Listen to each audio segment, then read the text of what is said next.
The Hildegarde series. Hildegarde's Neighbors. A story for girls by Laura E. Richards. Author of the Margaret series, the Hildegarde series, Captain January, Melody, 5-minute stories, etc. Illustrated to MCG in token of the affection of many years. Chapter 1. The Arrival 2. Old Friends and New 3. Pumpkin House 4.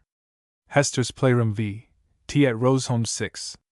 Another Tea Party 7. In Good Greenwood 8. Hands Across the Sea 9. Merry Weather Indoors X. A New Life 11. A Night Piece 12. A Sailing We Will Go 13. In Peril by Water 14. Roger the Codger 15. A Morning Hour 16. Goodbye Hildegarde's Neighbors Chapter 1. The Arrival. Mama, said Hildegarde Graham, flying into her mother's room. I have news for you, thrilling news. Guess what it is? Mrs. Graham looked up from her sewing. The house is on fire, she said quietly. Or you have found a royal walnut moth, or possibly, Hugh has developed wings and flown away. None of these things would greatly surprise me, but in the first case I must take action, while in either of the others I can finish this seam. Continue your prosaic labors, said the girl. The dress is mine, and I want it. She sat down and fanned herself with her broad straw hat. It is hot, she announced with emphasis. And that is the news, said her mother. Astonishing! I should never have guessed it, assuredly. Madam, you are a tease. The big yellow house is let, and the family is moving in today, at this moment. Now, how do you feel? Much the same, thank you, was the reply. Slight acceleration of the pulse, with fever flush, nothing more. But it is great news, certainly, Hilda. Do you know anything of the people? Hildegarde quoted. I saw them come. One horse was blind, the tails of both hung down behind, their shoes were on their feet. Mr. and Mrs.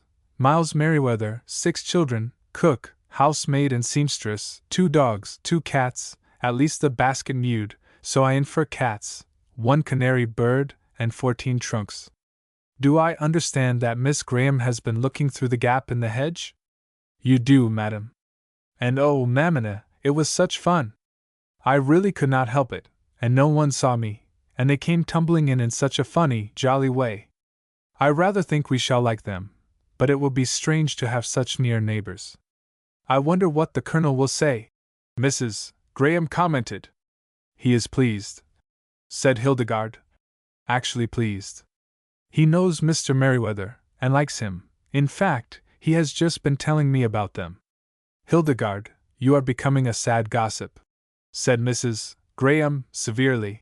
I think you would better sit down and work these buttonholes at once, so that I can repeat the gossip to you, said this impertinent young woman, kissing her mother lightly on the forehead. Precisely, dear madam. Where is my thimble? Oh, here. Where are the buttonholes?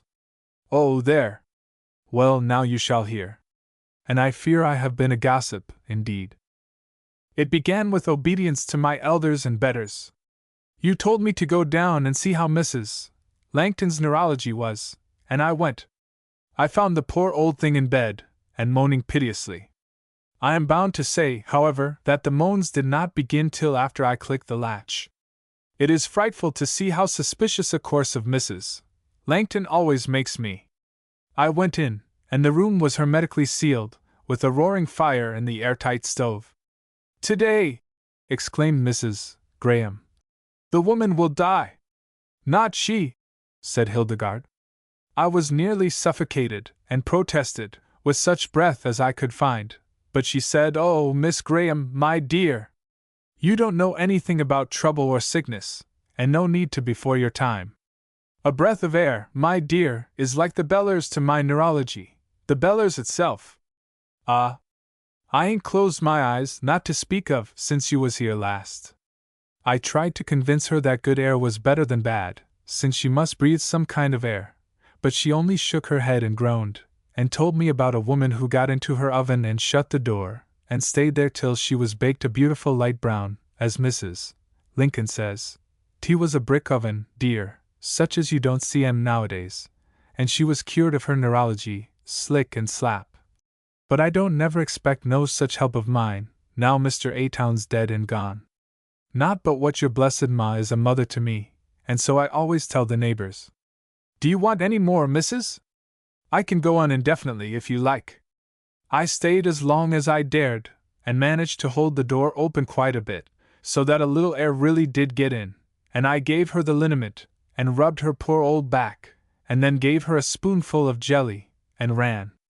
That is the first part of my tale. Then I was coming home through the ladies' garden, and I found my Hugh playing Narcissus over a pool, and wondering whether freckles were dirt on his sole that came out in spots, the lamb. And I had to stay and talk with him a bit, and he was so dear. And then I walked along, and just as I came to the gap in the hedge, Mrs. Graham, my dear madam, I heard the sound of a lawnmower on the other side, and a man's voice whistling. This was amazing, and I am human, though I don't know whether you ever noticed it. I looked, I did, and so would others if they had been there. A wagon stood at the back door, all piled with trunks and bags and baskets. I liked the look of the baskets, I can't tell exactly why. And at that very moment a carriage drove up, with 2 delightful brown horses, and a brown man who looked delightful, too, driving. I know it must be Mr. Merryweather, mammy, and I am sure we shall like him. Tall and straight and square, with clear blue eyes and broad shoulders, and handled his horses well, and, what are you laughing at, Mrs. Graham, if I may be permitted to ask? I was only thinking that this charming individual was, in all probability, the coachman, said Mrs. Graham, with mild malignity. Mamma! Cried Hildegarde, indignantly. As if I didn't know a coachman when I saw him! Besides, the Colonel— but wait!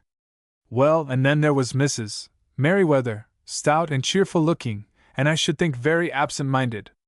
Well, but, mother— seeing Mrs. Graham about to protest. She was dressed for driving, not to say traveling, and she had a pen behind her ear. She truly had. There were 2 big girls, and 2 big boys, and a little girl, and a little boy. I thought they all looked nice, and the girls were pretty, and one of the big boys was so full of fun he twinkled all over. A handsome boy, with red hair and dark blue eyes, but, oh, such a pity! His name is Obadiah, for I heard the other call him so. How can intelligent people call a boy Obadiah? She sewed for some minutes in silence, her needle darting in and out with thoughtful regularity, then went on. All the family seem to have strange names. The other boy is called Ferguson, and one girl is Toots, and another is Chucky. I detest nicknames, but these people all seemed so jolly, and on such good terms with each other, that I felt a sort of warming to them. The girl named Toots tumbled out of the wagon, and the others all laughed, and she laughed, too. She dropped everything she was carrying, and she was carrying a great deal, a butterfly net, and a mouse trap, and 3 books, and a bandbox, and everybody seemed to think that the best joke of all. One called her medicine dropper, and another drop cake, and another dropped egg, and so on, and away they all went into the house, laughing and shouting and tumbling over each other. Such a jolly family. Mamma! Yes, my dear, said Mrs. Graham very quietly, but without looking up. Nothing, said Hildegarde. You are an angel, that is all. Mrs. Graham sighed, and thought, as Hildegarde had been thinking, how good it would be to have many children, like a crown of sunbeams, about her, and thought of a little grave in Greenwood, where her only boy lay.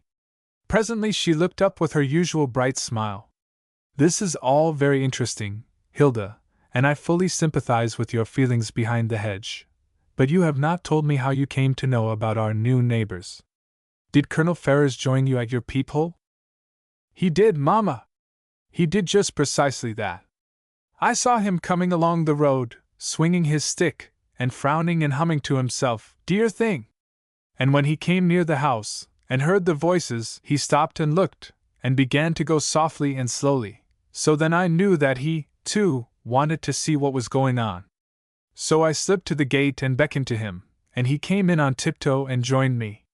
Such fun we had, just like 2 conspirators. He could see over my head, so we could both look at once, and he kept muttering scraps of information in my ear, so that it quite buzzed. Yes, I know you are shocked, dear madam, but it really could not be helped, and you said once to Jack, poor old Jack, that his uncle was a criterion of gentle breeding and manners. So now, Mrs. Graham. Well, said Mrs. Graham, since matters are so, I may as well hear what my criterion had to say about our new neighbors. A pretty state of things, truly. The magnate and the maiden, spying through bushes on these unsuspecting strangers. Say on, unhappy girl. Of course, he said ha first a good many times, and we laughed at each other, under our breath, and were very happy. And then he said, Miles Merryweather, my dear! Excellent person! Heard he had taken the old house, but had no idea he was coming so soon. Eminent scientific man, manager of the new chemical works at Brompton, over yonder. Met him once some years ago, glad to renew the acquaintance. Large family, I see, yes, ha! Boy about Hugh's age, inferior to him in intellect, my dear, I'll betta, I should be tolerably certain. Astonishing lad, my Hugh! Ha! Mrs. Merryweather, presumably, literary, I hear, and that sort of thing. Don't care for literary people myself, prefer their books, but looks amiable. Pretty girl that, Hilda, my dear! The tall slip with the fair hair. Yes. A pretty girl's the noblest work of. You remember? What's that? An honest man. In the original? Now, will you hear this girl setting her elders to rights? I wonder what your mother was thinking of when she brought you up, young woman, and so on, in his own delightful way. Really, Mamma, from what he said, we are going to have a great acquisition to the little neighborhood. We must call as soon as it would be in any way decent, mustn't we? Oh, but wait! I must tell you the end.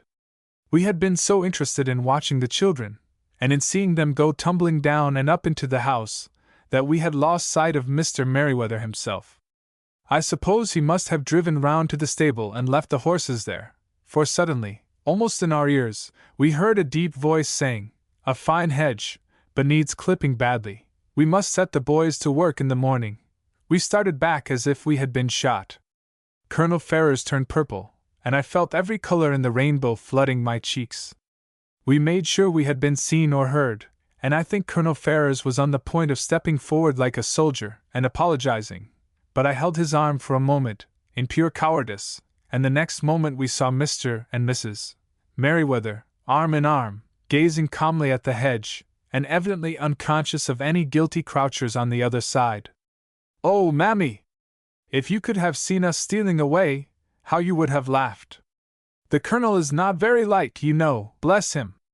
And to see him mincing along on the tips of his dear toes, scarcely daring to draw breath, still purple with embarrassment and suppressed laughter, and looking over his shoulder at every step, as if he expected to see Mr. Merryweather come bursting through the hedge in pursuit.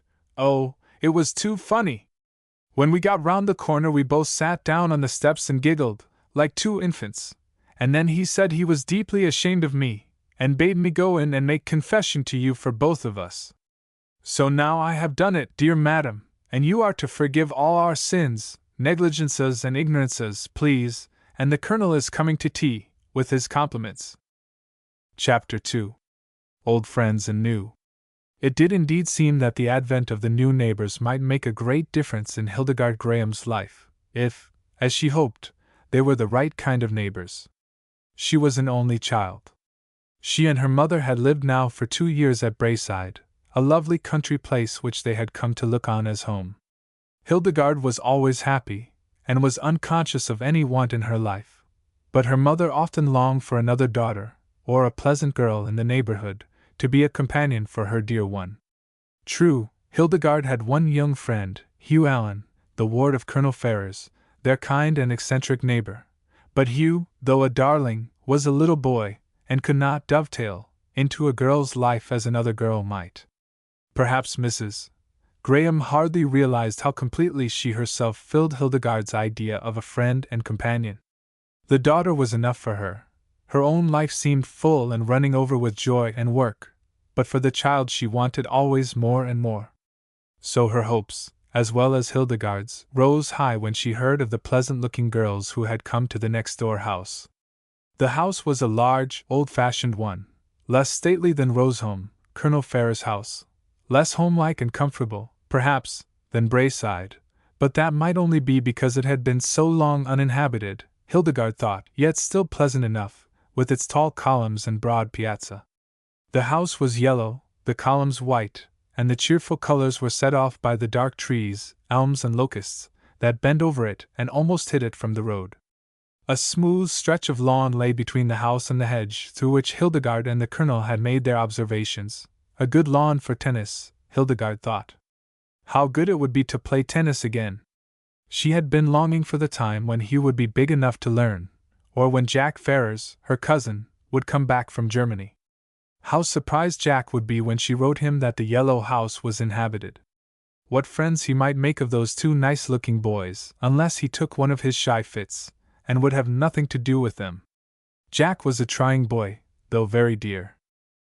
With these things in her mind, Hildegarde was sauntering toward the ladies' garden on the day after the new arrival.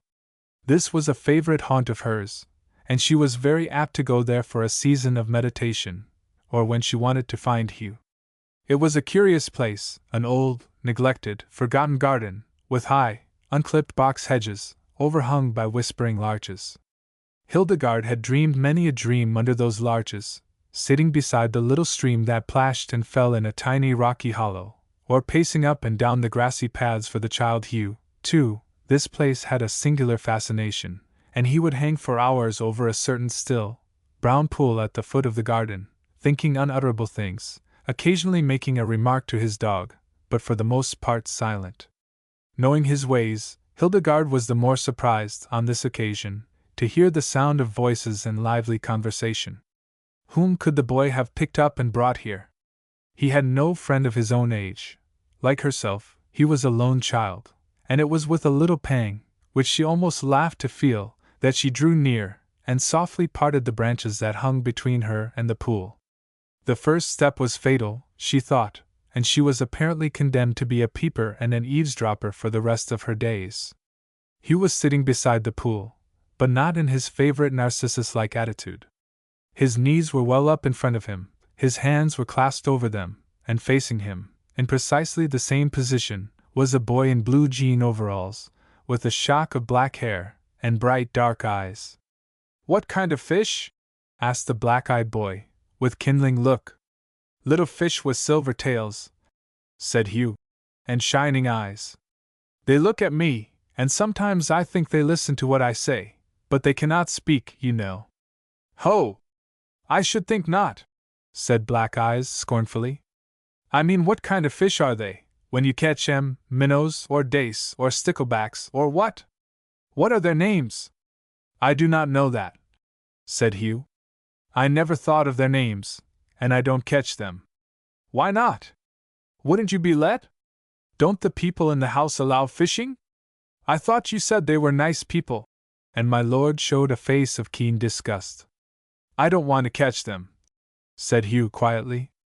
"Why should I? They swim about, and I see them shine like silver and purple under the brown water. Sometimes they have crimson spots, like drops of blood, or ruby stones. Look! There is one now, a ruby-spotted one." "Oh, my cricky!" cried the strange boy, jumping up, and dancing from one foot to the other. "It's a trout, you idiot! Gimme a line! Gimme a net, or something!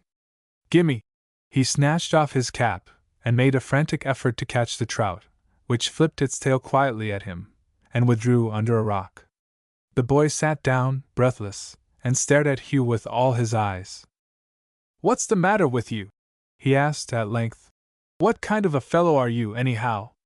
Are you loony?" Hugh pondered, the question being new to him. "I don't know," he announced, after sufficient thought.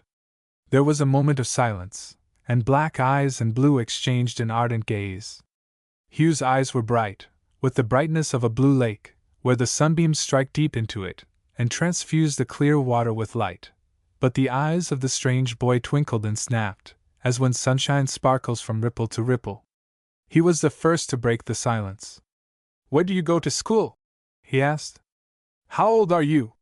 How far have you got in arithmetic? Fractions? So am I. Hate 'em? So do I.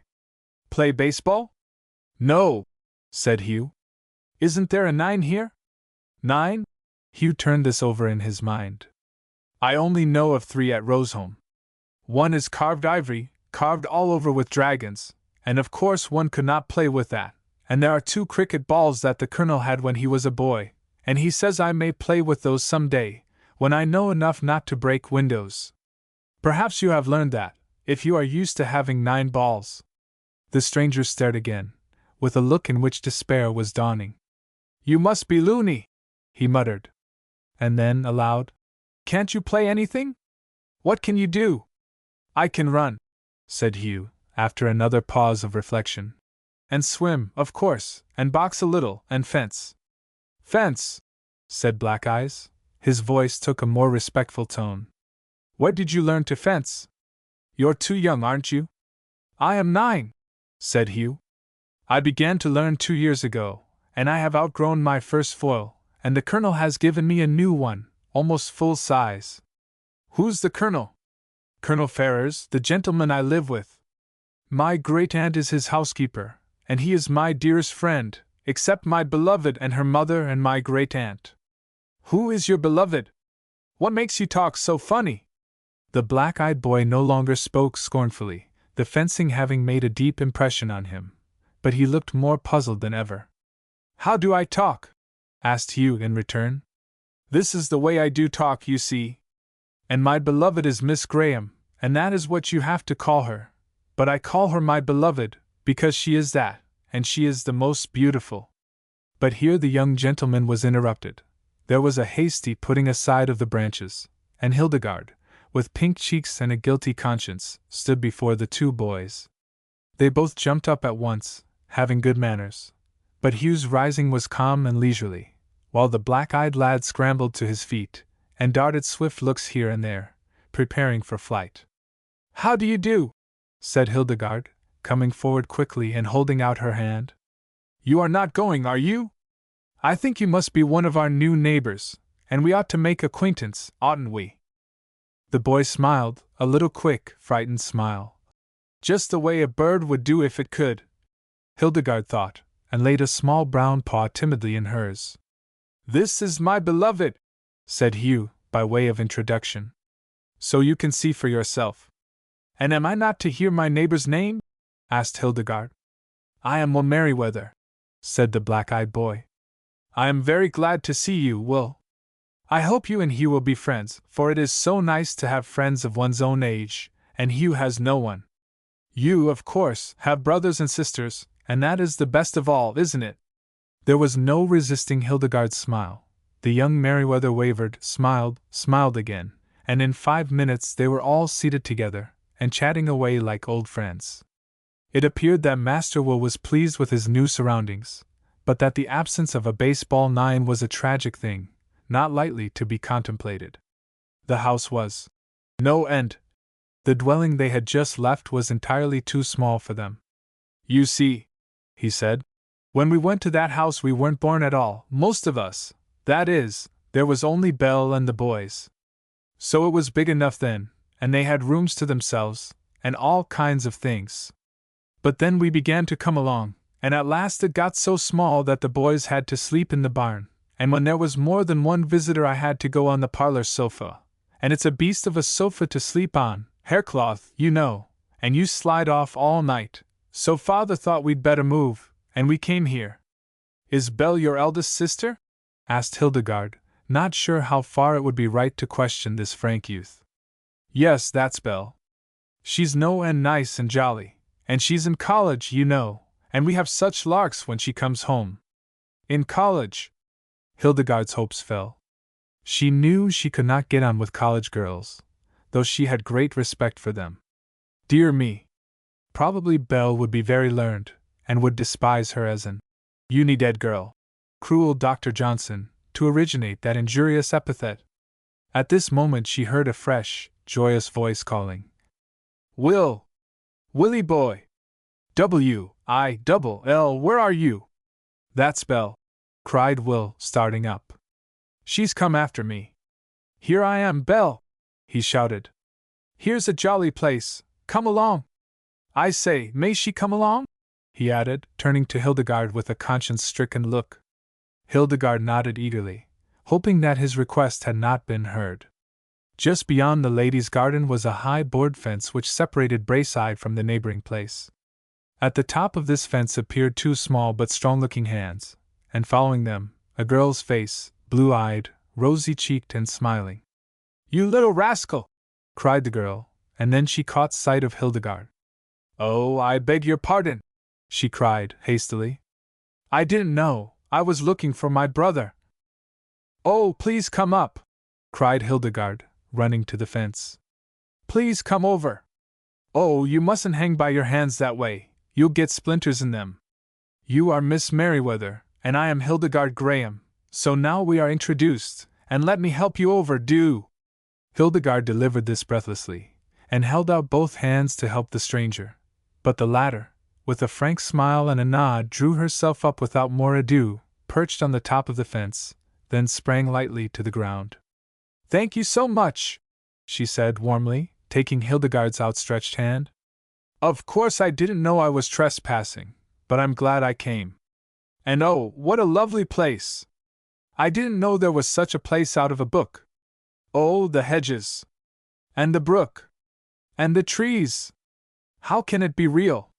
Hildegarde nodded in delight. Yes, she said. That is just the way I felt when I first saw the place. It was some time before I could feel it right to come here without apologizing to the ghosts. Your ancestors' ghosts? Said Belle Merriweather, inquiringly. Aren't they your own ghosts? Haven't you lived here always? Hildegarde explained that the place had belonged to a cousin of her mother's, who left it to her at his death. Oh, said Miss Merriweather, then she considered a little, with her head on one side.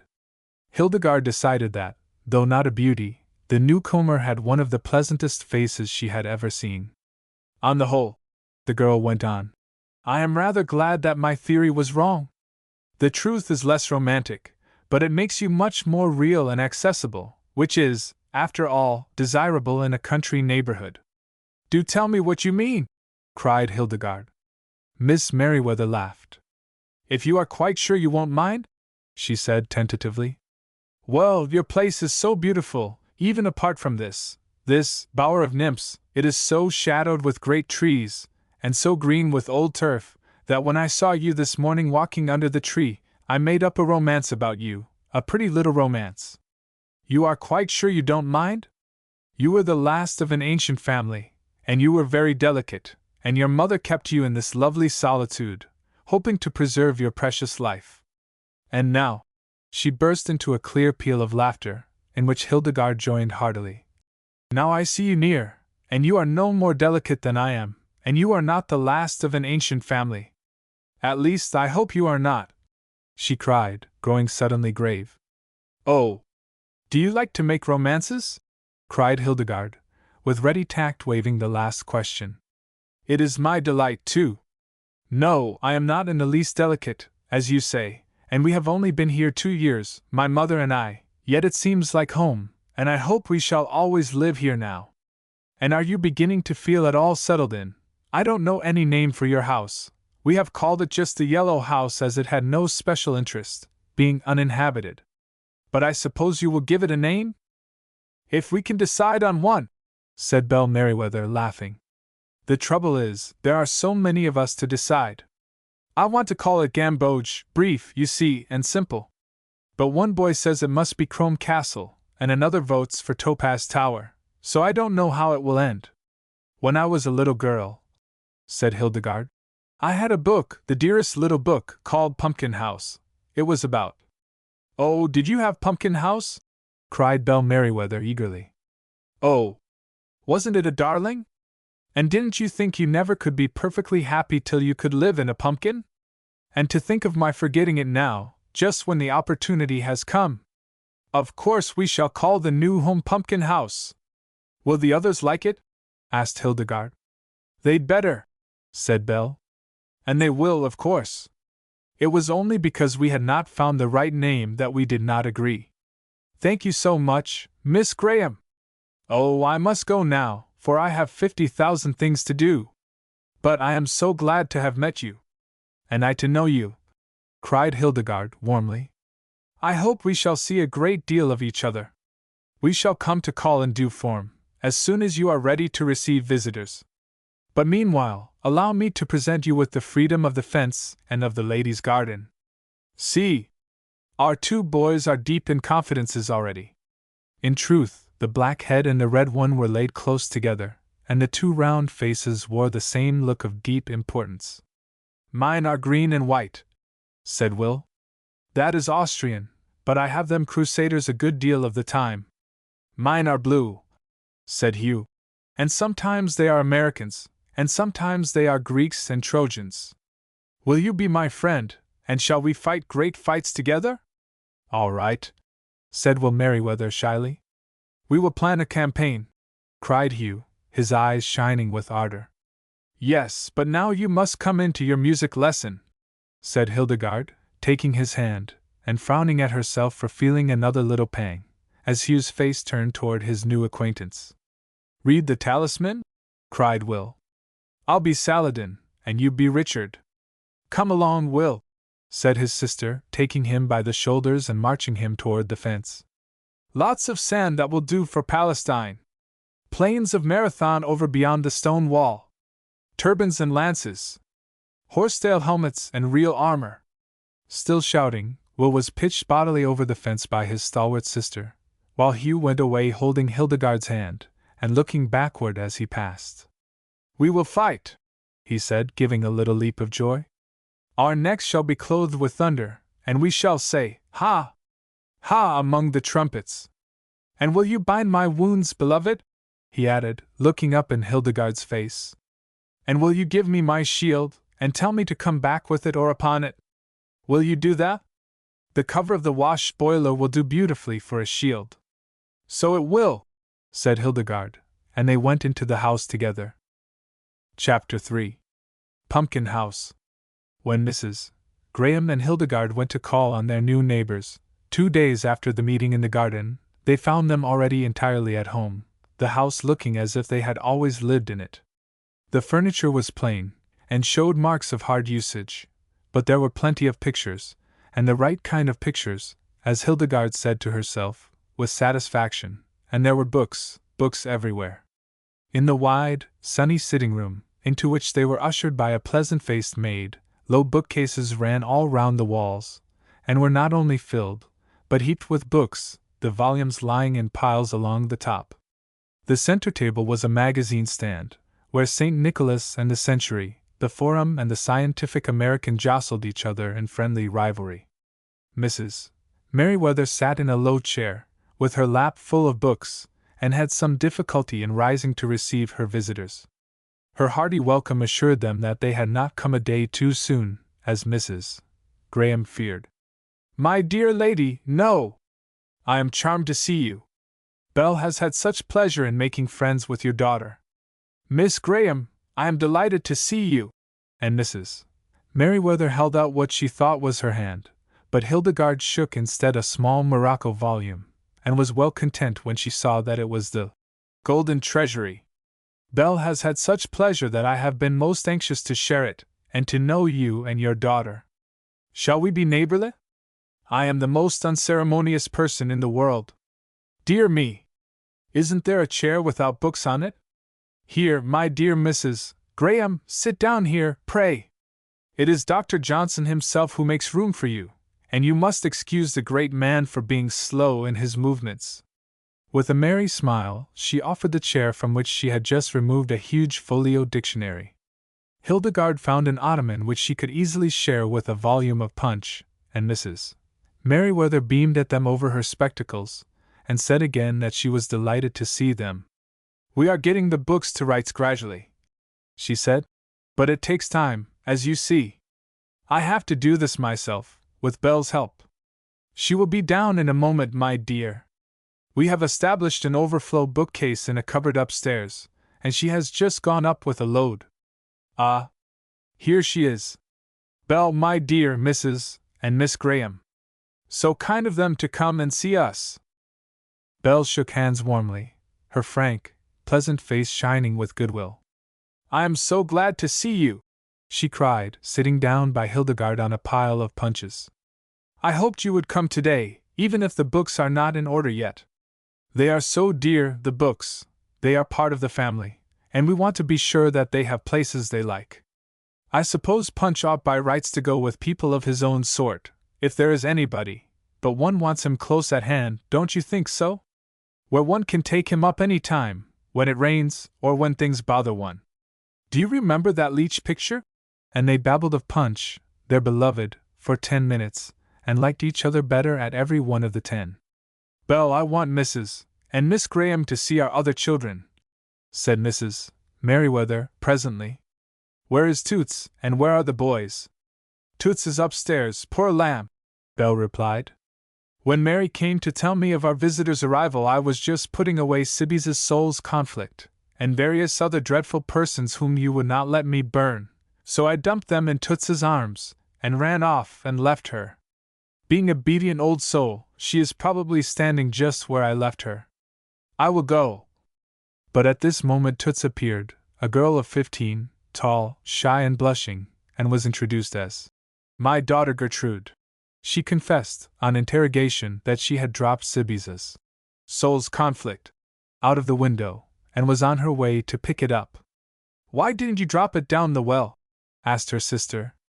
It is so dry, I am sure a wetting would do it good. Sit down, my dear, said Mrs.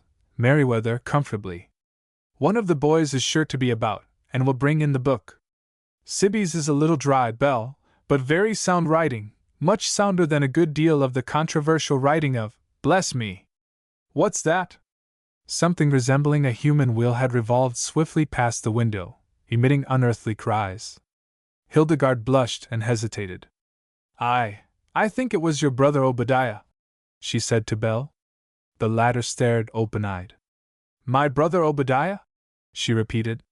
How did you know? I beg your pardon. But why do you say Obadiah? Hildegarde glanced at her mother, who was laughing openly. You will have to make full confession, Hilda, she said. I do not think Mrs. Merriweather will be very severe with you. It is a dreadful thing to confess, said Hildegarde, laughing and blushing.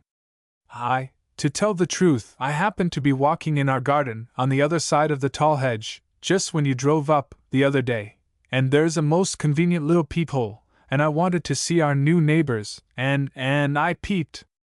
Are you much shocked, Mrs. Merriweather? I heard several names, Belle and Toots, and I heard the handsome red-haired boy called Obadiah. The Merriweathers laughed merrily, and Mrs. Merriweather was about to speak, when a voice was heard in the hall, chanting in a singular, nasal key. Dropsy dropped a book, and she's going to be shook. Dropsy dropped a volume, which makes her very solemn. The door was pushed open, and the handsome red-haired boy entered, walking on his hands, holding aloft between his feet the missing soul's conflict. My son Gerald, said Mrs. Merriweather, with a wicked smile. Gerald, my love, Mrs. and Miss Graham. If Hildegarde was crimson, and she undoubtedly was, Gerald Merriweather was brilliant scarlet when he rose to his feet and saluted the strangers, but he was also a twinkle with laughter, the whole lithe, graceful body of him seeming to radiate fun. One glance at Belle, another at Hildegarde, and the whole party broke into peal on peal of merriment. How do you do? Said Scarlet to Crimson, holding out a strong brown hand, and gripping hers cordially. Awfully glad. Please excuse me, Mrs. Graham, for coming in like that. I thought there was no one here but the mother, and she is as used to one end of me as the other. So you are Gerald, and not Obadiah, said Mrs. Graham. I congratulate you on the prettier name. Oh, Ferguson calls me Obadiah, said Gerald, laughing again. He's the other of me, you know. Beg pardon.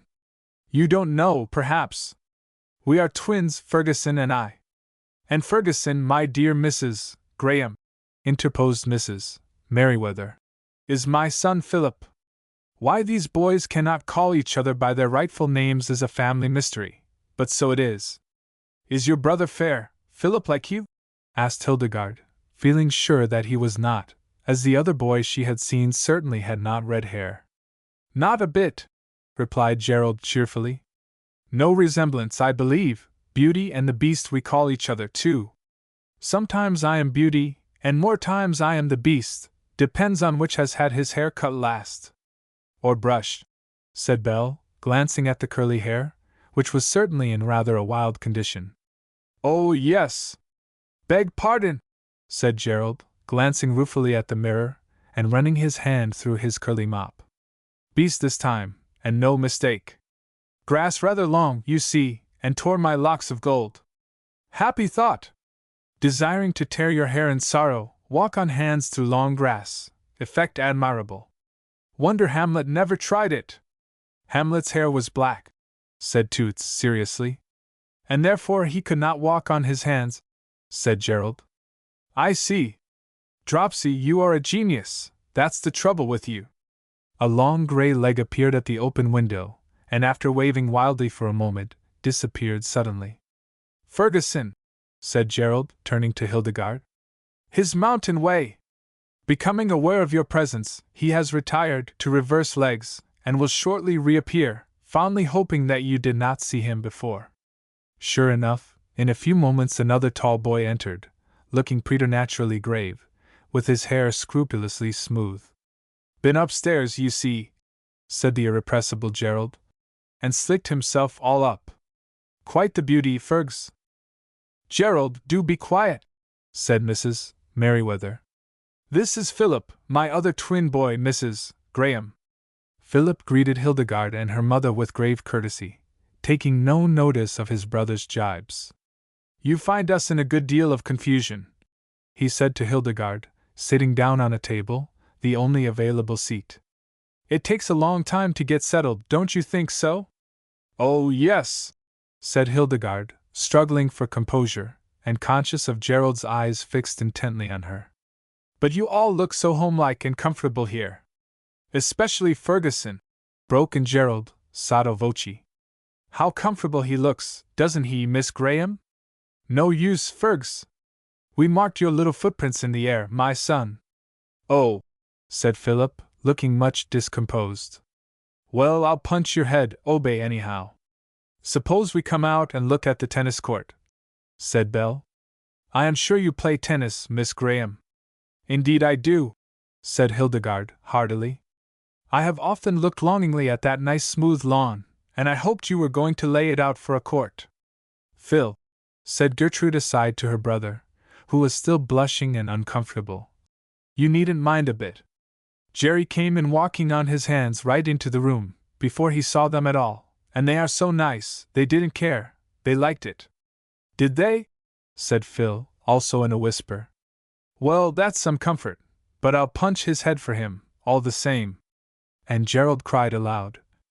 Away, away to the mountain's brow, for Ferguson glares like an angry cow. He'll punch my head, and kill me dead, before I have time to say bow wow. And the 5 young people went off laughing to the tennis court. Chapter 4. Hester's Playroom. Thar, said the deacon, now she'll do. Hildegarde spoke in a tone of satisfaction, as she looked about her room. She had been setting it to rights, not that it was ever to wrongs, for any length of time, for Belle and Gertrude Merriweather were coming to spend the morning with her, and she wanted her own special sanctum to look its best. She was very fond of this large, bare, airy chamber, with its polished floor, its white wainscoting, and its quaint blue dragon paper. She had made it into a picture gallery, and just now it was a flower show, too, for every available vase and bowl was filled with flowers from wood and garden. On the round table stood a huge Indian jar of pale green porcelain, filled with nodding purple iris. The green glass bowls held double buttercups and hobblebush sprays, while 2 portraits, those of Dundee and William the Silent, were wreathed in long garlands of white hawthorn. The effect was charming, and Hildegarde might well look satisfied. But Belle Merriweather, when she came into the room, thought that its owner was the most beautiful part of it. Hildegarde was used to herself, as she would have said frankly, She knew she was pretty, and it was pleasant to be pretty, and there was an end of it. But to Belle, in whose family either brown locks or red were the rule, this white and gold maiden, with her cool, fresh tints of pearl and rose, was something wonderful. Hildegarde's dress this morning was certainly nothing astonishing, simply a white cambric powdered with buttercups, but its perfect freshness, its trim simplicity, made it so absolutely the fit and proper thing, that Belle's honest heart did homage to the lovely vision. There was something almost like reverence in her eyes as she returned Hildegarde's cordial greeting. As for the young Gertrude, all the world was fairyland to her, and Hildegarde was the queen, opening the door of a new province. The most important thing in life was not to fall or drop anything on this first visit to the strange and wonderful old house, as all the Merryweathers persisted in calling Braeside. Gertrude was always falling and dropping things. At home nobody expected anything else, but here it was different, and the poor child was conscious of every finger and toe as she stepped along gingerly. Gerald's parting words were still ringing in her ears. "When you feel that you must fall down, Dropsy, be careful not to fall into shelves of china, that's all. Bookcases are the best things to fall into, you'll find, and a book is the best thing to drop, too, my poor child. When you feel the fit coming on, put down the teacup and grab a dictionary, then choose the toe you want it to fall on, superfluous and of the family, or someone of that sort, and you are all right. Bless you, Dropsy. Farewell, my dear."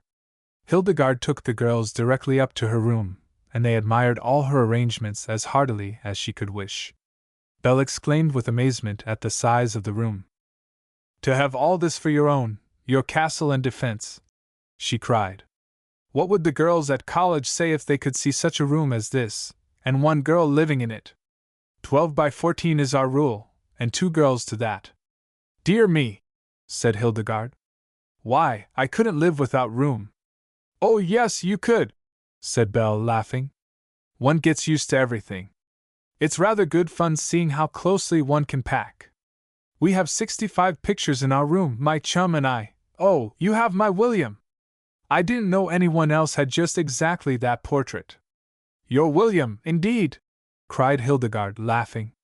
"Why, he is mine, my very own, and no one ever began to love him as I do." The 2 girls fell into a friendly discussion, and ran lightly over the history of the Netherlands, with occasional excursions to Italy, the Highlands, or the south of France, as one picture or another claimed their attention. Hildegarde was enjoying herself immensely, and did the honors with ardor, delighted to find that the college girl knew all about the things she loved, without being in the least bookish or prosy. "I thought you would be primed up with majestic pride," she said, laughing. "I was frightened when your little brother said you were at college, and I instantly saw you with spectacles, and pale, lank hair done up in a bob on the top of your head. And then you came over the top of the fence, looking like what?" said Belle. "I insist upon knowing." "You are sure you don't mind?" asked Hildegarde, as Belle herself had asked the day before. "You looked like an apple, so exactly like a nice red and white Benoni I was sure you must be good to eat." "Oh, I am so glad you came." "So am I," said Belle. "Do you think we might drop the Miss part?" inquired Hildegarde. "Or are you too dignified?" "Apples must not stand on dignity," replied Belle, gravely. "But I have wanted to say Hildegarde ever since I came into this room, because the name just fits the room, and you." At this point Gertrude, who had forgotten her destiny in the joy of pictures, and was backing round the walls in silent ecstasy, saw, or rather did not see, her opportunity, and fell quietly downstairs. One special feature of Hildegarde's room was the staircase, her own private staircase, of which she was immensely proud. It was a narrow, winding stair, very steep and crooked, leading to the ground floor. When Gertrude disappeared down this gulf with a loud crash, Hildegarde was much alarmed, and flew to the rescue, followed more leisurely by Belle. "Are you much hurt, my dear?" cried Hildegarde. "Wait till I come and pick you up, poor child." "Oh no," replied Gertrude softly, from the foot of the stairs, where she lay doubled up against the door. "Thank you, but I never hurt myself. I hope I haven't hurt the stairs." Belle came along, laughing. "Dear Dropsy," she said. "Here, come up. She really never does hurt herself," she added, in response to Hildegarde's look of astonishment. "She falls about so much, and has done so since she was a baby, that she keeps in training, I suppose, and her joints and bones are all supple and elastic. This was a good one, though. Sure you are not bruised, little girl?" Gertrude picked herself up, declining assistance, and maintained stoutly that she was sound in wind and limb. "If only I did not break anything," she said anxiously. "I came a terrible crack against a panel here, and it seemed as if something gave as I fell past it." Belle bent down, in spite of Hildegarde's assurance that everything was right, and passed her hand along the wall of the staircase. "There is no crack," she said. "I think it is all right, Toots." She tapped the panel critically. "The wall is hollow here," she said. "Is this your secret chamber, Hildegarde?" "Hollow?" cried Hildegarde. "What do you mean, Belle? I know of no hollow place there." "Have you ever looked for one?" Belle inquired. "Search would reveal something in there, I am pretty sure." Thrilled with curiosity, Hildegarde came down, and the three girls crouched together on the narrow stair, and tapped and rapped here and there. Beyond a doubt, one panel was hollow. What could it mean? Belle meditated. "What is on the other side of this place?" she asked. "I don't know," said Hildegarde. "Stop a moment, though. It must be, yes, it is. The old chimney, the great square stack, comes near this place. Can there be any space? Then it is a secret chamber, most likely," said Belle. "I have heard of such things. Shall we try?" They tried eagerly, pressing here, pushing there, but for some time in vain. At length, as Hildegarde's strong fingers pressed hard on one spot of molding, she felt it quiver. There was a faint sound, like a murmur of protest. Then slowly, unwillingly, the panel moved, obedient to the insistent fingers, and slid aside, revealing a square opening into the blackness of darkness. "Oh, it's a dungeon!" cried Gertrude, starting back. "Perhaps the floor will give way, and let us down into places with knives and scythes. You remember the Dumbarton, Belle?" "No fear, Gertrude," said Hildegarde. "Nothing more horrible than the dining room is under our feet. But this is very mysterious. Can you see anything, Belle?" "I begin to get a faint glimmer," said Belle. "Of course, if it is a chimney room there cannot be any particular light. Shall we creep in? There is evidently a good deal of space." "By all means," cried Hildegarde. "But let me go first, to bear the brunt of any horrors there may be. Spiders I would not face, but they must all be dead years ago." She crept in on her hands and knees, closely followed by the two Merryweathers. Growing accustomed to the dimness, they found themselves in a small square chamber, high enough for them to stand upright. The walls were smooth, and thick with dust. The floor was carpeted with something that felt soft and close, like an Eastern rug. "We simply must have light!" cried Hildegarde. "Wait, girls! I will bring a candle and matches." "No! No!"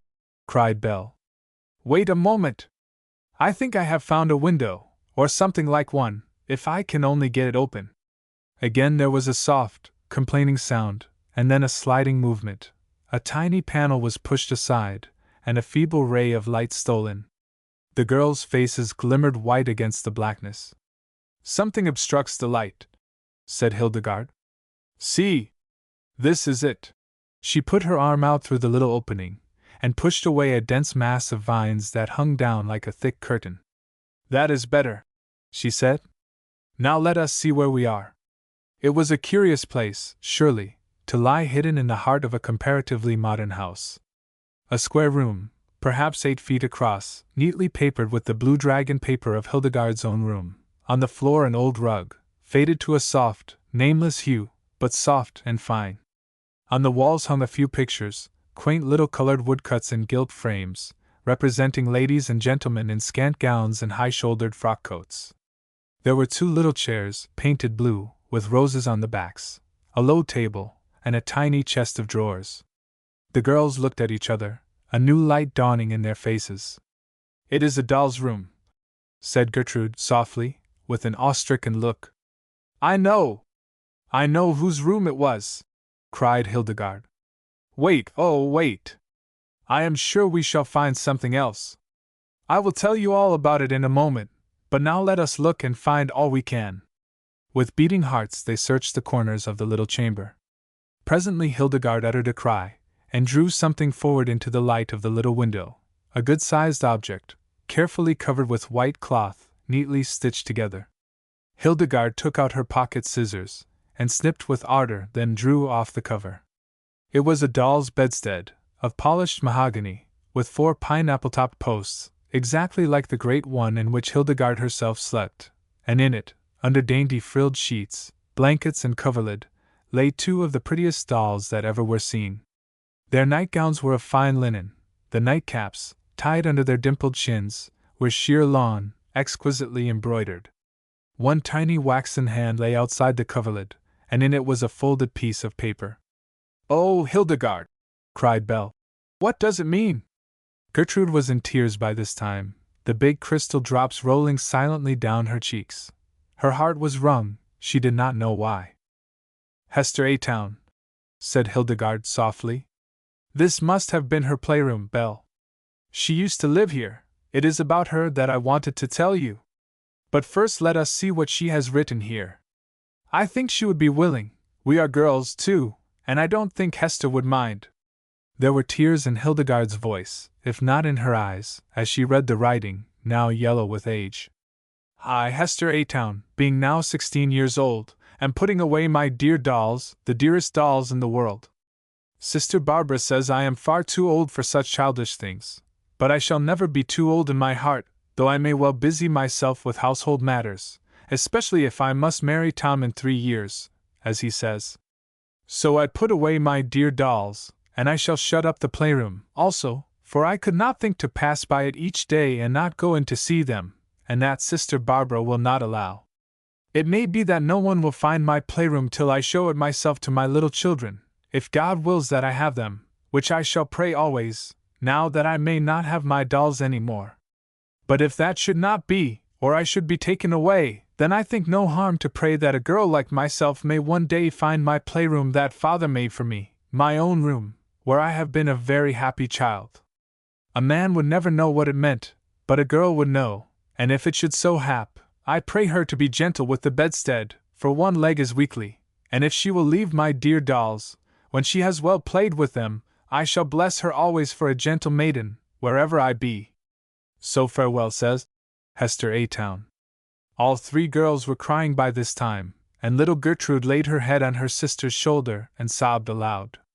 Belle smoothed her hair with light, motherly touches, drying her own eyes the while. Hildegarde sat silent for a while, the letter in her hand. Then she folded it again, and gently, reverently laid it again in the doll's hand. Dear Hester, she said, we do know, dear, we do understand indeed. And then, sitting on the floor by the pretty bedstead, and speaking softly and tenderly, she told the 2 girls of that other maiden who had lived and died in this old house, the bright, beautiful Hester A-Town, who faded in her springtime loveliness, and died at 18 years, who had left everywhere the traces of her presence, soft, fragrant, like the smell of the flowers in her own garden. I chose my bedroom, that you like, said Hildegarde, because I felt sure, somehow, that it had been hers. I never had a sister, girls, but Hester seems to me like my sister, and sometimes. She hesitated, and her voice fell still lower. Sometimes I have felt as if she wished it to be so, as if she liked to come now and then and see the old home, and give a loving look and word to the things she used to care for so much. I am glad we found this place, but I don't think I shall tell anyone else about it, except Mamma, of course, and Jack, when he comes home. Very gently the 3 girls laid the white covering back over the little dolls, who lay quiet and rosy, and seemed as content as ever was Sleeping Beauty in her tower. They peeped into the chest of drawers, and found it full of dainty frocks and petticoats, all exquisitely made. There was even a pile of tiny handkerchiefs, marked Annabel and Celia. This sight made Gertrude's tears flow afresh. She was a tender-hearted child, and tears fell from her eyes as softly and naturally as dew from a flower. When all was seen, they closed the little window, and with a mute farewell to the sweet guardian spirit of the little place, the girl who had loved her dolls, and so made herself dear to all other girls, the three withdrew, and softly, reluctantly drew the sliding panel after them. "I shall not forget," whispered Hildegarde, who was the last to leave the secret chamber. "I shall come sometimes, Hester dear, and sit there, just I myself, and we will talk together, the dolls and I. I shall not forget." The panel slid into its place with a faint click. No sign was left, only the white wainscoting, one panel like another, and the crooked stair winding up to the open, airy room above. Chapter 5. Tea at Roseholm. On a certain lovely evening in June, Hildegarde left the house at 6 o'clock, or, to be precise, at 5 minutes before 6, and took the path that led to Roseholm. It was her 18th birthday, and the Colonel was giving her a tea party. This was a great event, for many years had passed since guests had been invited to Roseholm. The good Colonel, always delighted to be with Hildegarde and her mother, had still kept up his solitary habits at home, and save for little Hugh, who flitted about the dark old house like a sunbeam, it was a lonely place. Now, however, the Colonel had roused himself and declared that he, and no other, should give his young friend her birthday treat. The Merryweathers were invited, all except the two youngest, Will and Kitty. Mrs.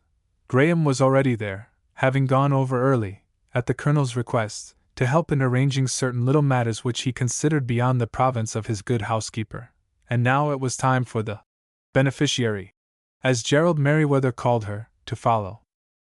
Hildegarde was dressed in white, of course, she always wore white in the evening. Miss Loftus, her neighbor in the new stone house, sometimes expressed wonder at that Graham girls wearing white so much, when they hadn't means to keep so much as a pony to carry their mail.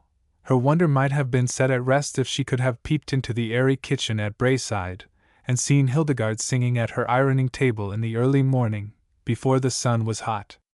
Auntie, the good black cook, washed the dresses generally, though Hildegarde could do that, too, if she was put to it.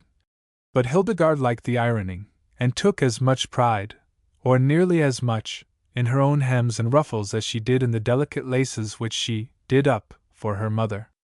Her dress this evening was sheer white lawn, and she had a white rose in her hair, and another in her belt, and altogether, she was pleasant to look upon. Gerald Merryweather, who with his brother was making his way along another path in the same direction, saw the girl, and straightway glowed with all the ardor of 17. "I say," he exclaimed under his breath, "isn't she stunning? Look, Ferg, you old ape! Ever see anything like that?" Ferguson, who was of a cooler temperament, replied without enthusiasm, maintaining that there had been, in the history of womankind, maidens as beautiful as Miss Graham, or even more so. Becoming warm in the discussion, the two grappled, and rolled over and over at Hildegarde's feet. She gave a little scream, and then laughed. "Any one hurt?" she asked. "If not, perhaps I had better brush you off a bit before we go into the house." "A nice opinion you will have of us, Miss Graham," said Gerald, as he stood still to be brushed. "We can stand straight, and walk, too, like other people, though you may not believe it. But you see, Ferguson is so exasperating that he disturbs my equilibrium, and then I have to disturb his, that we may continue in brotherly companionship. He was just saying that the sun was no brighter than the stars." "No more it is, I suppose," said unconscious Hildegarde, "if you are only near enough to one, or far enough from the other. Shall I brush you too, Mr. Ferg? I beg your pardon, Mr. Merryweather?" "Oh!" cried Gerald, dancing on one foot. "Observe his blushes! Observe the cabbage rose in all its purple pride! Isn't he lovely? But you are not going to call us Mr. in earnest, Miss Graham? You cannot have the heart. We are not accustomed to it, and there is no knowing what effect it may have on my ardent nature, or on Ferguson's flabby disposition." Ferguson extended a long arm and shook his brother with calm energy, till his teeth rattled together. "Really, if you wouldn't please," he said in his quiet voice. "Gerald is a lunatic, of course, and ought to be kept in a barrel and fed through the bunghole. Only my mother has scruples, But we are just the boys, and nobody ever does call us by handles, you see. So if you wouldn't mind. I shall be delighted, said Hildegarde. Belle and I have already come to first names, and I am sure you boys are both too jolly to be ceremonious with. So, Gerald, here we are at the house, and now you really will have to stay right side up, with care. They went together into the wide, bare hall, with its dark panels hung with family portraits. Colonel Ferrers came to meet them, erect and soldierly. He kissed Hildegarde's cheek, and greeted the boys with a cordial shake of the hand. Glad to see you, young people, he said in the gruff voice which held the very spirit of kindliness. Glad to see you.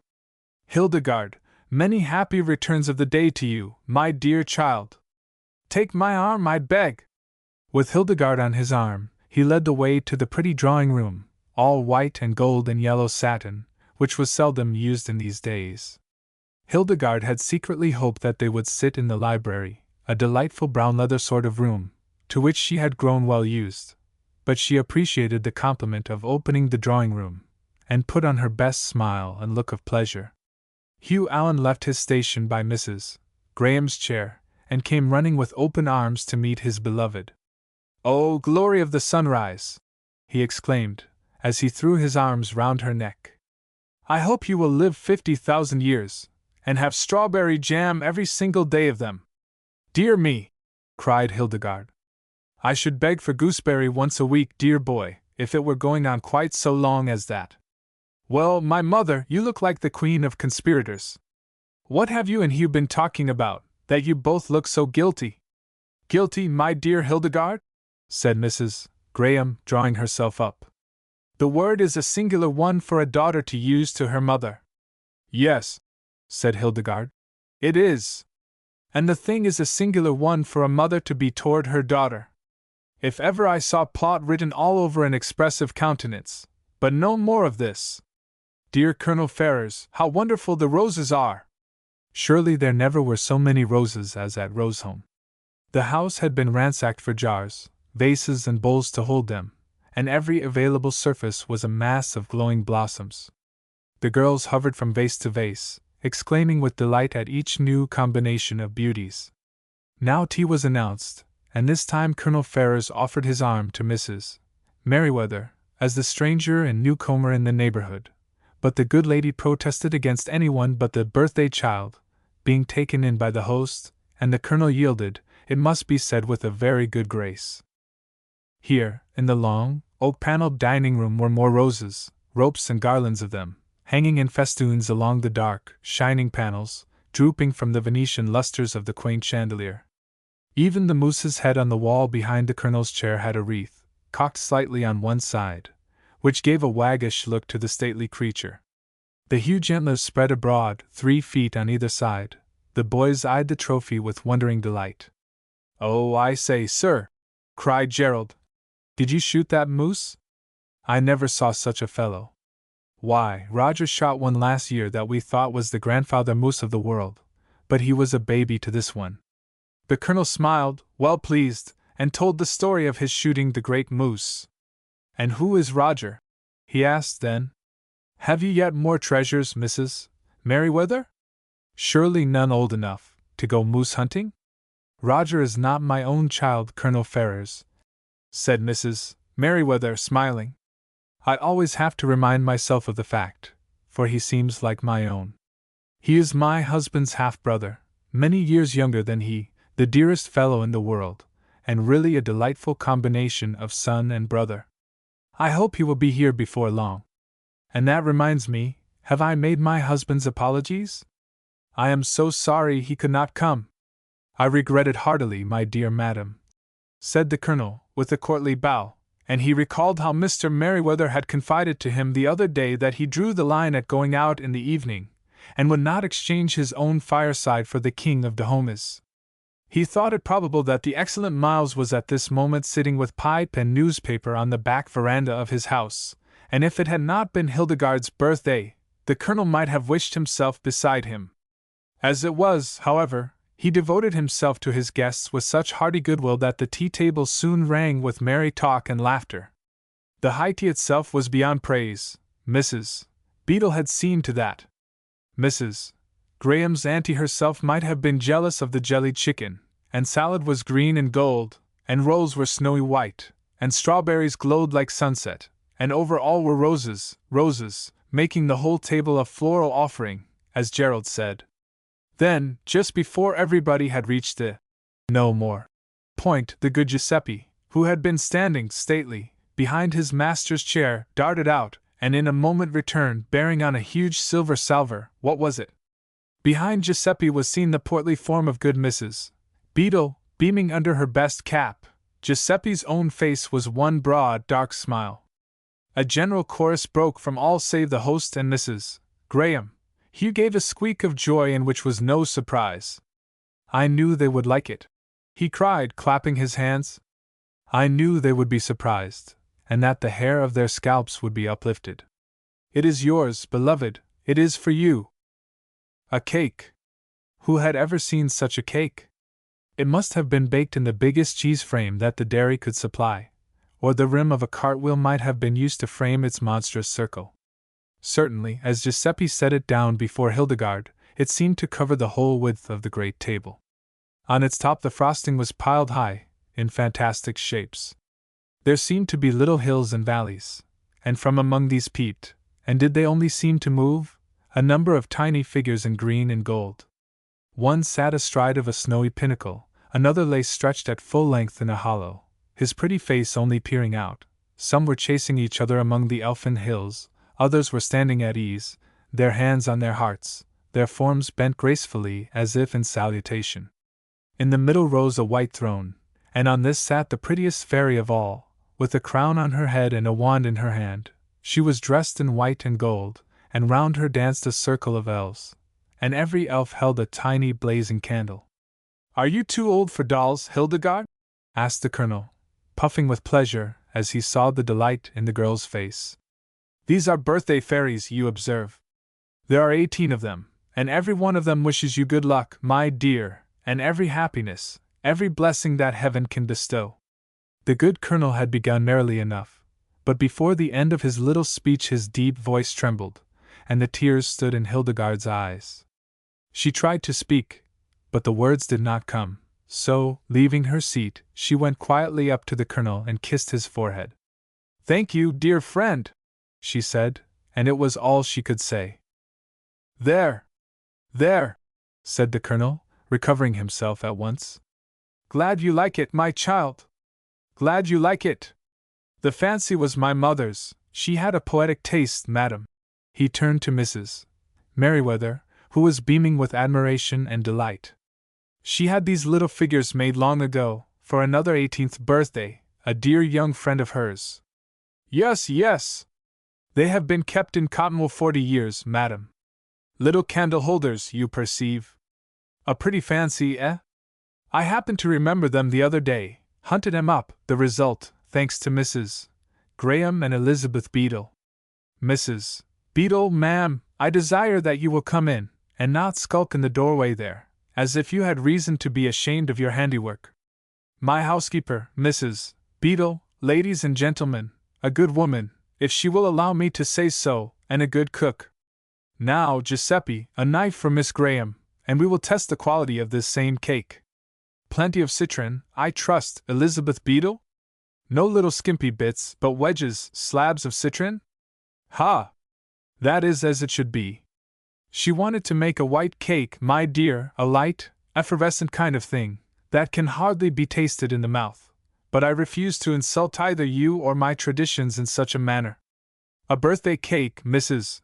Graham, my dear madam, should be as rich as spices and plums, brandy and citron, especially citron, which I take to be an epitome of the Orient, gastronomically speaking, as rich as all manner of good things can make it. You agree with me, my young friend?" He nodded to Gerald, whose eyes met his, flaming with approval. "Oh, don't I, sir?" cried Gerald. "When they talk about wholesomeness and that sort of thing, well, I beg your pardon, Mater dear, but you know you do, sometimes, in a manner to turn grey the hair. When they do, I always think it's a dreadful shame to have wholesome things on your birthday. And oh, I say," here he relapsed into silence, as the first slice dropped from the side of the great cake, revealing depth upon depth of richness. The two mothers shuddered slightly, and exchanged deploring smiles. But Hugh clasped his hands in rapture, and lifted up his voice and spoke. "You are King Solomon today, guardian, aren't you, instead of other kings, as sometimes you are? And my great-aunt is the Queen of Sheba. And there came no more such abundance of spices as these which the Queen of Sheba gave to King Solomon. And gold, and precious stones, and knops and flowers, oh, see them all! And guardian, I mean King Solomon, do you think there might be an almond tree in the garden?" When tea was over, the colonel bowed the ladies out of the room with punctilious courtesy, and motioned to Hugh to follow them. Then he turned to the two Merryweather boys. "May I offer you cigars, young gentlemen?"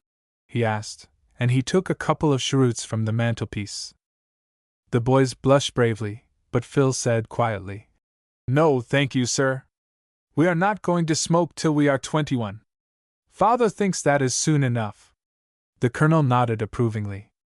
"Your father is right," he said. "Very right indeed, my young friend.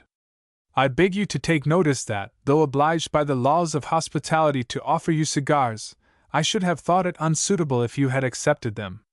30 years ago I should have been obliged to offer you wine, also, but happily that is no longer necessary.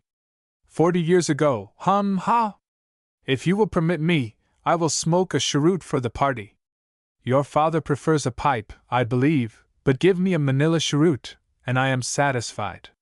"Excuse me, sir," said Gerald, "but weren't you going to say something else?" Colonel Ferris smiled. "You are quick, my boy," he said. "I was indeed thinking of something that happened 40 years ago, of my first smoke. Possibly you might be amused to hear about it." The boys seemed to think there was no doubt about their being amused. They drew up 2 ottomans beside the colonel's armchair, and prepared to listen, open-mouthed. 40 years ago, then," said the colonel. "Or, to be more exact, 45 years, I was a lad of 15.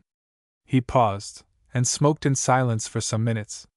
Gerald could not help thinking of Alice and the Mock Turtle, and wondered what would happen if he should get up and say, "Thank you, sir, for your interesting story," but he held his peace, and waited. 15 years old, young gentleman, and a sad scapegrace, I am sorry to say. My poor mother had an anxious time of it with me. I was in the water, or in the fire, or in the clouds from morning till night, as it seems on looking back.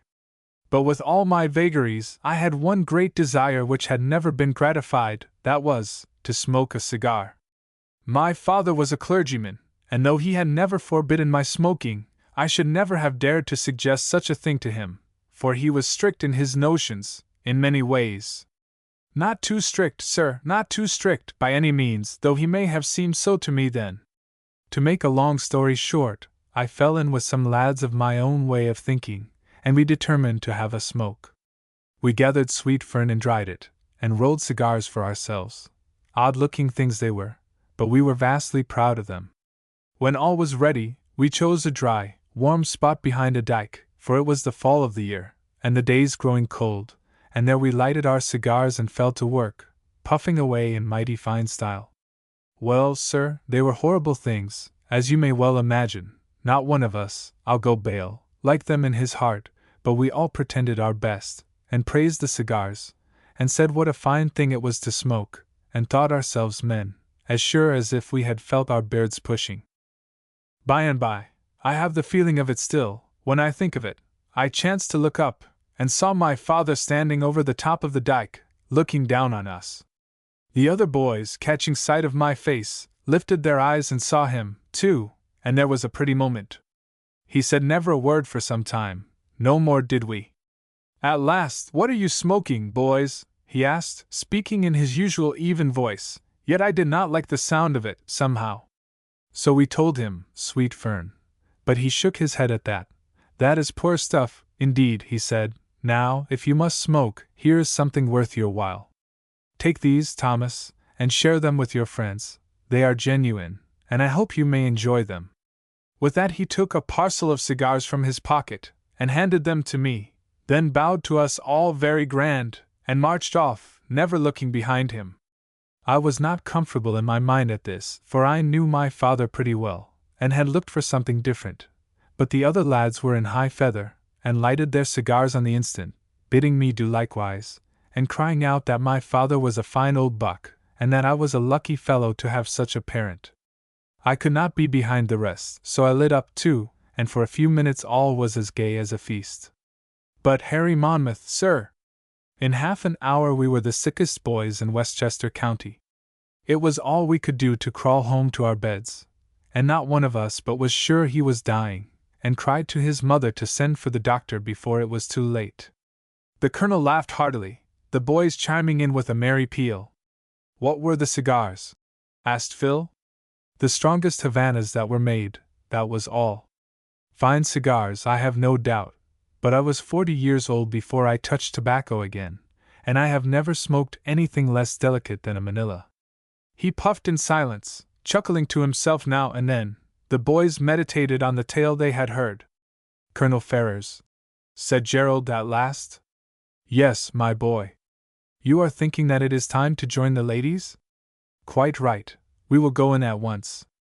I wanted to ask, said Gerald, if you don't mind telling us, that is, well, I was only thinking that perhaps those cigars you offered us, were they very mild ones, Colonel Ferrers? The Colonel looked grave for a moment, then he gave way and laughed aloud. Found me out, hey? He said. Well, since you asked me, Master Merryweather, I believe they were not the mildest that are made. But you, hark! What was that? From the next room came the sound of a crash, and then a cry. I am very sorry, sir, said the boys in a breath. It is probably our sister Gertrude, who has broken something. She has no fingers to her thumbs, added Gerald, and the result is destruction. They passed into the next room, and found that there had indeed been an accident. Gertrude had knocked down a great pink vase, and broken it into 50 pieces. She had also fallen over it, and now sat among the ruins on the floor, too frightened to cry, while the others picked up the pieces as best they might. Colonel Ferrers, what will you think of us? Cried Mrs. Merryweather, looking up as her host entered the room. This unlucky child of mine has done something dreadful. Get up, Gertie, and let me get the pieces from under you. I do so hope it may be mended. Heaven forfend, said Colonel Ferrers hastily. Is it? I can hardly hope it. Is it truly the pink vase with the stag's head on it? Yes, sobbed poor Gertrude, getting up from the floor, and seeking vainly for her handkerchief. Oh, I am so sorry! My dear child, cried the Colonel, and he took Gertrude by both hands. My dear young benefactress, how can I ever thank you? You have relieved me of a heavy burden. Why? What? Cried all. The Colonel pointed to the broken china, and gave a great sigh of relief. You behold there, he said, now happily in fragments, the bane of my existence. That horror, was given me 3 years ago by a valued servant and friend, my man Giuseppe. He bought it for my birthday, spent 10 of his hard-earned dollars on it, foolish, faithful creature that he is. What could I do? It was the enormity, you perceive. I was obliged to give it a place of honor. Fortunately, I seldom use this room when I am alone. I was forced to praise its tint, which I abominate, and its shape, which is wholly detestable. What would you? I could not wound my good Giuseppe. The vase has remained the chief ornament, in his eyes, of my drawing-room. Now, thanks to you, my charming child, I am delivered of this encumbrance, and my poor white and gold can appear without this hideous blot on its purity. Gertrude wiped her eyes, much relieved at this novel view of her infirmity, and all the others laughed heartily. And now, said the good Colonel, is it not time for some games, Hilda, or something of the kind? Command me, young people. Shall I be blind man at your service? It was a pleasant sight to see the Colonel, a silk handkerchief tied over his eyes, chasing the young folks hither and thither, pulled this way, twitched that, but always beaming under his bandage, and shouting with merriment. It was a pleasanter sight, later in the evening, to see him leading out Hildegarde for a quadrille, and taking his place at the head of the figure with stately, old-fashioned grace. Mrs. Graham, turning round a moment from her place at the piano, saw his fine face aglow with pleasure, and felt a corresponding warmth at her own heart. She thought of the gloomy, solitary man he had been a year ago, living alone with his servants, scarcely seeing or speaking to a soul outside his own grounds. And who shall blame the mother for saying in her heart, with a little thrill of pride, "It was my child who helped him, who brought the sunshine into this good man's life. It was my Hildegarde." Chapter 6. Another tea party. It was the very day after the great affair at Roseholme that Hildegarde had her own tea party. In fact, it had been planned for the birthday itself, and had only been postponed when Colonel Ferrers made known his kind wish. This was a piazza party. The broad, outdoor room was hung with roses, some of the very garlands which had graced the dark walls of Roseholme the night before, but here they were twined in and out of the vines which grew on all sides of the piazza, screening it from outside view, and making it truly a bower and a retreat. The guests had been asked to come at 5 o'clock, but it was not more than 3 when Hildegarde, coming to the door by chance, saw 2 or 3 little figures hanging about the gate, gazing wistfully in. At sight of her, their heads went down and their fingers went into their mouths. They studied the ground, and appeared to know neither where they were, nor why they had come. "Yolita!" exclaimed Hildegarde. "Is that you, child? And Minnie and Katy, too? Why, you are here in good time, aren't you?" She ran down and took the children by the hand, and led them up to the piazza. "I am very glad to see you, chicks," she said. "Shall we take off the hats? Perhaps we will leave them on for a little," she added quickly, seeing a shade of distress on Yolita's face. "They look so gay and bright, and we might want to walk about the garden, you see." Yolita beamed again, and the others with her. They were sisters, and their careful mother had given them hats just alike, dreadful mysteries of magenta roses and apple green ribbon. Their pride was pleasant to see, and Hildegarde smiled back at them, saying to herself that the dear little faces would look charming in anything, however hideous. Soon more children came, and yet more, Vesta Philbrook and Martha Skeet, Philena Tabb and Susan Aurora Bulger, 12 children in all, and every child there before the stroke of 4. "Well," said Hildegarde to herself, "the tea-table will not be quite so pretty as if I had had time to make the wreaths, but they would rather play than have wreaths, and I should not have left it till the last hour, sinner that I am," she proposed. "Little Sally Waters." And they all fell to it with ardor. "Oh, little Sally Waters, sitting in the sun, crying, weeping for your young man, rise, Sally, rise, wipe your weeping eyes," etc. Martha Skeet was the first Sally. She chose Susan Aurora, and Susan Aurora chose Hildegarde. Down went Hildegarde on the floor, and wept and wrung her hands so dramatically that the children paused in alarm, fearing that some real calamity had occurred. "Oh! Oh!" moaned Hildegarde. "My young man! Go on, children! Why are you stopping? Oh, where is my young man?"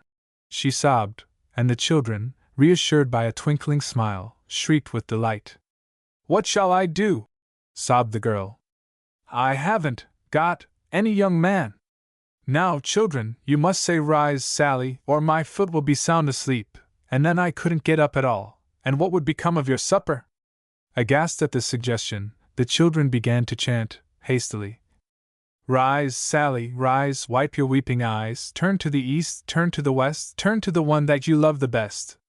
Hildegarde sprang to her feet, whirled to the east, with her hands clasped in entreaty, turned to the west, holding out her arms with a gesture of intense longing, turned to the south, and saw a stranger standing and gazing at her with a look of intense amusement.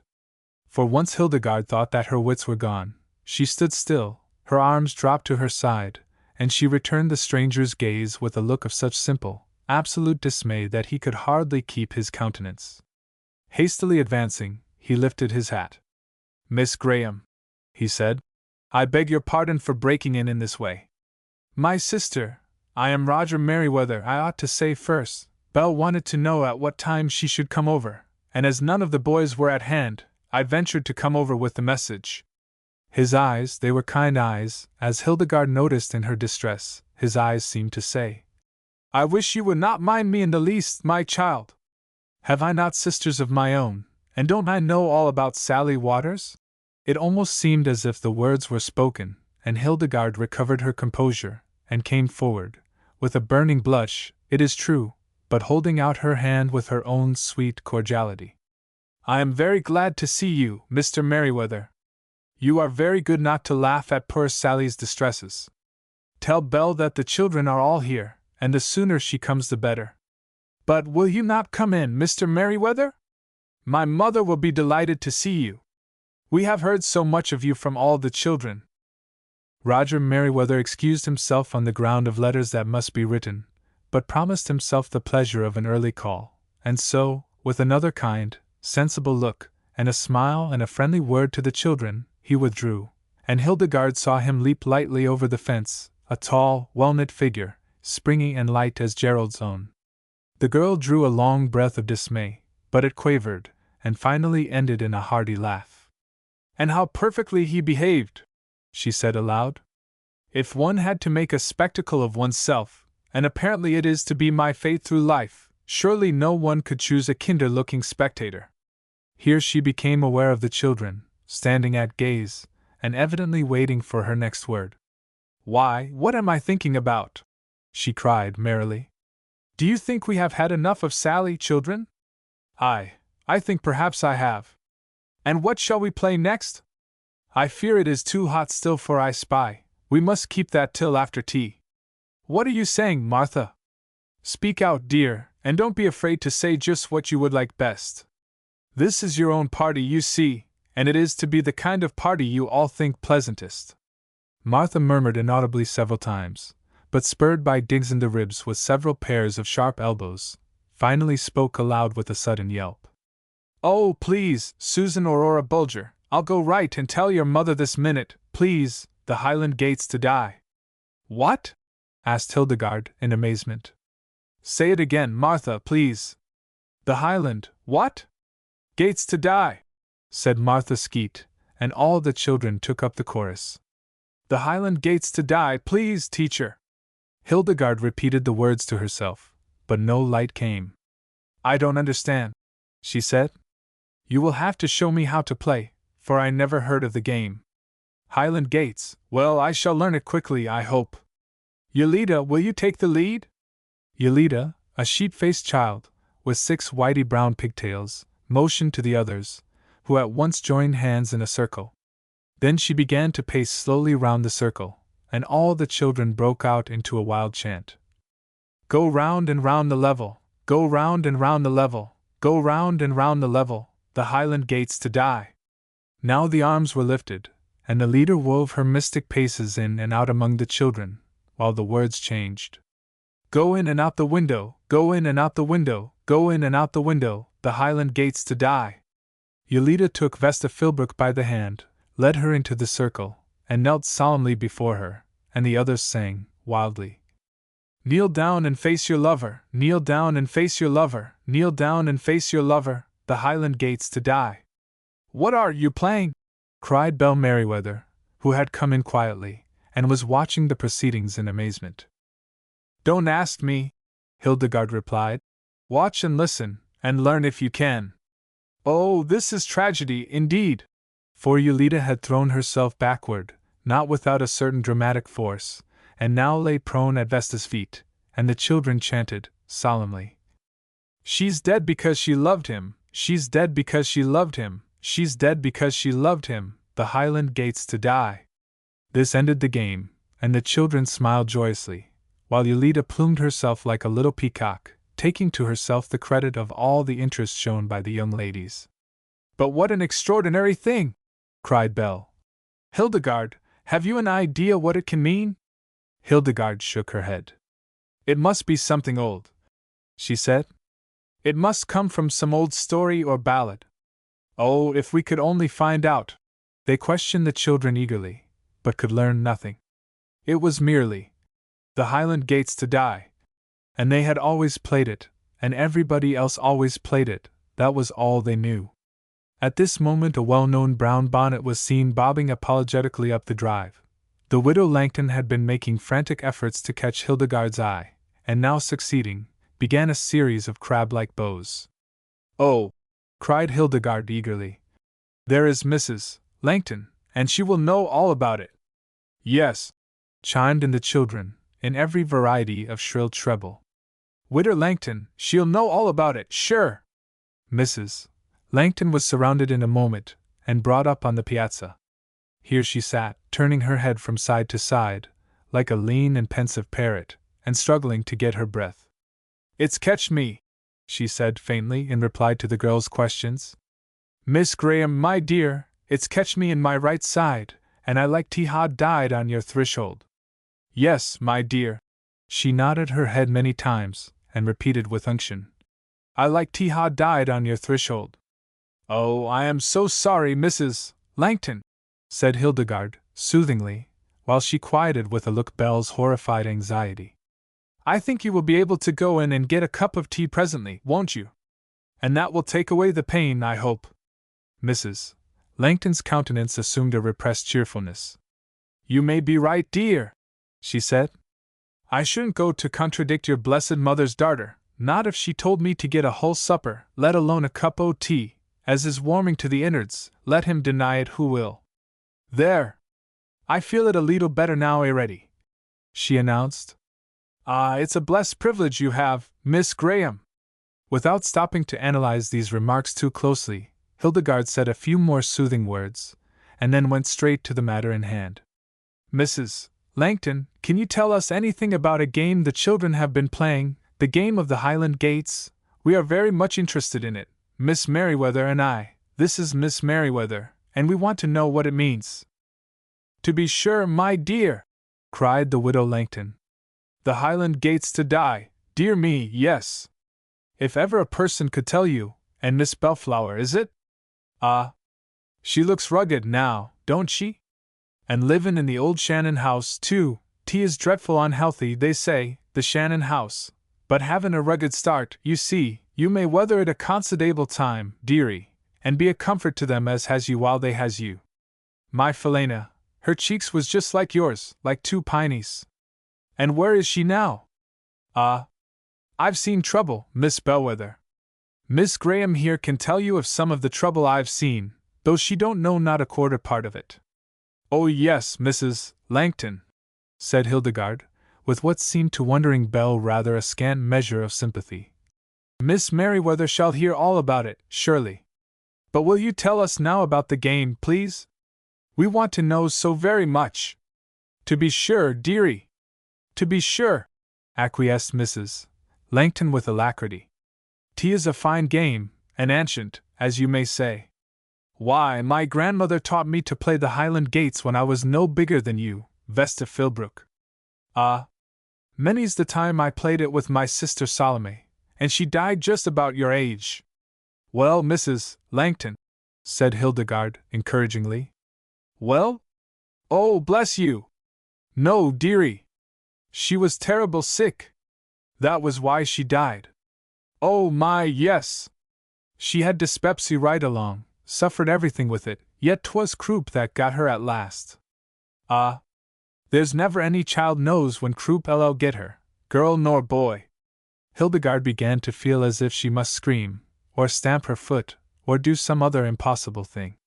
"Mrs. Langton," she said gravely, "I am sure Auntie has the kettle on, and you will be the better for your tea, so will you not tell us as quickly as you can, please, about the game? The children are waiting, you see, to go on with their play." "Just what I was going to say, dear," cried Mrs. Langton. "Let 'em play, I says, while they can, I says, for it's soon enough they get the play squenched out of 'em, if you'll excuse the expression, Miss Handfeather."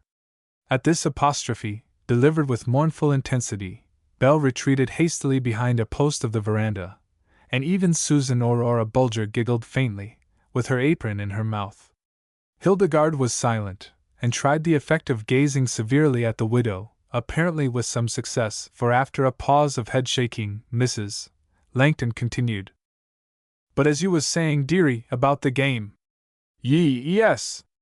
Well, my grandmother, she was an ancient woman, some said she was 97, and more called it 98, but she didn't rightly know herself, being she had lost the family Bible.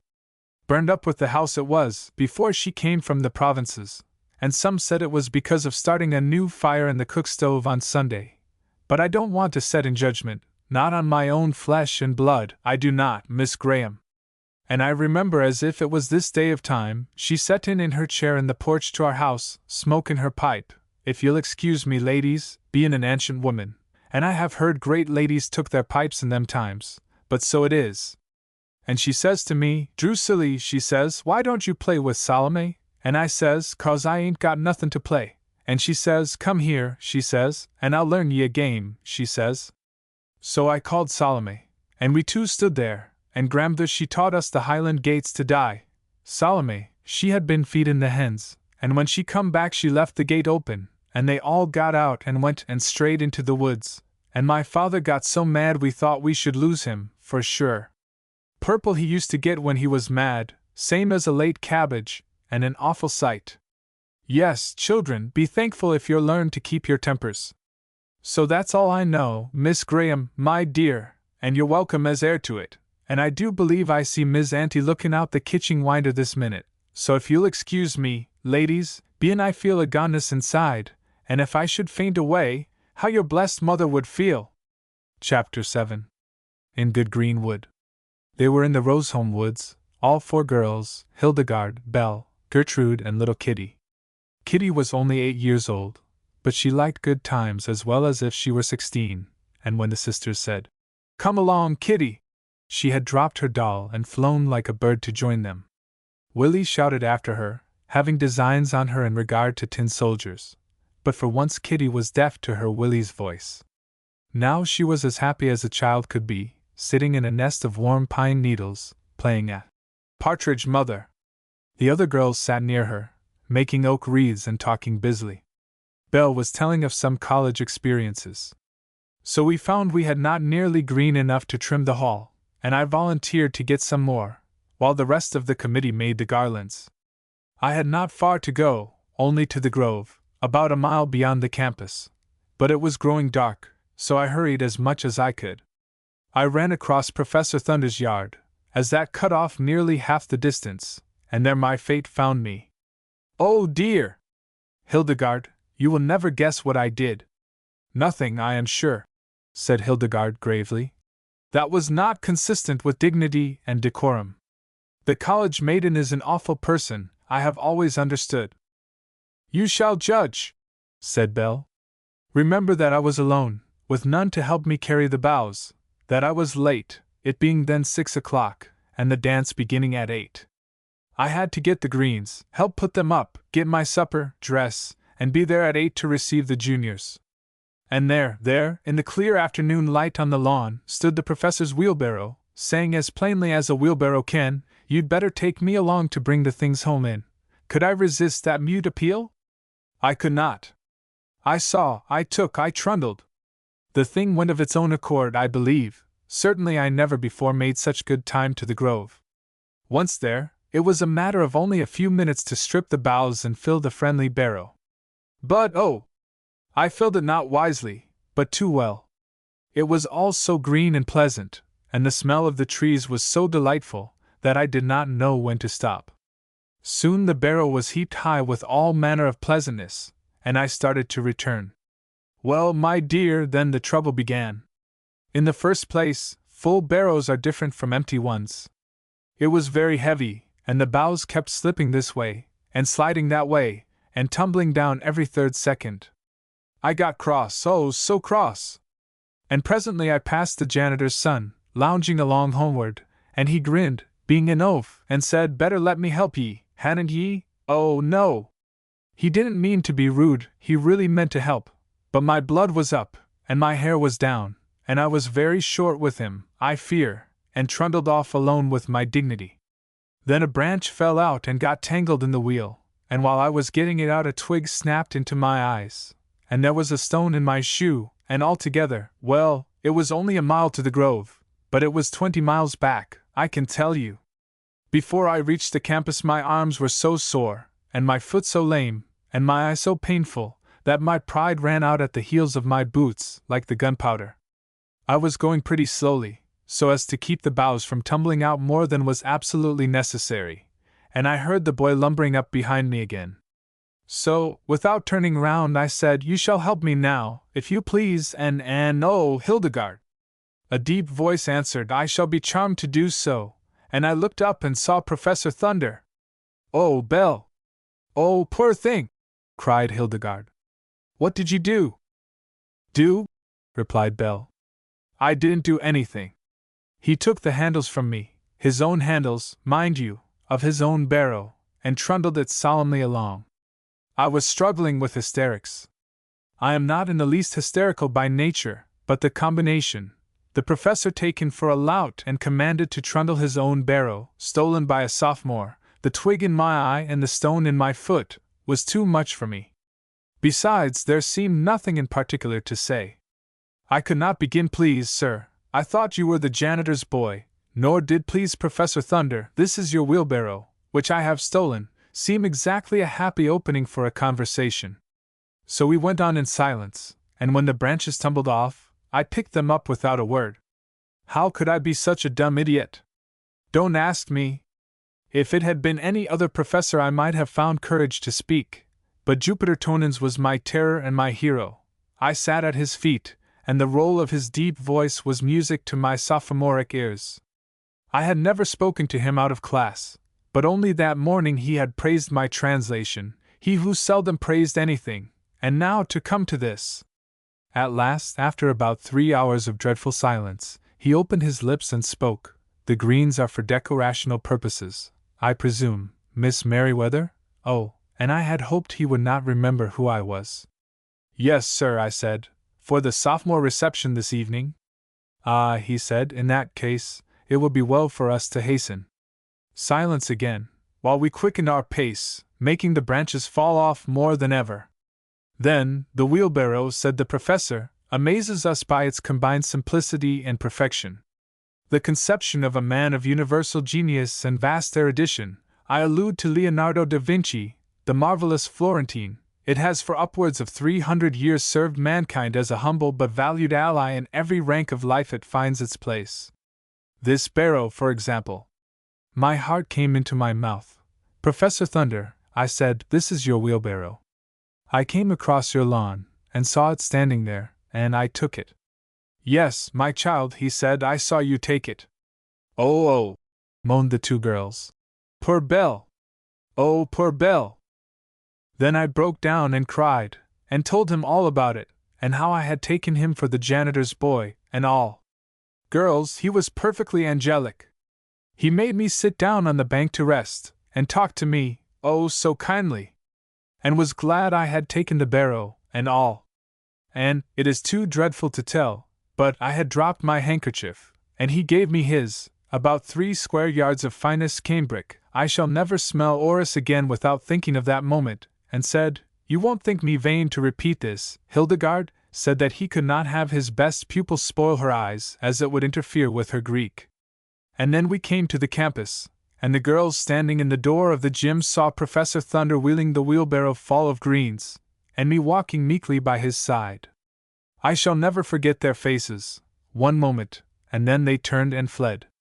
It was base, but I could not blame them. The sight was not one to induce composure, as the professor himself would say. So I thanked him as well as I could for the dumbness and heat that were on me, and he took off his hat and made a grand bow, and then he shook hands, oh, so cordially, and begged to present me with the freedom of the wheelbarrow, and then he went away. There, Hildegarde. You wanted a college story, and you have had one. The girls laughed heartily at Belle's adventures, and Hildegarde declared that she should never fear a college girl again, as it was evident that they were girls of like passions, getting into scrapes like their sisters. While talking, the girls had been busily plaiting garlands of oak leaves, and now they proceeded to crown each other, and hang long wreaths on neck and arm. "Hildegarde shall be the fairy queen," said Gertrude, "and we her attendant fays." "Hail, queen!" "Oh yes, that is all very well for you," said Belle. "You don't weigh 130 pounds. A fine sylph I should make. Hilda is perfect for the queen, however." Certainly Hilda did look very lovely, with the green chaplet crowning her fair locks, and the afternoon sunlight sifting through the leaves, checkering her white dress with light and shade. Roger Merriweather, coming through the wood in his quiet way, with his tin plant box slung over his shoulder, thought he had never seen a fairer sight, and paused to enjoy it before announcing his presence to the girls. As he stood there, motionless, and screened by the broad leaves of a great chestnut tree, a frightful scream was heard, a ferocious yell, which made the whole wood vibrate with horrid sound. The girls sprang to their feet in terror. Little Kitty ran to Belle and hid in her gown, while the older girls with one accord turned at bay, ready to face they knew not what peril. Even Roger was startled for the moment, and was about to step hastily forward, when a second shriek rang out. He recognized the voice, and stood still, unwilling to spoil sport. And now from the thicket burst two wild forms, blanketed and feathered, uttering hideous yells, and brandishing glittering weapons over their heads. Kitty shrieked, but after one moment Belle burst into laughter. "You imps!" she cried. "You wicked, wicked little wretches, to frighten us so! Kitty, darling, it is the boys. Look up, darling! Don't you see? It is our naughty, naughty boys playing Indian. After them, Toots! After them, Hilda! We'll give them a lesson they shall not forget." "Ha! Ha!" shouted the Indians. "Big Chief Hop Toad! Big Medicine Man put squills in his tea! Gobble up the white squaws for supper! Ha! Ha!" And now the quiet spectators saw a merry sight. The girls flew in pursuit, the boys fled before them. In and out of the trees, laughing, shrieking, they doubled and twisted. Hildegarde ran well, and Belle had not had 2 years of basketball for nothing. As for Gertrude, she was lithe and long-limbed as a young greyhound, but even so, they could not catch their tormentors. The long gray legs twinkled like lightning over the ground. Phil paused from time to time to shout his war whoop, and Gerald, when he could find breath, chanted wild scraps of song, accompanied by frantic gestures. My Tom, my Tommy Hawk, with thee I'll make the pale-face squawk, with thee I'll make them cry, oh, lock! My Tom, my Tommy Hawk!" Circling round a great tree, he came full upon Hilda, flying in the other direction, and made a snatch at her green wreath. "Pale-face squaw shall lose her hat, Medicine Man will see to that," he cried. "Will he, indeed?" cried Hildegarde. "Catch me if you can, you odious redskin! I defy you in every withering term that a Cooper maiden ever invented! Ho! If you are a Cooper maiden, you are nothing but a female," said Gerald. "Aha! She turns, she flies. She feels the scalp wriggling on her head. She fears she'll soon be a female dead. Ho, ho! Medicine Man! Big Injun! Ho!" Flying breathless now, Hildegarde darted hither and thither, hiding under the leaves, dodging behind the tree trunks.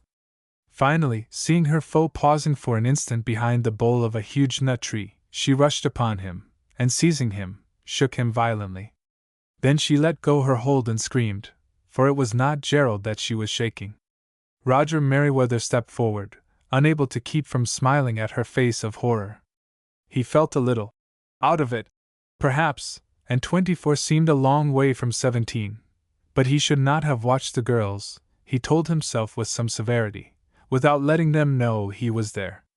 Now this pretty child regarded him as a double eavesdropper and spy. But his apology was drowned in the shouts of the boys. "Hi! Here's Roger! Hurrah! Roger, Roger! My scientific codger, come and play Big Injun! The pale faces are uncommonly game, but we shall have them all the same. Hi! There goes Dropsy!" Indeed, at this moment Gertrude tripped over a tree root and fell headlong. As she fell, she caught at Phil's ankle, just as he was in the act of grasping Belle by the flying tail of her gown. Another moment, and all three were on the ground together in a confused heap. "Anybody hurt?" asked Roger, going to pick them up. "Oh no," said Belle, sitting up and shaking the pine needles from her hair. "Toots was underneath, and she makes a noble cushion. All right, Toots. And how do you come here, Professor?" The three fallen ones righted themselves, and sat up and panted, seeing which, the others came and sat down, too, and for a space no one spoke, for no one had any breath save Roger, and he was laughing. I have been botanizing, he said at last. I was coming quietly along, when suddenly bedlam broke loose, and I have been standing by to go about ever since. No extra lunatics seemed to be needed, or I should have been charmed to assist. By this time Hildegarde had recovered her composure. It was her fate, she reflected, to run into people, and be found in trees, and be caught playing Sally Waters. She could not help her fate. But her hair was all down her back, and she could help that. She began to knot it up quietly, but Gerald raised a cry of protest. What, oh, what is she doing that for? Don't, Miss Hildegarde, please! I was just thinking how jolly it looked, let alone the chances for scalping. Thank you, said Hildegarde, as she wound up the long locks and fastened them securely. I have no fancy for playing Absalom all the way home. Have you hurt your foot, Phil? For Phil was rubbing his ankle vigorously, and looking rather uncomfortable. I stumbled over Dropsy's nose, he said ruefully. When she fell down, her nose reached all the way round the tree, and tripped me up. I wish you would keep your nose in curl papers, Dropsy. Dropsy beat him affectionately, and helped rub his ankle. They were silent for a moment, being too comfortable to speak, each one thought to himself. The sunbeams flickered through the leaves. The pine needles, tossed into heaps by the hurrying feet, gave out their delicious fragrance. Overhead the wind murmured low in the branches. It was a perfect time, and even Gerald felt the charm and was silent, throwing acorns at his sisters. Sing, Roger, said Belle at length softly. Sing Robin Hood. So Roger sang, in a noble baritone voice, that joyous song of the forest, and the woods rang to the chorus. So, though bold Robin's gone, yet his heart lives on, and we drink to him with 3 times 3. Chapter 8. Hands Across the Sea. Oh, how jolly you all look! Cried Hildegarde, peeping through the hedge. Where are you going? The Merryweathers were going to ride, so much was evident. 5 bicycles stood at the door, glittering in the sunlight. 5 riders were in the act of mounting, plainly bound on a pleasure trip. Only for the mail, and a little spin after it, cried Mr. Merryweather. Wish you could come too, Miss Graham. You will certainly have to get a wheel and join us. Nothing like it, I assure you. Belle and Gertrude, in trim short skirts and gaiters, sat already perched, ready for the start, and Phil and Gerald were putting a last touch to their shining metalwork. Mrs. Merryweather came out on the steps, with Kitty by her side. Here are my letters, dear people, she said. And don't forget the boots, please, they are very important. May one inquire what boots? Asked Mr. Merryweather. I really have no idea, replied his wife. Somebody said at breakfast that you must be sure to remember the boots, and dwelt on their importance, therefore I mention them. Oh, you avez-vous procure ces chapeaux? Inquired Gerald politely. My dear Gerald, you know that I will not endure slang that is less than 50 years old. It isn't slang, mother! At least it may be, but I want to know, because really, you know, ma'am, when it comes to baskets. Mrs. Merryweather put up her hand, and removed her headgear. Dear me, she said, it is a basket, sure enough. That is very curious. Why then, I must have picked the raspberries into my hat. A shout of laughter, in which Mrs. Merryweather joined placidly, greeted this announcement. I put plenty of green leaves in it, she said. It will be all right. But I sent it to the minister's wife, and I fear she will be surprised. My dear Gertrude, have you learned your Latin lesson, that I see you starting off so freely? Yes, mother, said Gertrude sadly. I learned it, and it was a detestable lesson. I am so tired of hearing that Titus Labienus was stationed on a hill. I know, chimed in Phil. I remember when I was in Caesar, about 40 years ago, and Titus Labi was on the hill then. It's my belief he got stuck there, and was afraid to come down. That is curious, said Mrs. Merryweather meditatively. Always on a hill, why, so he is. That is rather interesting, don't you think so? With all respect, I do not, said Mr. Merryweather. I desire to depart. If Caesar had had a wheel, he would not have been so tedious. "Oh, jolly!" cried Gerald. "Caesar commanded to let scoot the legions through the morasses and bogs the bogs.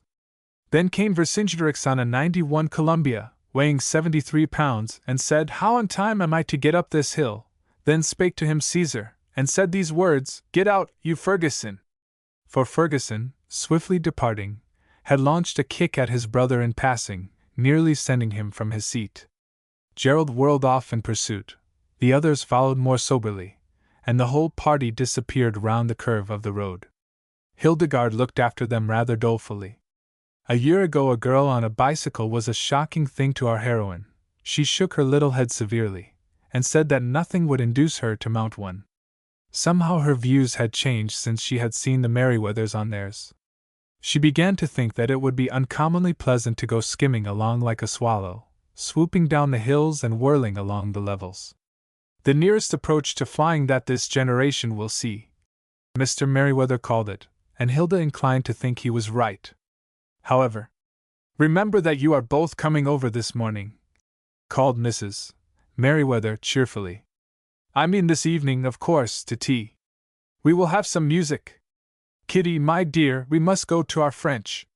Shall we bring our sewing out on the veranda, mammy? Asked Hilda, rousing herself from a little reverie. Ah, you have the letters, sly one, and never told me. I doubted if there was anything that would interest you, my love, said Mrs. Graham. Yes, let us have our work, by all means. There are 1 or 2 business letters that I should like you to look over. Hilda smiled and departed, revolving the thought that she was a selfish and empty-headed wretch. She did not want to read business letters. She wanted to be on a wheel, flying over the smooth road, with the wind lifting her hair and breathing cool against her cheek. And here was her mother sitting alone, and the new tablecloths to hem, and all together. If you could tell me why they thought it worth while to keep you, she said to herself, I should be glad to know it. Perhaps you can tell me what PIG spells. Returning with the wide sewing basket, she found her mother looking over a pile of letters. It is high time, said Mrs. Graham, that you began to take some interest in business matters. Hildegarde wondered what was coming. Her mother looked very grave. She held in her hand a square gray envelope. I shall be greatly obliged, therefore, my dear, her mother continued, with the same portentous gravity, if you would read that. And she gave the letter to Hildegarde. Oh, mamma! You wicked, wicked deceiver! You frightened me almost to death, and it is from Jack, dear old Jack. Oh, how delightful! You pleasant person, Mrs. Graham, I forgive you, though my heart still throbs with terror. Are you all comfortable, my own? Your little feet all tucked up beneath your petticoat, so that they cannot steal in and out? Don't you want a glass of milk, or a cracker, or a saddle of mutton, or anything else? Then be silent. And oh, how happy we shall be! Hildegarde settled herself in her chair, sighed with pleasure, and broke the seal of the fat letter. Dear Hilda, it seems an age since I last wrote, but there is so much going on I have hardly time to breathe. There have been some awfully jolly concerts this spring, and I have been going to them, and practicing 4 hours a day, and having lessons and all that. Her J. played at the last 2 concerts, and I know what heaven is like, my heaven, at least, since I heard him. He played. Here followed an accurate list of the great violinist's performances, covering 3 sheets of notepaper. It isn't the technique and all that, though of course he is the first in the world for that and everything else. It's the sense, the heart that he puts into it.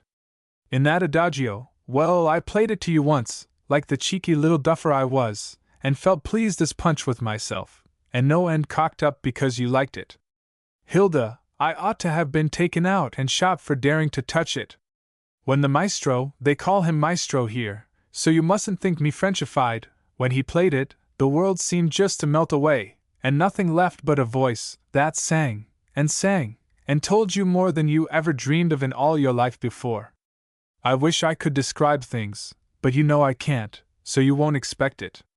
But one thing I will tell you, if you'll promise not to tell any living soul.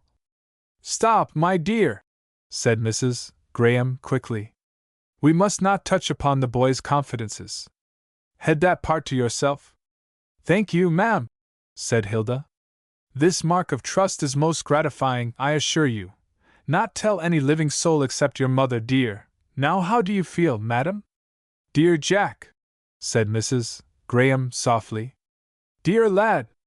Of course I shall like to hear it. Go on, Hilda, and I promise not to interrupt again. The day after the last concert, it was only day before yesterday, but it seems an age, I went to take my lesson, and my master was not there. He is often late, so I just took out some music and began to play over the things I had studied. There was a sonata of Rubinstein's, very splendid, that has quite possessed me lately.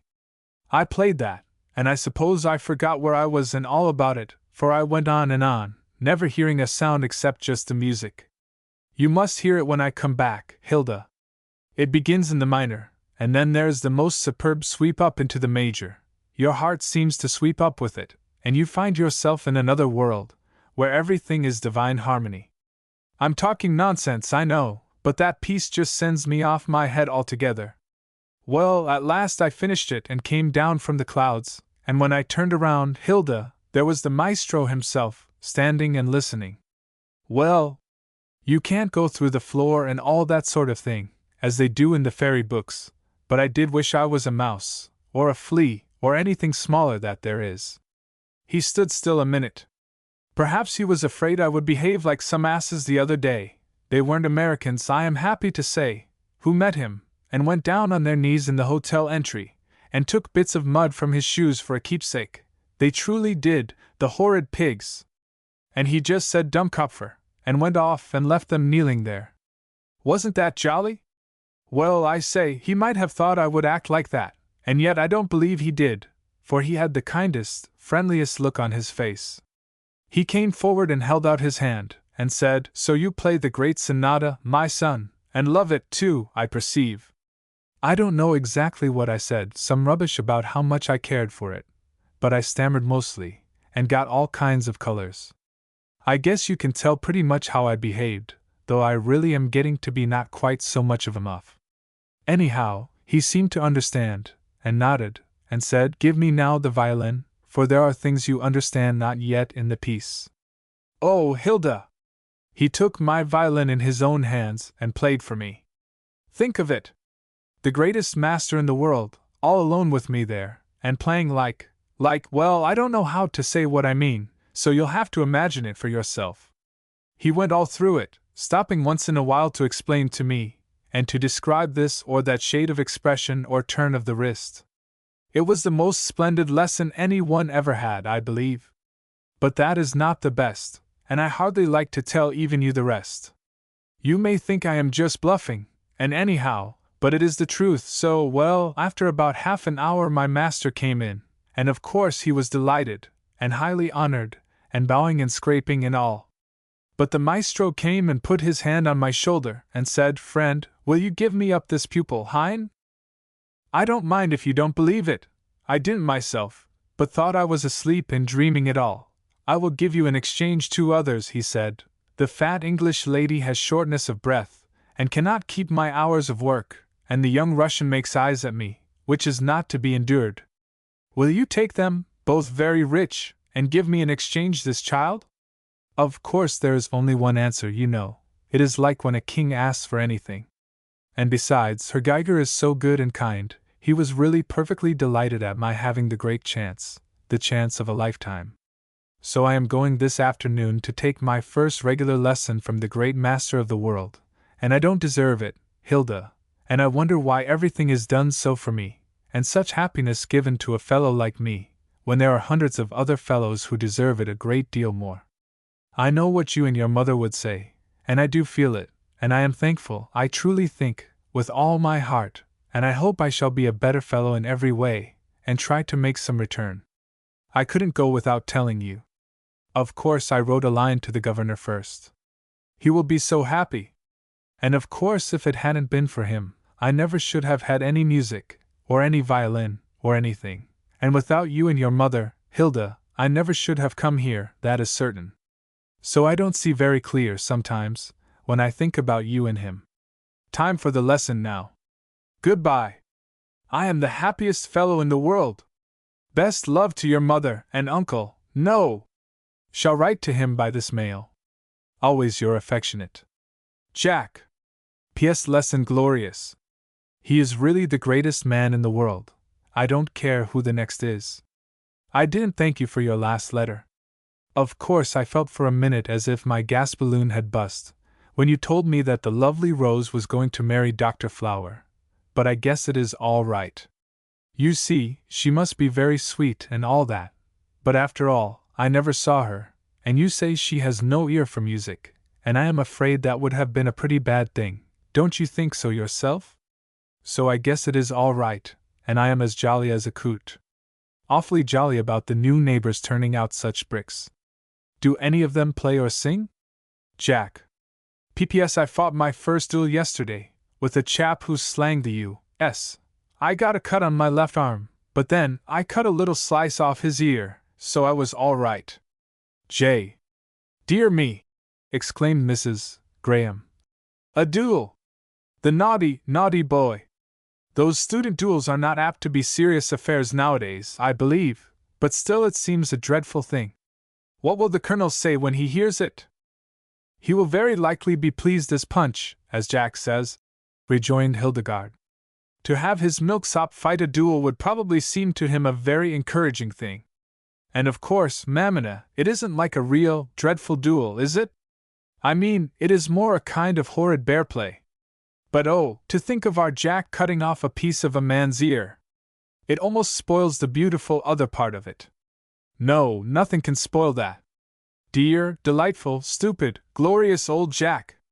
I always knew he had genius. When shall we see the Colonel? Possibly tonight, at the Merryweathers, said her mother. These pleasant little tea parties seem to take in all our little circle. See! There come the riders back again, Gerald and Phil racing, as usual. Hear them shout! Certainly, never a family was better named. Hildegarde came up behind her mother, and put her arms lightly round her neck. I prefer my pea, she said. And the two women laughed, and kissed each other, and went on with their work. Chapter 9. Merry weather indoors. It rained that evening, so the plans for tennis were brought to naught, but the evening was cheerful enough, in spite of the pouring rain outside. The wide, book-strewn parlor of Pumpkin House was bright with many lamps, and twinkling with laughing faces of boys and girls.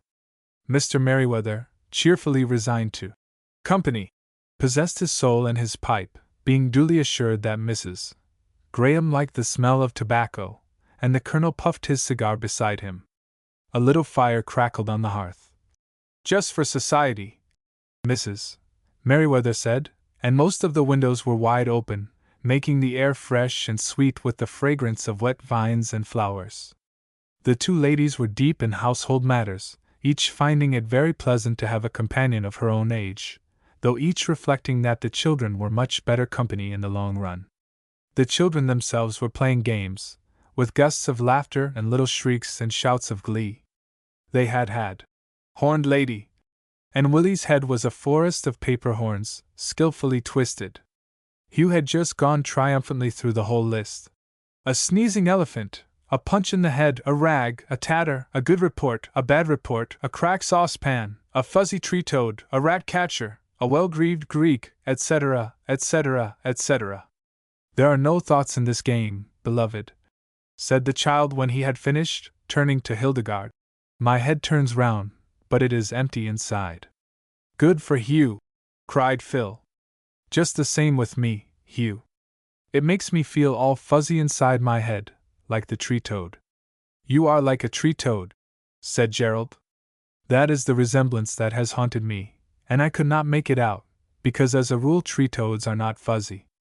I thank thee, Hugh, for teaching me that word. My brother, the tree-toad. Every one will know whom I mean. Just as they know you as the one as is a little wanton, retorted Phil. Just think, Miss Hilda, Jerry and I spent a week together at a house at Pemaquid, and Jerry left his sponge behind him when he came away. Well, and when the captain of the tug brought it over to the island where the rest of us were, he said one of the boys had left it, the one as was a little wanton. And he said it was a pity about him, and asked if there warn't nothin' they could do for his wits. That was because he heard me reciting my Greek cram to the cow," said Gerald. "Most responsive animal I ever saw, that cow, and mooed in purest attic every time I twisted her tail." "And how about the pitch kettle, my gentle shepherd? Was I ever seen," I asked the assembled family, "was I ever seen with a pitch kettle on my head instead of a hat?" "Oh, Hilda!" exclaimed Belle. "You ought to have seen Phil. He had been pitching the canoe, this was ever so long ago, of course, and he thought it would be great fun to put the pitch kettle on his head. He thought it was quite dry, you see. So he did, and went round with it for a little, so pleased and amused, and then he saw some ladies coming, and tried to take it off, and it wouldn't come. Oh dear! How we did laugh!" "Yes, Miss Hilda, I should think they did," cried Phil, indignantly. "Sat there and chuckled like great apes, instead of helping a fellow. And I had to crawl under barrels for about half a mile, so that those people wouldn't see me." "Poor Phil!" cried compassionate Hildegarde. "And did you get it off at last?" "First we tried butter," he said, "but that wouldn't stir it. Then they gave me a bath of sweet oil, and put flour in my hair, and hot water, and turtle soup, and I don't know what not, and the more things they did, the faster the old thing stuck. So at last we had to call the mater, and she took the scissors and cut it off." "Oh, meus oculis!" cried Gerald. "Do you remember how that kettle looked, with a fringe of hair all around it? Half his hyacinth bed on one fell kettle. He ought to have some the Lochaber no more. And we ought to have some Philly, put the kettle on," cried Gertrude. "Toots, don't exhaust your brain," said Gerald gravely. "You may need it some time, there is no knowing." "No knowing, but much nosing," he added. "Could you move the principal part of your person, my child? It casts such a deep shadow that I cannot see myself think." "Will someone please tell me what is the matter with Gertrude's nose?" asked Hildegarde, innocently. "You are always talking about it. It seems to me a very good nose indeed." "Dear Hilda!" exclaimed Gertrude. "What a nice girl you are!" "That is just the point, Miss Hilda," said Gerald. "It is an excellent nose. Take it as a nose, it has no equal in the country, we have been assured. If there's one thing this family is proud of, it is Gertrude's nose. We may not be clever or rich or beautiful, but we can always fall back on the nose. There's plenty of room on it for the whole family." "Why," put in Phil, "the pater has been offered $1 a pound for that nose, and he wouldn't look at it." "He couldn't see it," said Belle. "The nose was in the way." "Why, one day we had been in bathing," said Phil. "And when we came back, Toots hung her nose out of the window to dry, and went to sleep and forgot it, and will you believe it? A fellow came along and climbed right up it, just like Rapunzel. Rapunzel, let down your hair, you know." "Ah! Oh, I say!" At this outrage, Gertrude rose, and fell upon her brother tooth and nail. She was a powerful child, and at the shock of her onset, the seat of Phil's chair gave way, and he sat through, like little Silverhair, and came suddenly to the floor, his head and legs sticking up helplessly through the empty frame. The young people were so overcome with laughter that no one could help him, but Roger, who had been hidden in a convenient corner with an absorbing monograph on trilobites that had just arrived by mail, came forward and pulled his brother out. "Dear me!" exclaimed Mrs. Merriweather, looking up. "Philip, my dear, it is strange that none of you can remember not to sit in that chair." "What is the matter with the chair?" inquired Mr. Merriweather. "The seat has been loose for a long time," said his wife. "It always comes down when anyone sits in it. And could it not be mended?" "Why, yes," said Mrs. Merriweather, evidently receiving a new idea. "I suppose it might be mended, Miles. Do you know, I never thought of that." "Certainly, it shall be mended. Belle, remind me tomorrow to get some glue. That is one of the set of chairs that came from my father's house, you remember, Miles, and the seats were always loose. One night my mother had a party, and your Uncle Frederick went round before the people came, and set the seats forward in the frames, so that whoever sat down would go through at once. The governor of the state was the first to take his seat, and he went directly through to the floor, just as Phil did now. My father was excessively angry, and Frederick and I spent the next day in bed, but we thought it was worth the punishment. These are improving reminiscences, my dear Miranda, said Mr. Merriweather. Oh! But what do you think Mamma did this morning? Cried Gertrude. May I tell them, Mamma? Do you mind? Tell them, by all means, my dear, said Mrs. Merriweather cheerfully. Did I do anything more foolish than usual? Oh, yes, I remember. I was measuring the whale oil soap. Tell them, Gertie, if you think it would amuse them. I am not very useful, she added, turning to Mrs. Graham, but I do seem to give a good deal of amusement, and that is a good thing. Well, said Gertrude, you see, we had to squirt the roses, and Mamma said she would make the whale oil mixture for us, because it is such horrid stuff, and we had some errands to do first. So I came back after the errands, and she was measuring it out. Dear Mamma! Am I a wretch? Not at all, my child, said her mother. I richly deserve to be exposed. Besides, one can always serve to point a moral. You see, Mrs. Graham, the receipt said, half a pint of soap to a gallon of water. Now I had 10 gallons of water, so I tell what I was doing, cruel child. She had the pint measure, said Gertie, and she was filling it half full and then pouring it into the water. She was going to do that 10 times, you see, and I said, why don't you fill it full 5 times, darling Mamma, I am a wretch. Yes, you are, cried Belle. Poor Mamma! Dear Mamma! The children all clustered round their mother, caressing her, and murmuring affectionate words. Mrs. Merriweather smiled in a happy, helpless way. I am a sad goose, good neighbors, she said, but they always bring me out right, somehow. There now, darlings, sit down and be good. And, by the way, Gertrude, I am minded to heap a coal of fire on your head. Didn't you tell me this morning that Titus Labienus was always on a hill, or something like that? Yes, said Gertrude. So he is, and ever will remain so. Have you taken him down, dear Mamma? Not exactly, said her mother. But I have made a ballad about him, and I thought it might possibly amuse you all. An eager shout arose, and all the young people gathered in a circle round the good lady's chair, while she read The Ballad of Titus Labienus. Now Titus Labienus was stationed on a hill. He sacrificed to Janus, then stood up stark and still he stood and gazed before him, the best part of a week. Then, as if anguish tore him, did Labienus speak. Oh, hearken, mighty Caesar I.O. Caius Julius C. It really seems to me, sir, things aren't as they should be. I've looked into the future, I've gazed beyond the years, and as I'm not a butcher, my heart is wrung to tears.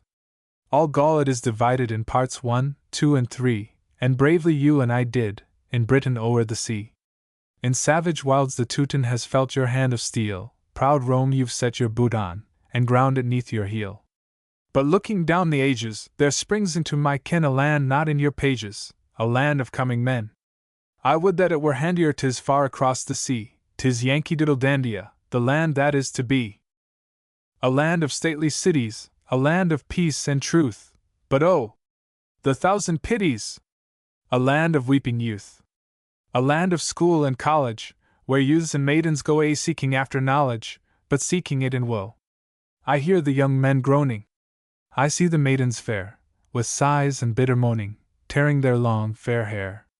And through the smoke of Janus their cry comes sad and shrill. O Titus Labienus, come down from off that hill! For centuries you've stood there, and gazed upon the Swiss, yet never have was stood there an enemy like this. The misery of seeking, the agony of doubt of who on earth is speaking, and what 'tis all about.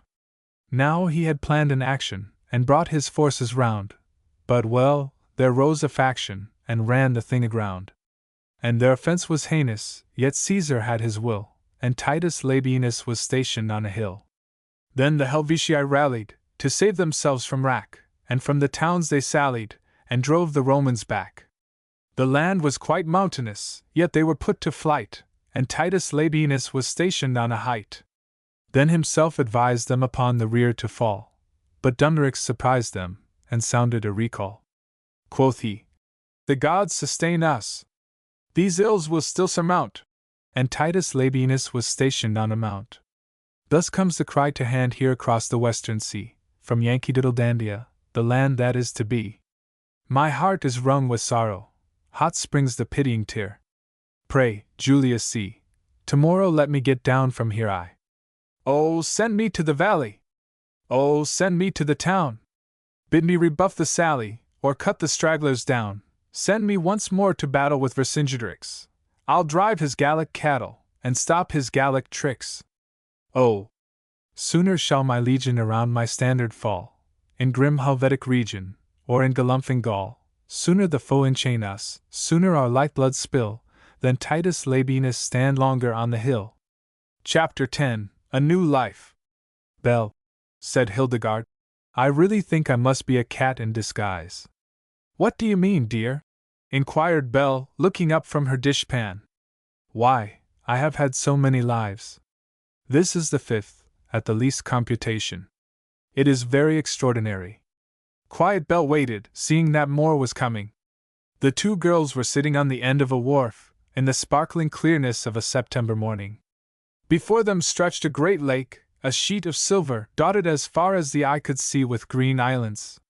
Behind lay a pebbly beach, and farther up, nestled among a fringe of forest trees, stood a bark hut, with broad verandas and overhanging eaves. Hildegarde looked up and around, her face shining with pleasure. They have all been so happy, the lives, she said, but this surely is the most beautiful to look at. You see, here she turned again to her companion. First I was a little girl, and then a big one, at home in New York, and a very singularly odious specimen of both I was. Am I expected to believe this? Asked Belle, quietly. Oh, yes! Because I know, you see, and I remember just how detestable I was. Children are so sometimes, you know, even with the very best parents, and I certainly had those. Well, at last I grew so unbearable that I had to be sent away. Oh, you need not raise your eyebrows, my dear! It's very nice of you, but you never saw me then. I don't mean that I was sent to the reform school, but my father and mother had to go to California, and I was not strong, so the journey was not thought best for me, and besides, dear mamma saw that if I was ever going to amount to anything I must be taken away from the fashionable school and the set of girls I was getting intimate with. I wasn't intimate with mamma then, I didn't want to be. The other girls were not, and I thought it would be silly, think of it, Belle. Well, I was sent, a forlorn and furious child, 15 years old though, the same age as dear, sweet Gertrude, to my mother's old nurse in the country, a farmer's wife, living on a small farm, 20 miles from a city. There, my dear, I first learned that there was a world outside the city of New York. I must tell you all about it some day, the happy, blessed time I had with those dear people, and how I learned to know my own dearest ones while I was away from them. I buried that first Hildegarde, very dead, oh, very dead indeed. Then the next summer I went to a new world, and my Rose went with me. I have told you about her, and how sweet she is, and how ill she was, and now how she is going to marry the good doctor who cured her of her lameness. We spent the summer with Cousin Wealthy Bond, a cousin of my mother's, the loveliest old lady, living down in Maine. That was a very new world, Belle, and oh! I have a child there, a little boy, my Benny. At least, he is Cousin Wealthy's Benny now, for she is bringing him up as her own, and loves him really as if he were. But I always think of him as partly mine, because Rose and I found him in the hospital where we used to go to carry flowers. He had been very ill, and we got Cousin Wealthy to let him come to her house to get well. And through that, somehow, there came to be a little convalescent home for the children from the hospital. Oh, I must tell you that story too, some day, and it is called Joyous Garde. Yes, of course I named it, and I was there for a month this spring, before you came, and had the most enchanting time. I took you with me, and the only trouble was that Benny was madly jealous of him, and gave him no peace. Poor Benny! He is a dear, nice little boy, but not like Hugh, of course, and that exasperated him past belief. It was just like Lord Lardy and the waiter in the Bab Ballad, for Hugh was entirely unconscious, and would smile peacefully at Benny's demonstrations of wrath, thinking it all a joke. Oh, I could talk all day about Benny and Cousin Wealthy, and nice, funny Mrs. Brett, and all of them.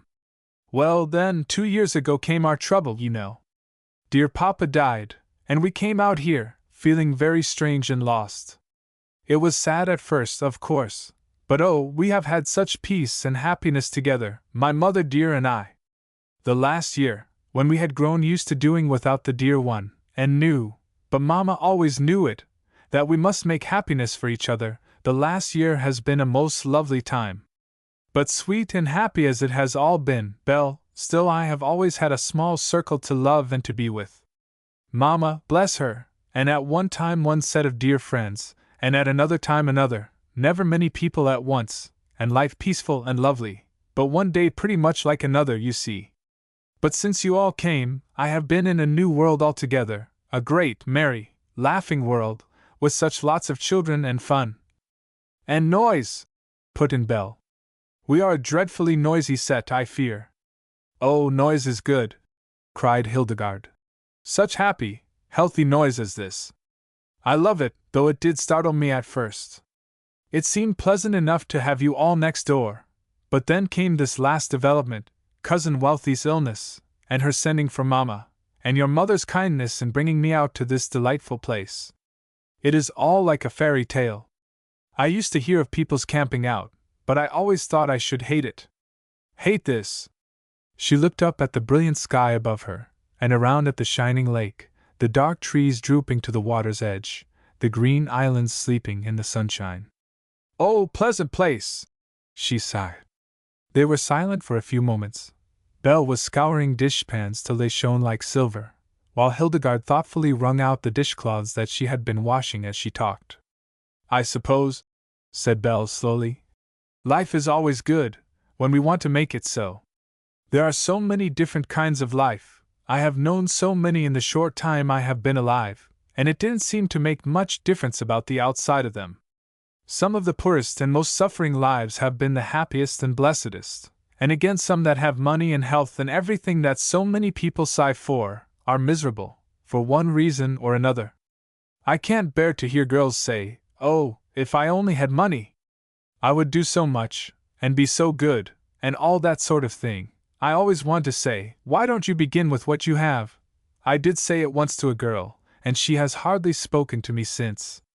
She had been wishing that she had $100 to give to the Mission Society, and when I asked her for 10 cents, I was the collector, she said she had only 1 dime, and she must get some soda water, or she should die. The creature! What did you say to her? I said possibly the world would continue to revolve if you did, and stalked away.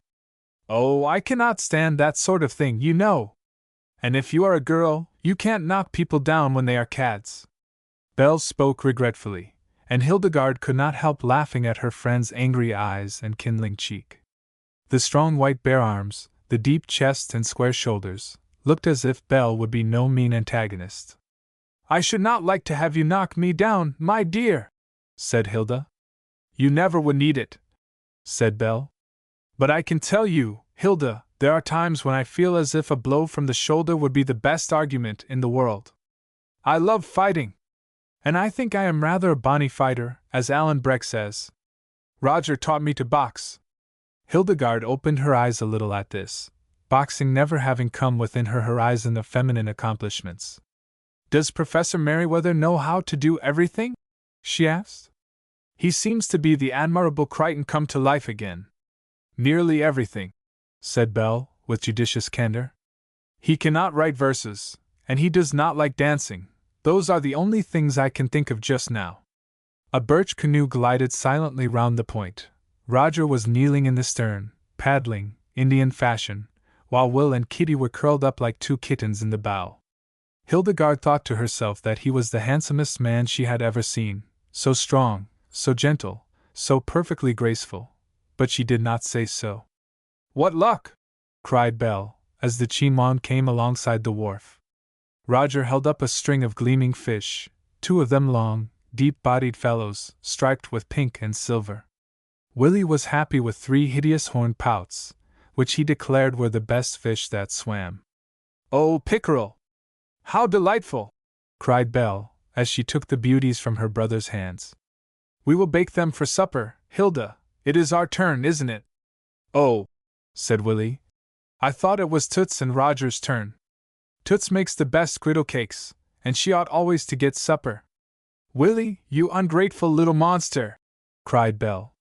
"And you said only last night that my biscuits were a dream of joy. You won't find me baking an extra pan for you, if you are going to turn upon me in this way." "Oh, yes!" "So you did, sister," said Willie, penitently. "But you see, I am griddle cake hungry today, and yesterday I wasn't. Come, Hilda! We'll make our little gentleman pickerel hungry before he is an hour older." And the two girls hurried into the house. Inside the camp was a large, low room, with a huge open fireplace filling nearly one side. A plain table stood in the middle. 2 hammocks were slung against the walls, which were hung with guns and fishing rods. A bookcase in one corner, and Mrs. Merriweather's workstand in another, completed the furniture of the primitive parlor. On one side a door opened into the tiny kitchen, and hither the girls now betook themselves, after reminding Will and Kitty that it was their turn to set the supper table. The fire was soon burning brightly in the stove, the kettle put on to boil, and Hildegarde, rolling up her sleeves, set to work mixing and molding biscuits, while Belle devoted herself to the stuffing and dressing of the big fish. "I wish I had Isaac Walton here," she said, as she mixed the bread stuffing. "Father Isaac pleasant company would be at any moment." Hilda assented. "But what do you want him for just now?" "To cook the fish for you." "Not exactly. I doubt if he was as good in the kitchen as by the brookside, but to give me his famous receipt for cooking pickerel. I should like to astonish the family with it. I remember that it has thyme in it, and sweet marjoram and summer savory, not to mention oysters and anchovies, a pound of butter, a bottle of claret, and 3 or 4 oranges. He gives you your choice about 2 cloves of garlic, and says you need not have them unless you like. Perhaps on the whole it is just as well not to try the dish at present. The anchovies were left behind, and the orange trees are not bearing very well this year." "Dear me," said Hildegarde. "That is as bad as my southern receipt for wedding cake. 201 pounds of flour and fruit, and 10 eggs to the pound, and if it isn't rich enough then, you can add 2 pounds of currants and 1 of raisins for each pound of flour. That would make, let me see. I worked it all out once, 270 pounds of things, and 2,700 eggs. What do you suppose they baked it in?" "In the well," said Belle. "That would hold it. Or else they built a pavilion round it, and had the bride and groom dance a minuet on the top after the ceremony. What fun cookbooks are! Any more pleasantnesses in your southern friend?" "Oh, all kinds of good things. I remember the receipt for Seminole soup. We ought to try that out here, if we could find the ingredients. Take a squirrel, cut it up and put it on to boil. When the soup is nearly done add to it 1 pint of picked hickory nuts and a spoonful of parched and powdered sassafras leaves, or the tender top of a young pine tree, which gives a very aromatic flavor to the soup." "Oh, do somebody get us a pine tree!" cried Belle. "That is truly delightful. We must try it some day. Now it is my turn. I quote from Mrs. Rundell the Glorious. This is what she gives to the poor. I don't want to be poor in Mrs. Rundell's parish. Cut a very thick upper crust of bread, and put it into the pot where salt beef is boiling and near ready. It will attract some of the fat, and when swelled out, will be no unpalatable dish to those who rarely taste meat. That is called a bruise, my dear. Suppose we give it to our pampered family here some day, and see what they say. How nearly are your biscuits done? I hear the people growling inside, like hungry bears. Uncle Pickerel is beginning to smell very good. Another 5 minutes will give them the requisite beautiful light brown," said Hildegarde, peeping into the oven. "And the tea is made, and the potatoes are tearing off their jackets in impatience to be eaten. Are we going to have any supper?" asked Phil, looking in from the dining room. "Roger has fainted with hunger, and lies a pallid heap on the floor, and Obadiah is gnawing his boots in his agony. As long as he does not swallow the nails," said Belle calmly, "it will do him no harm. Have the babes got the table ready?" "All ready, sister!" cried Kitty. cups and saucers and plates, and oh, Willie, we have forgotten the butter. Why do we always forget the butter? In 5 minutes the whole family were seated round the table, with the lamp burning brightly above their heads. Belle came in triumphantly, bearing the mighty pickerel in their glory, on a huge platter decorated with green leaves and goldenrod. Hildegarde followed, flushed and sparkling, with her biscuits and coffee, and every one fell to with right good will. "Why is it that everything tastes so good here?" demanded Will. "At home I can't always eat as much as I want to, and here I can always eat more than there is, and yet there is lots," he added, surveying the broad table, heaped with substantial victuals of every sort. "Ah, that's the beauty of it!" cried Gerald, spearing a potato. "The human capacity enlarges, my son, with every mile one retires from civilization. When I was a Kickapoo Indian, Willie, I ate for 3 weeks without stopping, and I had 3 buffaloes at a." "Gerald, my dear," said Mrs. Merriweather. "Yes, Mater, my dear," said the unblushing Gerald. "I was only trying to expand his mind, like the ninkum. Excellent biscuits, Miss Hilda. 3 more, if you please." Chapter 11. A Night Piece. It was clear moonlight when the girls went to bed, clear, that is, to Hildegarde's unpracticed eyes. She saw only the brilliant stars overhead, and took no note of the low bank of cloud in the south. Captain Roger, for Roger was in command at camp, Mr. Merriweather only coming out at night on his bicycle, and going in again to his business in the morning, after a critical survey of the sky, went the rounds in his quiet way before bedtime, making all secure, but said nothing to anybody. Going to bed was a matter of some labor at the camp. During the day the beds were piled one on top of another in the one bedroom, the blankets, after hanging in the air for 2 or 3 hours, being folded and laid over them. Only in the tent where Mr. and Mrs. Merriweather slept the beds remained stationary all day, the sides of the tent being rolled high, to let the air circulate in every direction. When 9 o'clock came, or 10, as the case might be, the order was given, "Bring out the beds." Straightway the boys made broad their backs, and walked about like long-legged tortoises, distributing mattresses here and there. The 3 girls slept in the bedroom which opened off the living room. The boys and Roger carried their beds into the second tent, or under the trees, or into the boathouse, as fancy suggested, and the wind favored. Then blankets were unrolled, and the business of bed-making went on merrily. As I said, it was clear moonlight when the girls went to bed, but somewhere in the middle of the night Hildegarde was waked by a rustle and a roar. Visions of lions ramped before her still dreaming eyes. She shuddered awake, to find a gale raging round the camp.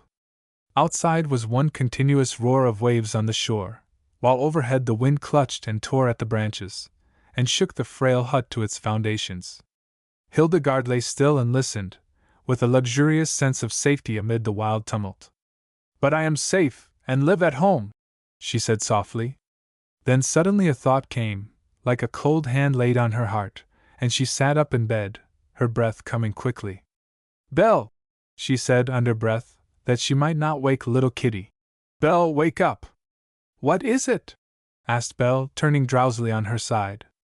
"Not our turn to get breakfast, you know. There is a storm. Hear it raging outside. Oh, Belle! The birch canoe! Can you remember whether we put her in the boathouse when we came in from paddling?" Belle was wide awake now, and on her feet in an instant. "We did not," she said, searching frantically for her clothes. "My dear, we left her, don't you remember?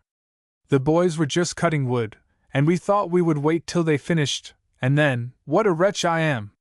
What is happening to this skirt?" "I am putting it on too," said Hildegarde. "It is mine. Here is yours.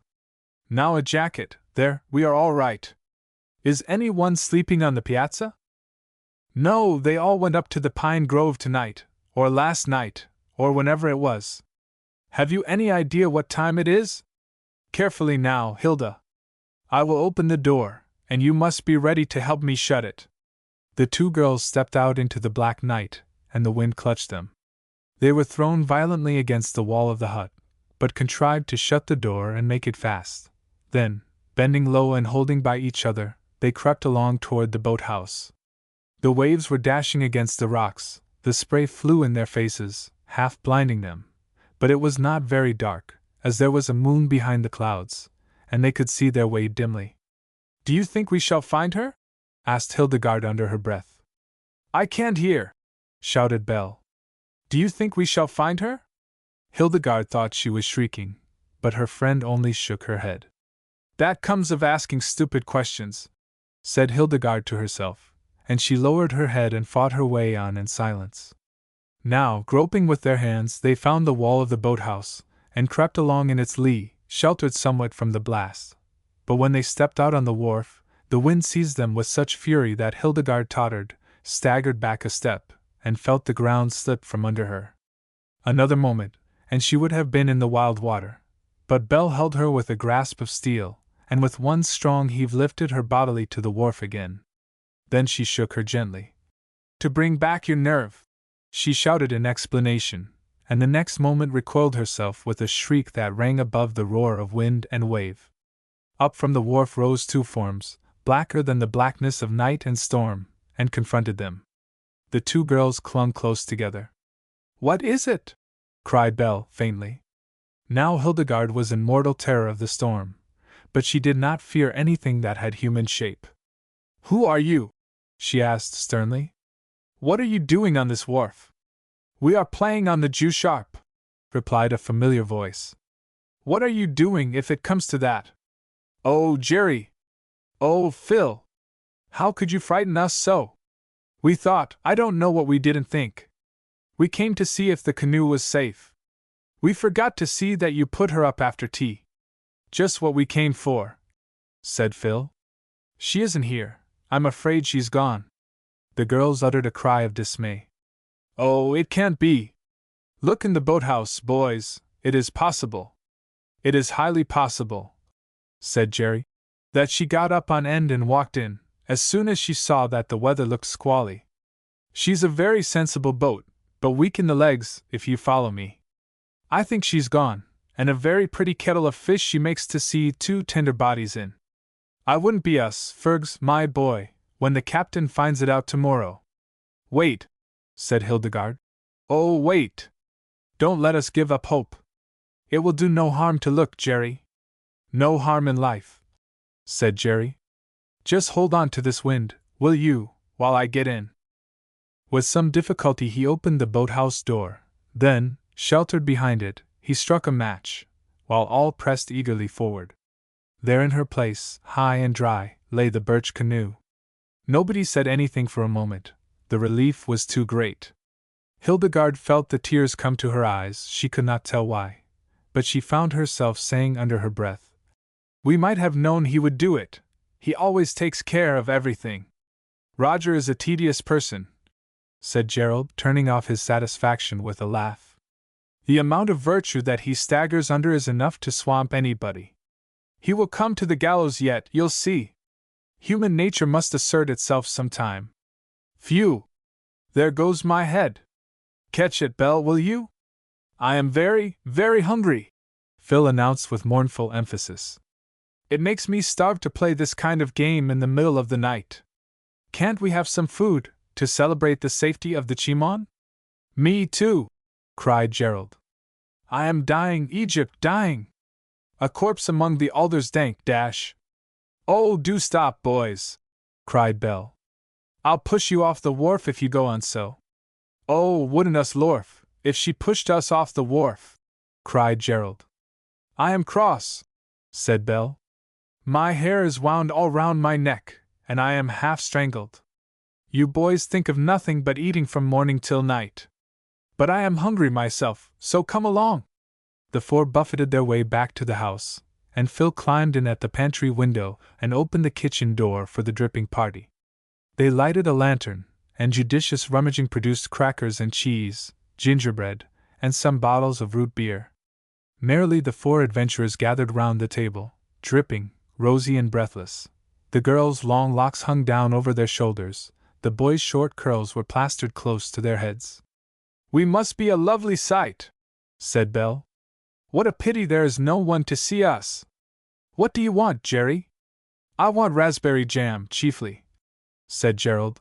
But first I want to make a speech. I propose a sentiment, pledging the assembled company in this beaker of rich wine.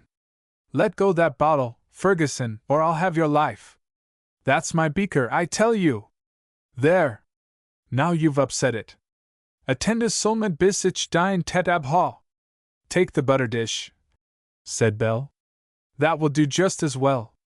I pledge the assembled company in this rich butter, Gerald continued with dignity, though it is not so comfortable to drink, and I propose, first, the confusion of Ferguson, who is a pettifogger and an armadillo, and secondly, the health of our captain, Roger the codger, who saved the Chimon. 3 cheers for the well-bred captain of the— Thank you so much, said Roger, looking in through the window. Empty compliments are all very well, but I think I might have been asked to supper. He was hailed with a chorus of shouts, and stepping in through the window, drew up a stool and sat down by Hildegarde. What have you been doing, children? He asked, looking round at the 4, who had now arrived at the smoking stage of dampness, each sending up his little pillar of cloud. 4 eager voices told him of the search and the finding, and he smiled quietly as he helped himself to jam. I wonder what you took me for, he said. I truly wonder. The boat went to bed at 9 o'clock, with the rest of the children. I beg your pardon, Miss Graham, he added, turning to Hildegarde with his kind, grave smile, for naming you in company with this lawless crew of mine. Oh, please, cried Hildegarde. I like to, I wish I were, she stammered, and felt herself blushing in the furious way that makes a girl the most helpless creature in the world. She would have given her hand, she thought, to keep back the tide that surged up over throat and cheek and brow. When there is nothing earthly to blush about, ninny! She almost cried aloud. But Belle came to the rescue. She wishes she were much wiser than the rest of us, Roger, but she doesn't think she is, and I am really not so sure about it myself. That is the best part of her, she's just a girl. Just a girl, said Roger, looking at Hildegarde, and he looked so kindly that poor Hildegarde blushed again. Chapter 12. A sailing we will go. Friends, said Mrs. Merriweather, the day is before us. What is the plan of action? I go a-fishing, said Roger. And with me Willie, to take his first lesson in bass fishing. I tinker the wharf, said Phil. And with me Obadiah, to take his first lesson in useful occupation. Verily and in good sooth, put in Gerald. The most useful occupation I can think of, my peripatetic food absorber, would be to heave thee into the glassy deep. Like to see you try it, said Ferguson. Anything to oblige, replied Obadiah, rising with alacrity. Don't booby, boys, said Roger, with quiet authority. Let other people have a chance to speak. Hilda and I will make a pie, said Belle. Which is worse, said Mr. Peggotty, though sich were not my intentions. And I have gingerbread to make, and raspberries to pick, said Gertrude. So Kitty must help me. But what do I see? Cried Gerald in tragic tones. A vessel in the offing, headed in this direction. Now who do you suppose has the cheek to come here? Probably some lunatic is thirsty, said Phil, and wants a glass of water. You know, Miss Hilda, they come here by the boatload, asking for water, and we show them the lake and tell them to help themselves. It makes them hop with rage. They say, what? Do you drink this? Then, when we tell them that all their water supply comes from this lake, they grin like a dog and go about the city, I mean depart on their imbecile way. But these people are all dressed up. Oh, Momus and Comus! There are girls on board. Come on, Obadiah! The twins vanished, and the others looked curiously at the approaching craft. It was a small steam launch, gaily adorned with paint and streamers. In the bow stood a light, girlish figure, waving a handkerchief and gesticulating with fervor. Who can it be? Asked Mrs. Merriweather. The boat is from Pollock's Cove, isn't it, Roger? Yes, but I see no one on board that I know. That young lady evidently thinks she is coming among friends, however. Look! They are putting out a boat. I will go and see what is wanted. He went to the wharf, and the rest waited in some amusement, thinking that a mistake had been made. To their amazement they saw Roger, after a moment's parley, helped the young lady out of the boat, which straightway returned to the launch. Before they had time to exchange wonderments, she was advancing toward them with outstretched arms. My dearest, dearest Hildegarde! Do I see you again, after so many years? Quel plaisir! What joy! The young lady was dressed in the extreme of fashion, with little boots, and little gloves, and a dotted veil, and a chiffon parasol, and Hildegarde was folded in a perfumed embrace before she had fairly recognized her visitor. Madge! She cried. Is it really you? Myself, Sherry! Your own Madge. I heard that you were in the wilderness and flew to you. What a change, my dearest, from Mrs. Merriweather, said Hildegarde, her cheeks burning, but her voice quiet and courteous.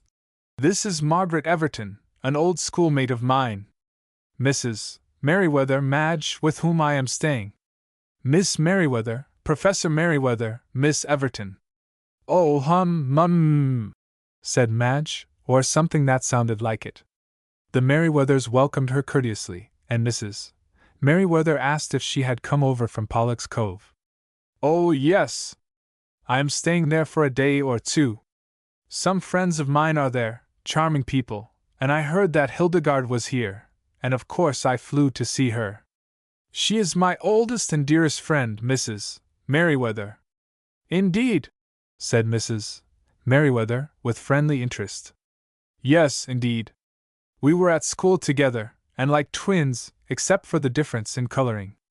Ah, les beaux jours d'enfance, Hilda, my love! And you are quite unchanged since the happy days at Madame Autun's. Queen Hildegarde we used to call her then, Miss Merriweather. Yes, indeed. She was the proudest, the most exclusive girl on Murray Hill.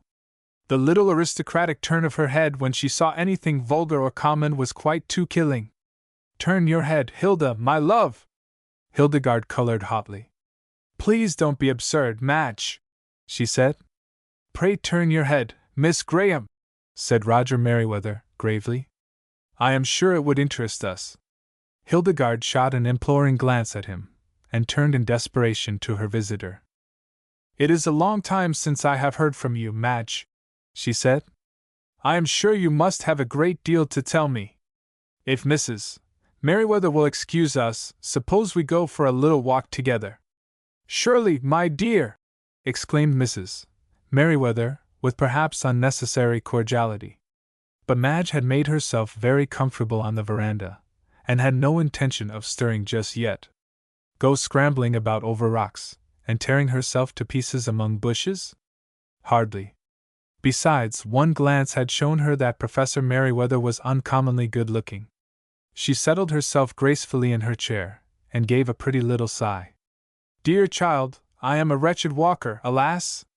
You know I never was strong, and this winter's gaiety quite finished me. I am ordered to rest, positively, this summer, under the severest penalties. It was really a terrible winter in New York. Everyone said it was a wonder the girls were not killed, they went such a pace.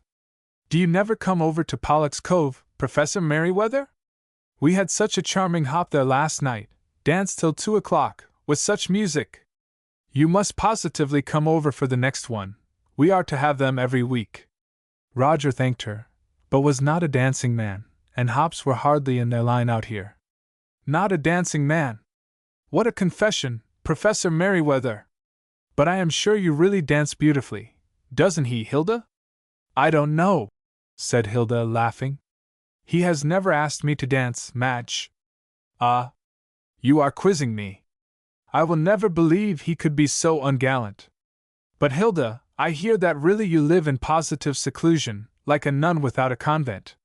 My dear, how tragic, to pass your best years in this way. I told Mamma that I should positively implore you to come to me this winter, and she said it was my duty. To think of you, Hilda, forswearing the world. It is too bizarre. But we have not forgotten our little queen on Murray Hill. No, no, dear. You are mistaken, Madge, said Hilda. I was in New York for several weeks last winter, staying with Aunt Anna, but you were in Washington at the time. Oh, but I heard of you, cried Madge archly. I heard how the whole hill was at Miss Graham's feet, and how Bobby Van Sittart nearly went into a decline because she would not smile on his suit. I heard. I think you've heard a great deal of nonsense, Madge, said Hilda with some asperity. Come! You would like to see something of the island before the steamer comes to take you back. I will get the canoe and take you for a paddle. Madge recoiled with a pretty shriek. Oh, horrors! Trust myself in a horrid tippy canoe with a girl? Never, my dear! I value my life too highly, I assure you. But there is a sailboat. I dote on sailing, and I am sure Professor Merriweather is a superb sailor. Professor Merriweather rose with a smile, and would be charmed to take the young ladies out in the Keewaydin. Oh, but Captain Roger, you were going out fishing! Cried Hildegarde, her cheeks crimson with mortification. Roger looked at her with a twinkle. The fishes are not expected to migrate just yet, and there is a good wind for sailing. Pray come, Miss Graham! Madge was already on her feet, fluttering with coquetry, and Hildegarde, after a despairing glance at Mrs. Merriweather, saw that she could do nothing but lead the way to the wharf. Won't you come, Belle? She asked wistfully, but Belle was cruel, and said she must attend to her cooking, adding for the special edification of the stranger that she had the floor to scrub and the fish to clean. In silence Hildegarde walked down the wharf. She was thoroughly upset, and turning to look back to the house, it did not restore her composure to see Obadiah and Ferguson standing on their hands on the piazza, waving their feet in the air with every demonstration of frantic joy. The little rowboat was unmoored, and a few quick strokes brought them alongside the Keewaydin. Hildegarde had never thought it could be anything but pleasure to her to board this beloved vessel, but she found herself now wishing that sailing had never been invented. She glanced timidly at Roger, but there was no expression in his face as he handed Madge on board, and replied gravely to her lively questions. Madge was treading on air. They had told her at Pollock's Cove that she would not be able to get a word out of the handsome young professor, and here he was at her side, perhaps, who knew, soon to be at her feet. A little absent-minded, to be sure, but they were often that way when a strong impression had been made. As for poor Hilda, it was really lamentable to see how utterly she had lost her savoir-faire, living in the wilderness. Here was this charming man, really with the bel air, and distinguished in some way or other, and she was as mute as a fish. Really, it was a charity to come and see her. Would you like to take the helm, Miss Hilda? Asked Roger. Hilda thanked him with a glance, and took her place at the tiller in silence. Oh, Professor Merriweather! Are you really going to trust us to Hilda's steering? I am sure, now, you think girls are too ignorant to know anything about that sort of thing. I wonder at you. Our lives may not be of much consequence, because, of course, we are only silly little girls, but to risk your own life so, really, I am surprised. She paused for the compliment that should follow, but Roger only said, Bear away, please, and loosened the sheet a little. Did your ears burn yesterday, Professor Merriweather? I am sure they must have. Everybody was talking about you at the hotel, and they said you had done something so remarkable, something about a prism, wasn't it? You remember, Hilda, all the prisms on the chandeliers at Madame Autun's. Do yours go on a chandelier, Professor Merriweather? Not exactly, said Roger. You have a large party at Pollock's, I believe, Miss Everton? I think I heard the Sinclairs say they were to be there this month. Oh, aren't the Sinclairs enchanting? Cried Madge with effusion. And isn't Jack simply delicious? I danced with him 10 times last night, and each dance was better than the last.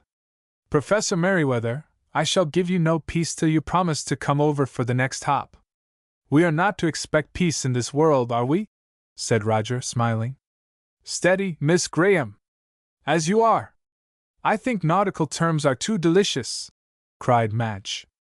And that reminds me, Hilda, Grace Atherley has just come back from Europe. She has been away 3 years, you know, in Paris most of the time, dear Paris. Don't you adore it, Professor Merriweather? And she has brought back 43 dresses. Yes, my dear, it is true, for I had it from her aunt Mrs. Gus Ham. 43 dresses, all made this spring. And she had the most horrible time at the custom house. Madge, said Hildegarde, as patiently as she could, Will you please wait for the stories till we get back to the wharf? I must attend to the steering, and I cannot listen at the same time. My dear, I am dumb. I only just want to tell you before I forget it. You know what a wretched memory I have. What happened? Luff, said Roger suddenly. Luff, child, luff. Startled and confused, Hildegarde tried to do as she was told, but, in her distress, did exactly the opposite, and bore away. A grating sound was heard. The boat slid forward a few feet and stopped short. Oh, what have I done? Cried poor Hilda. Nothing of consequence. We have run on a shoal, that is all. Sit steady, please, ladies. Roger was overboard in an instant, up to his waist in water, pushing at the boat. Hilda sat dumb and scarlet, and even Madge was subdued for the time, and murmured exclamations under her breath. It was only a moment. A few vigorous shoves set the Keewaydin afloat again, and Roger leaped lightly in. Perhaps I would better take the tiller this time, he said. The bottom seems to be shoal all about here. And if you and Miss Everton will sit a little forward, Hilda, you will be more comfortable. I fear I cannot help dripping like hoary Nereus all over the stern here. He had never called her by her name before. Hildegarde reflected that for once she could not blush, being already a Tyrian purple. Of course it slipped out without his knowing it, but she was conscious of Madge's gaze, and for once was thankful for her crimson cheeks. This incident, or something else, had a quieting effect upon Miss Everton, and the sail home was a silent one. Roger was not inclined to talk, and he had a power of silence which was apt to extend to his companions, so they were all relieved when the Keewaydin glided gracefully to her moorings, and Ferguson appeared in the small boat to take them ashore. This is my brother Philip, Miss Everton, said Roger. Now if you will step into the boat, he will take you and Miss Graham ashore, while I make all fast here. If you will take his hand, and be careful to step in the middle of the boat. In the middle of the boat, Miss Everton. Ah! For Madge, with an airy leap, had alighted full on the gunwale. Down went the boat. The girl tried to regain her balance, but in vain, and after a few moments' frantic struggle, fell headlong into the water.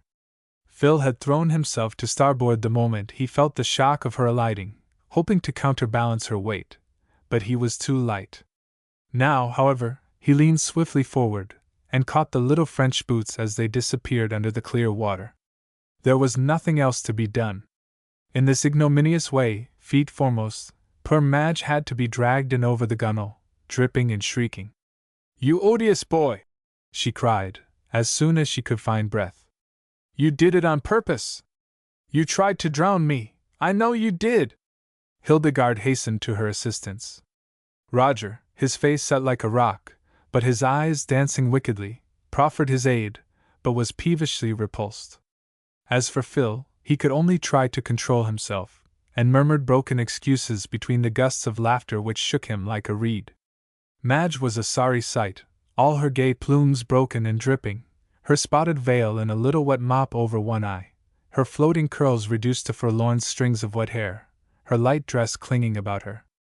How different from the bright bird of paradise that had so lately fluttered down on the camp, bent on conquest. Now her only thought was to escape. Mrs. Merriweather met her on the wharf with open arms and a warm blanket, and she was brought to the camp, and dried and warmed as quickly as possible. But Madge's temper, none of the sweetest by nature, was completely spoiled. She had only peevish or sullen answers for all the expressions of sympathy and condolence that were poured out by the kindly campers. It was all the boy's fault, and there was no excuse for him. She ought to have known better than to come among such.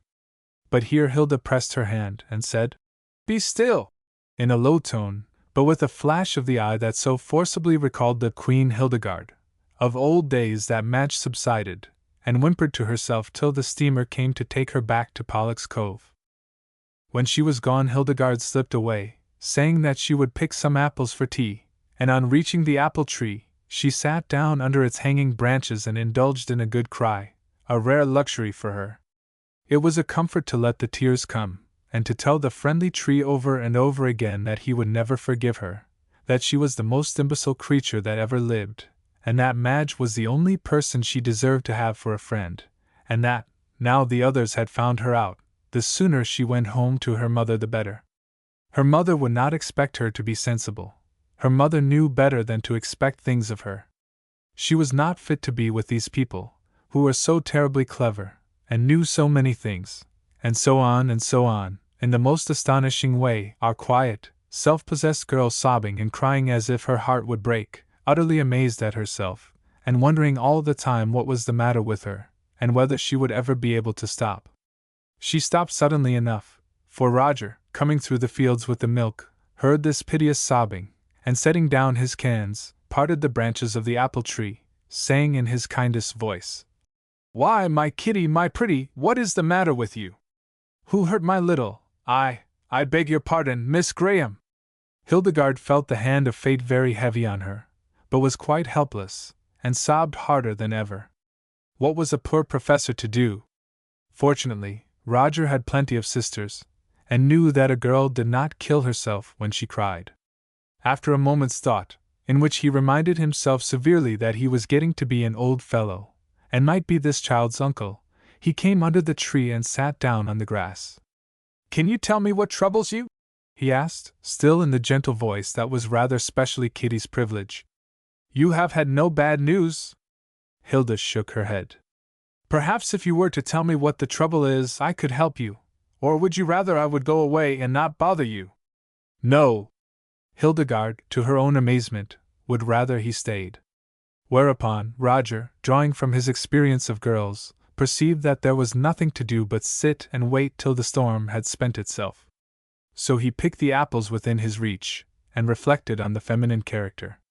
Presently a small and shaken voice said from under the handkerchief, "I am so sorry, you got wet, Captain Roger." "Got wet?" said Roger vaguely. He was generally more or less wet, being an amphibious creature, and did not for the moment grasp Hildegarde's meaning.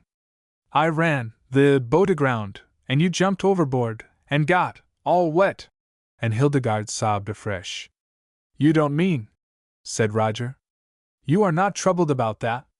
But it appeared that Hildegarde was troubled about that. "My dear child, do you think I did not see that it was not your fault?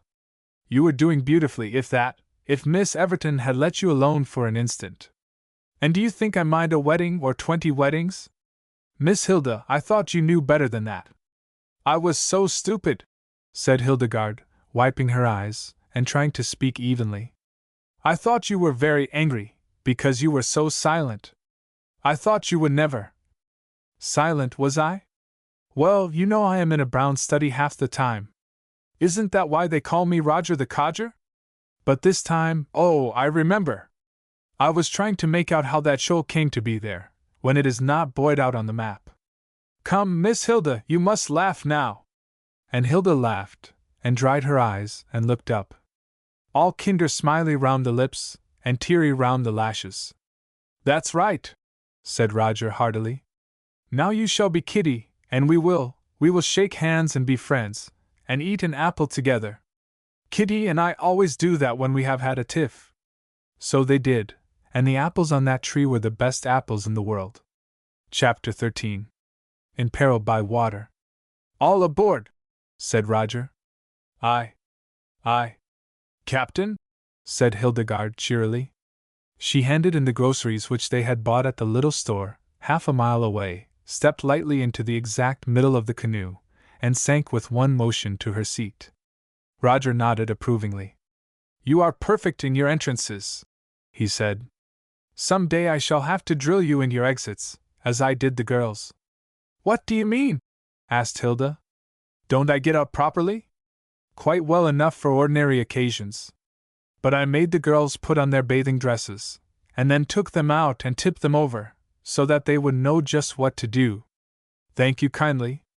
As I have not my bathing dress on today, please don't give me a lesson just now."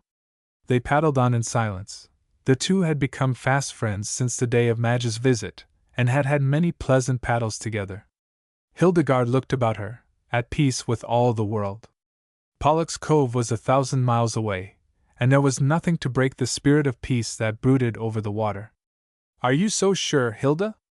The girl's face was set toward the land, She saw the wooded island with its fringe of silver birches standing like sentinels to guard the water's edge. She saw the lovely tangle of asters and goldenrod that gave it its name of Royal Island, and the strip of sand on which the waves were lapping gently, but she saw nothing of the west behind her.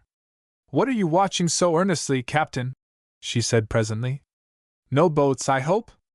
"No, no boats. We may have a shower by and by, but I hope we shall get home in time." It was a curious sky that Roger was watching. The day had been smoky throughout, with ragged brown clouds hanging about the horizon, and thunder muttering low in the distance. The smoky fringe might well come from the forest fires which were raging in a neighboring district, Roger thought, and the thunder was an everyday matter of hot weather. But now the clouds were beginning to thicken at one point, and their ragged edges turned to firmer roundings, and their hue was fast deepening to black. Roger paddled with strong, even strokes, and the canoe flew over the water. The distant thunder growl took on a more insistent voice, and every now and then came a long rolling note, which seemed to pass on and over their heads. "Hear now how they rolled the great balls about," quoted Hildegarde. "If we were in the Catskills, we might look out for Hendrik Hudson and his men, after such a peal as that." "I am afraid we may have to look out for ourselves," said Roger, laughing. "I begin to feel rather doubtful about getting home before the storm, Miss Hilda." "It is growing dark, isn't it?" said Hilda, innocently. "Will it be much of a shower, do you think, Captain?" "Well, I think we may observe slight alterations in the atmospheric conditions." "You are not afraid of a squall?" "No, indeed. Only tell me what I must do." "Nothing but sit still, the hardest thing for some people to do. But I have noticed that you are not fidgety. Is your hat securely fastened?" "As securely as my head." "That is well. Stand by, then, and be ready, for it is coming pretty near." Roger was used to every variety of weather, but he had been wholly unprepared for the velocity of the storm which was moving down the lake. The clouds, which, a moment before, it seemed, had been merely a thickening of the general smoky condition, were now gathered into a heavy mass, dense blackness fringed with a misty gleam. It came sweeping over the water toward them, devouring the sunlight. A rushing sound was heard, that rose into a roar. "Steady, now!" said Roger. "Steady, child! And don't be frightened. Here it comes!" Next moment they were struck, beaten, blinded. For a moment Hildegarde struggled for breath, so furious was the onset of the storm. She crouched low in the canoe, but remained perfectly still. The wind tore at them as if with frantic hands that sought their life. The water hissed under them, raced past them madly. No waves could rise under the raging gale, but black flaw after flaw flew along the surface of the lake. The rain fell in torrents. The falling streams were caught by the wind, tossed hither and thither, twisted into fantastic shapes of spray, sent flying forward with the storm. No glimpse of land could be seen now. The night was around them, night gone mad, and they helpless toys in its grasp. Helpless? No! For Roger's strong arm kept the tiny boat steady, as she drove before the wind. His face was streaming with rain, his fair hair tossed wildly over his brow, but his look was steadfast as ever, and now and then he glanced at Hildegarde and smiled encouragement. Bewildered at first, Hildegarde felt no fear, and presently, seeing the quiet confidence of her companion, a wild exhilaration possessed her. She had read of this kind of thing. It had been a dream, a picture in her mind always. Now she was wrapped in the great storm, almost a part of it, borne along on its wings like the birds that beat their wings past her upon the gale. The lightning, which till now had shaken quivering lances of flame across the black water, a flash, then darkness, then again a flash, now became continuous, playing in lambent flames amid the blackness, lighting up the wild turmoil of wind and wave and cloud. The thunder rolled without pause, overhead, around, beneath them. Crash! Boom! Crash! And all the while the water hissed past them, all the while the wind buffeted and shook them, and the rain lashed their faces with stinging whips. The frail canoe quivered like a living thing in mortal terror. What would be the end? The end came soon enough. Hildegarde was suddenly brought down from her airy castle of storm-wrapped bliss by hearing Roger's voice, high-pitched to carry across the uproar, saying with calm emphasis, "Take off your shoes. We shall very likely go over when we round this point. If we do, strike out at once, and swim till I get hold of you."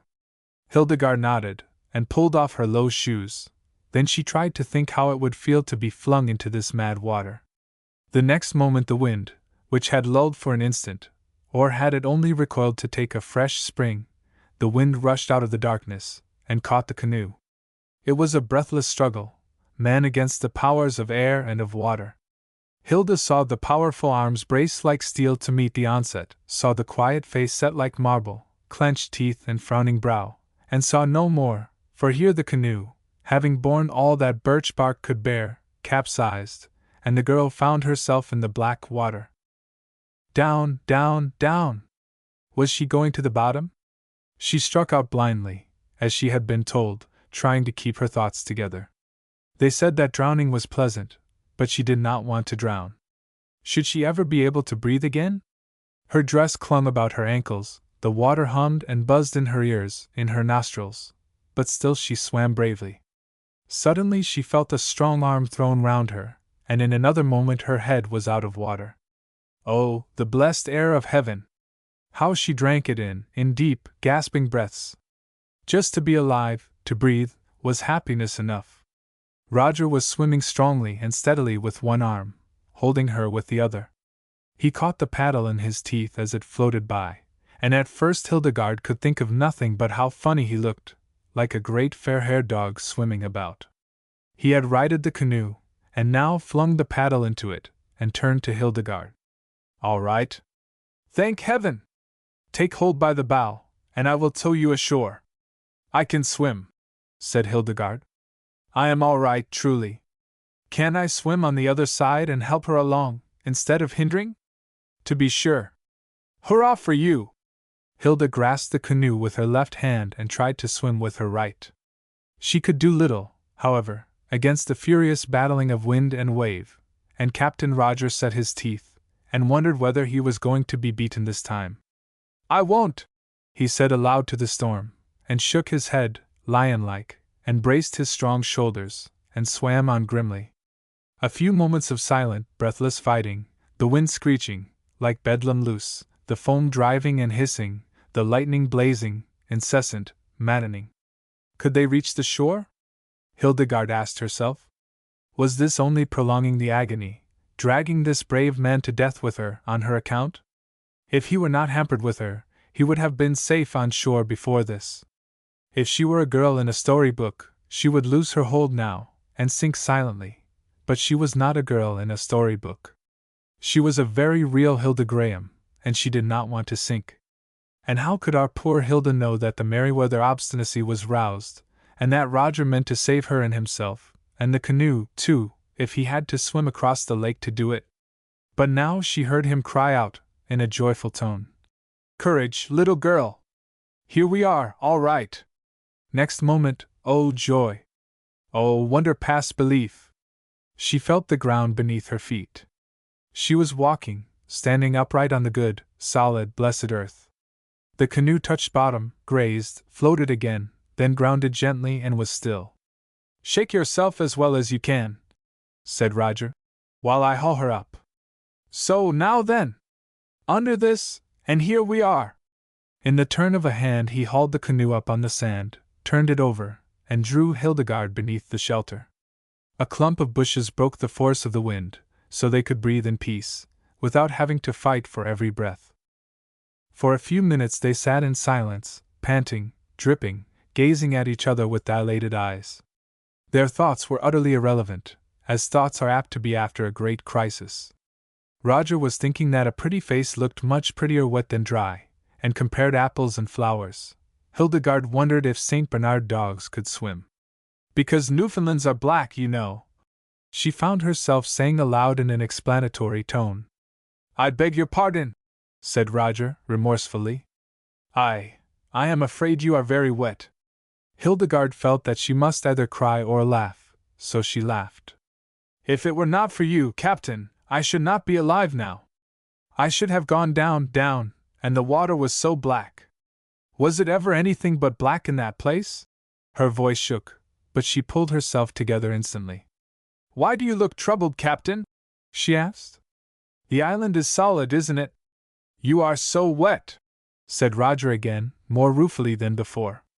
"No wetter than you," said Hilda, with a little laugh. Indeed, they were both streaming with water, and looked like a merman and mermaid very much out of their element.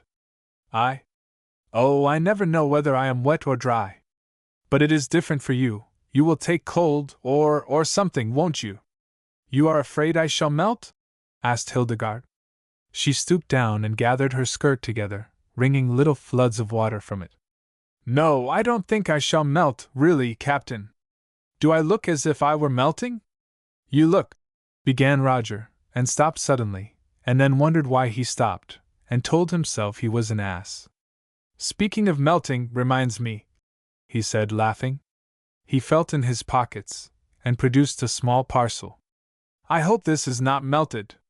"No, it is all right. Have some chocolate, and let us make merry on our desert island. See! The worst of the squall is over. It is lightening already. I can see the nearest island. Yes, and the water begins to show gray, instead of all black and white. But has this really been nothing more than a squall, Captain Roger?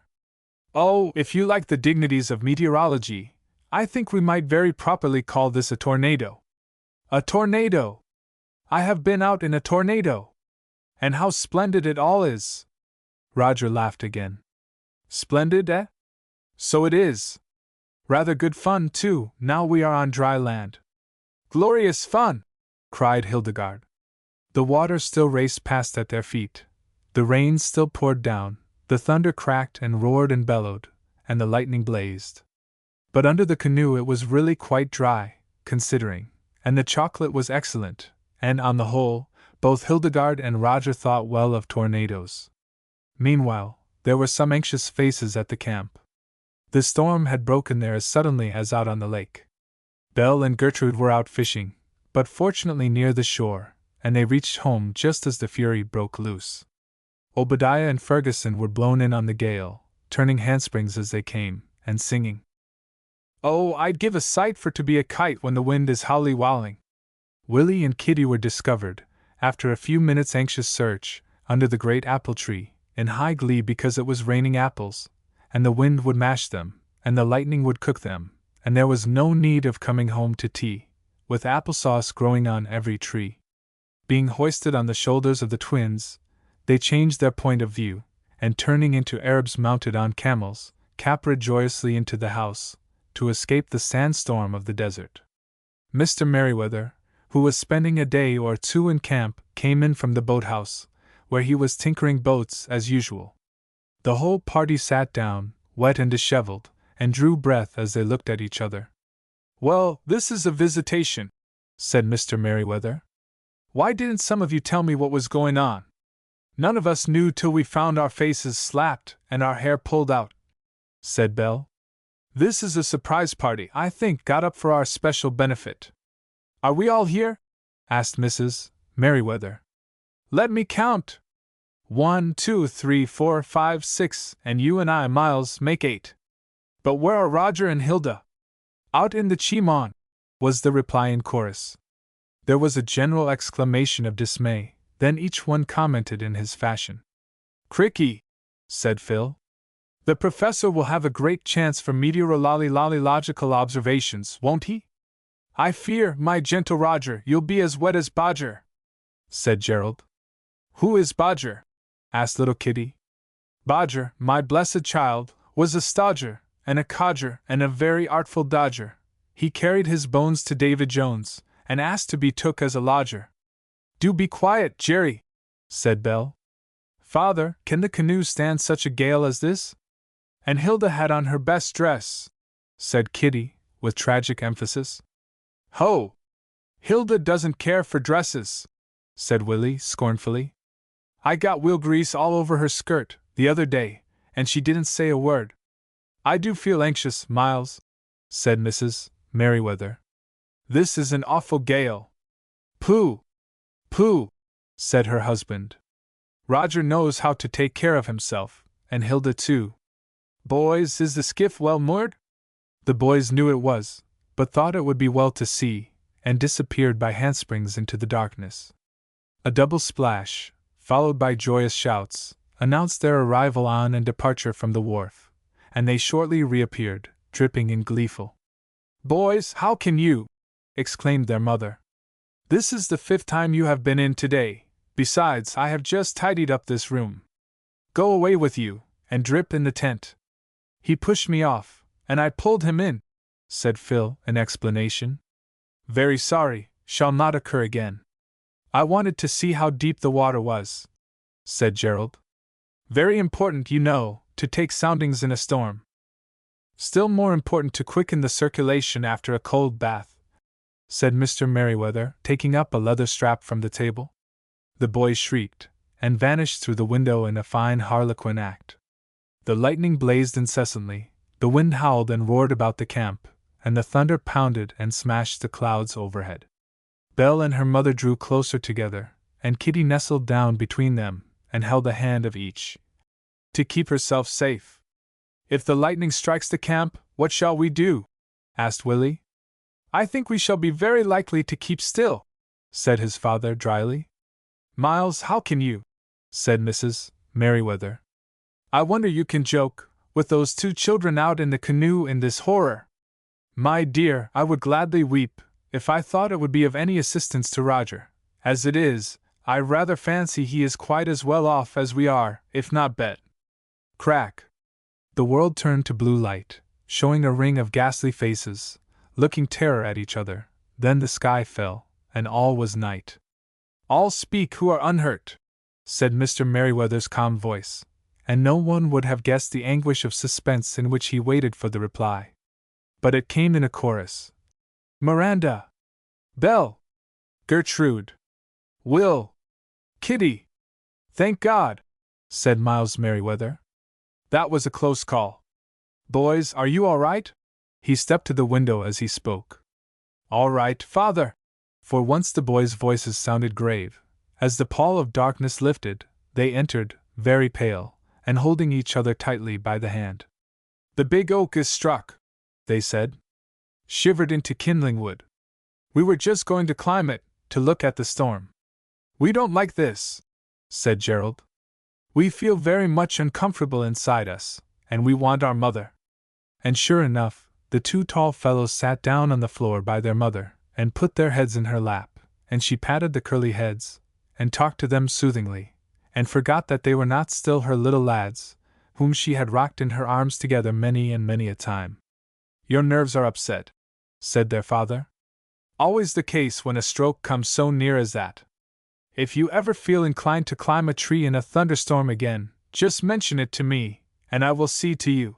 He spoke lightly, but he took occasion to pass near the boys, and laid his hand on them, as if to make sure that they were really there and safe, and rubbed their shoulders and gave them a little affectionate slap. For a while they sat quiet, for all were still quivering from the blow that had passed so near them. Gradually the fury of the storm abated, the lightning ceased to play continuously, and though each separate flash was still terribly vivid, yet the pauses between gave strength and refreshment to the wearied eyes and nerves. The great shocks of thunder rolled heavily, but still farther and farther away.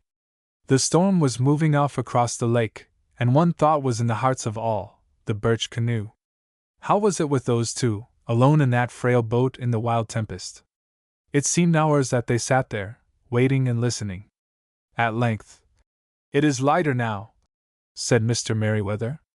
"Come, boys, let us go down to the wharf, and see what we can see. Hark! What was that?" For a moment every heart stood still. Then Mrs. Merriweather began to cry, and Belle and Gertrude and Kitty all fell into her arms and round her neck, and sobbed in chorus.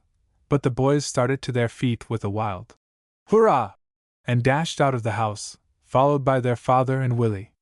For now, clearer every moment and clearer, came ringing across the water the words of the sky boat song, sung by joyous voices of a youth and a maiden. "Speed, bonny boat, like a bird on the wing, onward," the sailors cry. "Carry the lad that's born to be king over the sea to sky." "But Roger is not a king," said Gerald, with a queer little break in his voice. He is only a codger. Chapter 14. Roger the Codger. Miranda, said Roger. Yes, my dear brother. Tum teetle the tum tum tum tum. Yes, my dear brother. I beg your pardon, that isn't what I meant to say, of course. The moon is in perigee now, you know.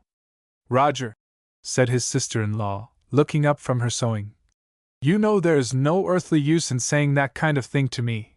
Perigee suggests nothing to me but periwig, and it is painful to think of the moon in so unbecoming a headgear. Are you quite sure that that was what you were going to say? Roger laughed, looked a little confused, and threw stones into the water. Mrs. Merriweather sewed on buttons and waited. I shall be 25 next week, was the professor's next remark. I am getting to be quite an old fogey. Your teeth and digestion are still good, said his sister-in-law, with provoking composure. And you are able, generally speaking, to get about without a stick. Pshaw, said Roger. He laughed again, and threw out his powerful arms. He was lying at full length on the veranda, his handsome head propped against one of the pillars, framed in a mass of woodbine and trumpet vine. Mrs. Merriweather looked at him, and thought that with the exception of her Miles and her boys, she had never seen a finer-looking fellow. Every line of the lithe, elastic figure was instinct with power. The face, from the broad upright brow to the firm chin, was alight with thought and intelligence. But the blue eyes, usually so clear in their grave gaze, held a shadow today, a curious look of shyness, one might almost say shamefacedness. Mrs. Merriweather gazed at him, and thought her own thoughts, but she knew her husband's family, and held her peace. That is a very lovely girl, Miranda, was the professor's next remark. Meaning Gertrude? Said this wicked woman, innocently. Oh, I mean Hilda, of course. She is remarkably intelligent, don't you think so? Mrs. Merriweather assented warmly, and added praises of her own. Hildegarde's little ears would surely have burned if she could have heard the good lady. As for Roger, he listened with great complacency. Yes, he said. She is sympathetic, and unselfish, remarkably so, it seems to me, and she takes an interest in things, I mean real things, such as girls usually care nothing about. Perigees, for example, said his sister-in-law. Well, said Roger, laughing. Yes, I suppose I do mean perigees, and that kind of thing. They are not in your line, Miranda, I know. Oh, but I respect them, said Mrs. Merriweather.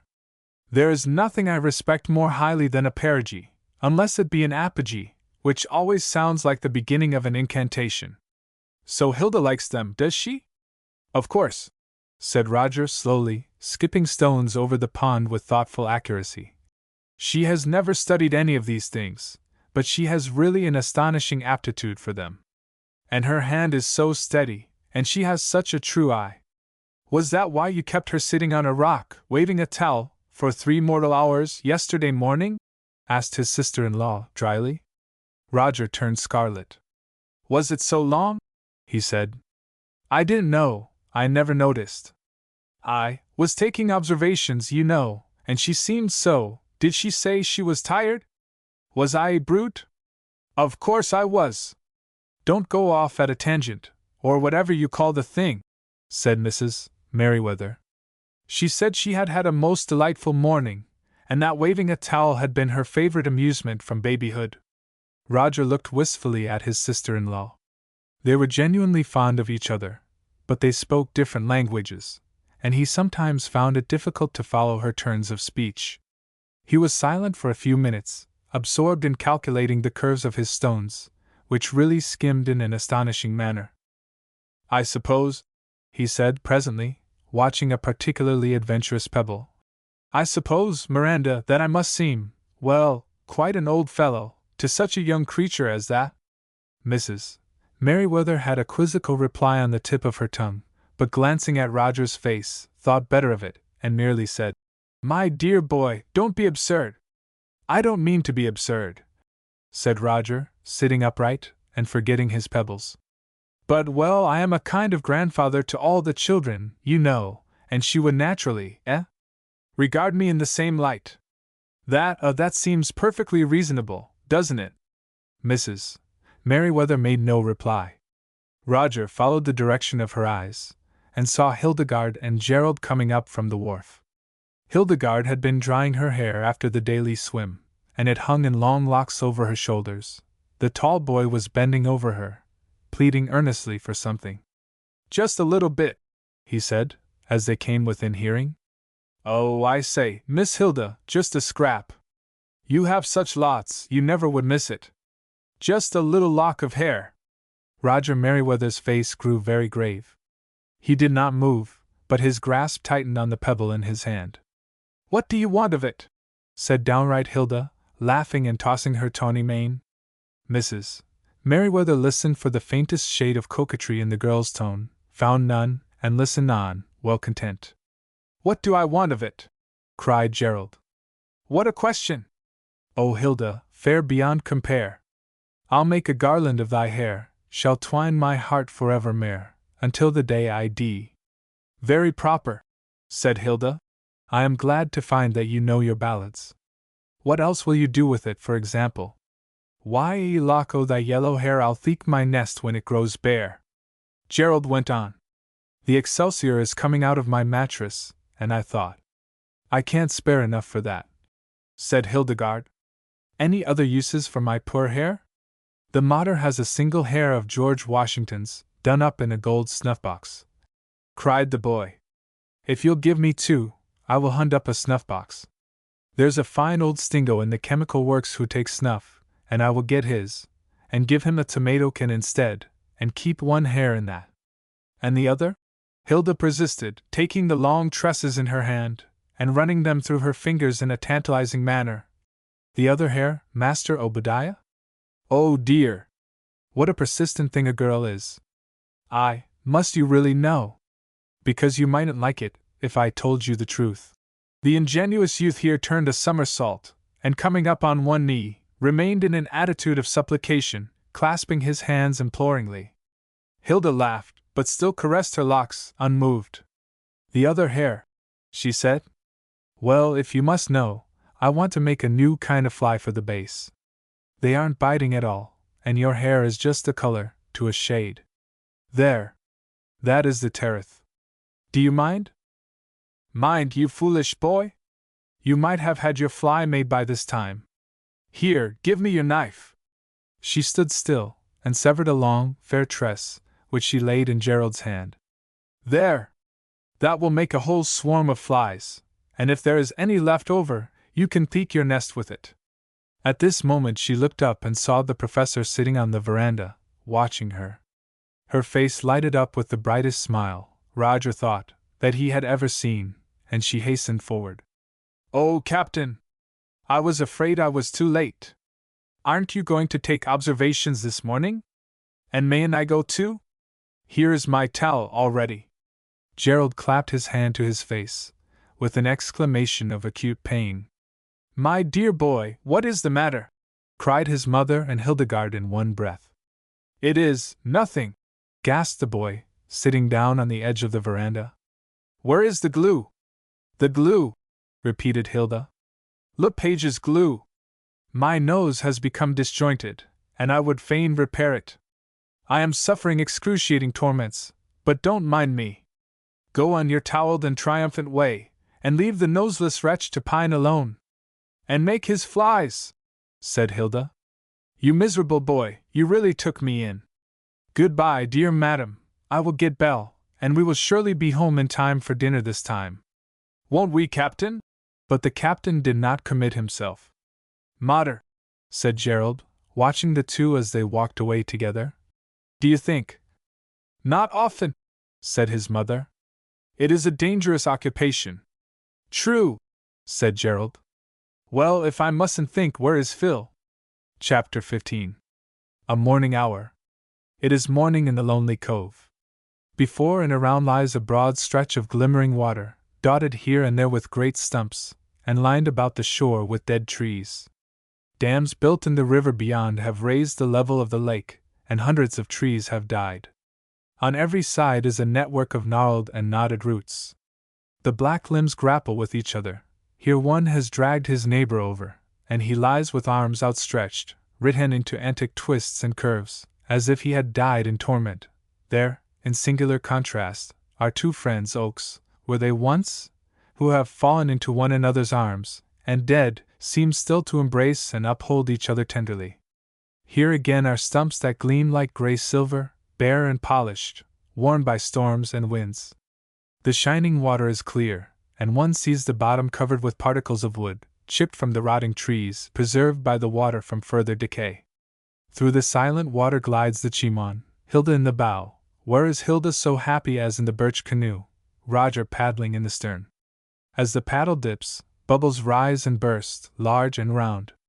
Behind, the dark woods curve in a lovely line. Between wood and water, spread like a bed for the dead and dying trees, a swamp, bright with rushes and waterweed. On the crest of a snow-white birch sits a great fish-hawk, with bent head and closed wings. What is the hunter dreaming of? Hours of sport, most likely, long pauses on balanced wings, the arrowy downward sweep, the swift plunge, and the triumph of the upward plunge, dripping and proud, bearing his prey aloft. Some real or fancied noise disturbs the vision. He rises, spreads the wide, hollow wings, and flaps slowly away. Roused by his flight, half a dozen crows burst suddenly into talk, and protest violently against some deadly injury, then as suddenly fall silent again. Whir! A kingfisher darts down with a quick splash, and back to his bow with a fish in his beak. The canoe moves on, slowly, noiselessly. Here the water is only 3 inches deep, but the soft bottom yields as the strong young arms ply the paddle. Hilda lifts her hand with a warning gesture, and they are motionless once more. Look! Not 50 yards away, a group of pretty birds play and paddle in the shallow water. Sandpipers, are they? They might be enchanted princesses, Hilda thinks, as they go mincing along, turning their heads now to this side, now to that, admiring themselves in the clear water. One of them finds a bit of succulent weed, and the others come running, for all the world like curious girls, ruffling their pretty feathers, cocking their pretty heads, and they peck, and chatter, and peck again, wholly unconscious of the two monsters who are drifting nearer and nearer. Suddenly one of them catches sight of a moving shadow, hears some faint lapping of water against the side of the canoe, inaudible to ears less fine, and the 3 princesses are up and away, fluttering, hopping, fairly flying at last, to hide themselves in the deeps of the bogland. Neither of the two had spoken during all this time.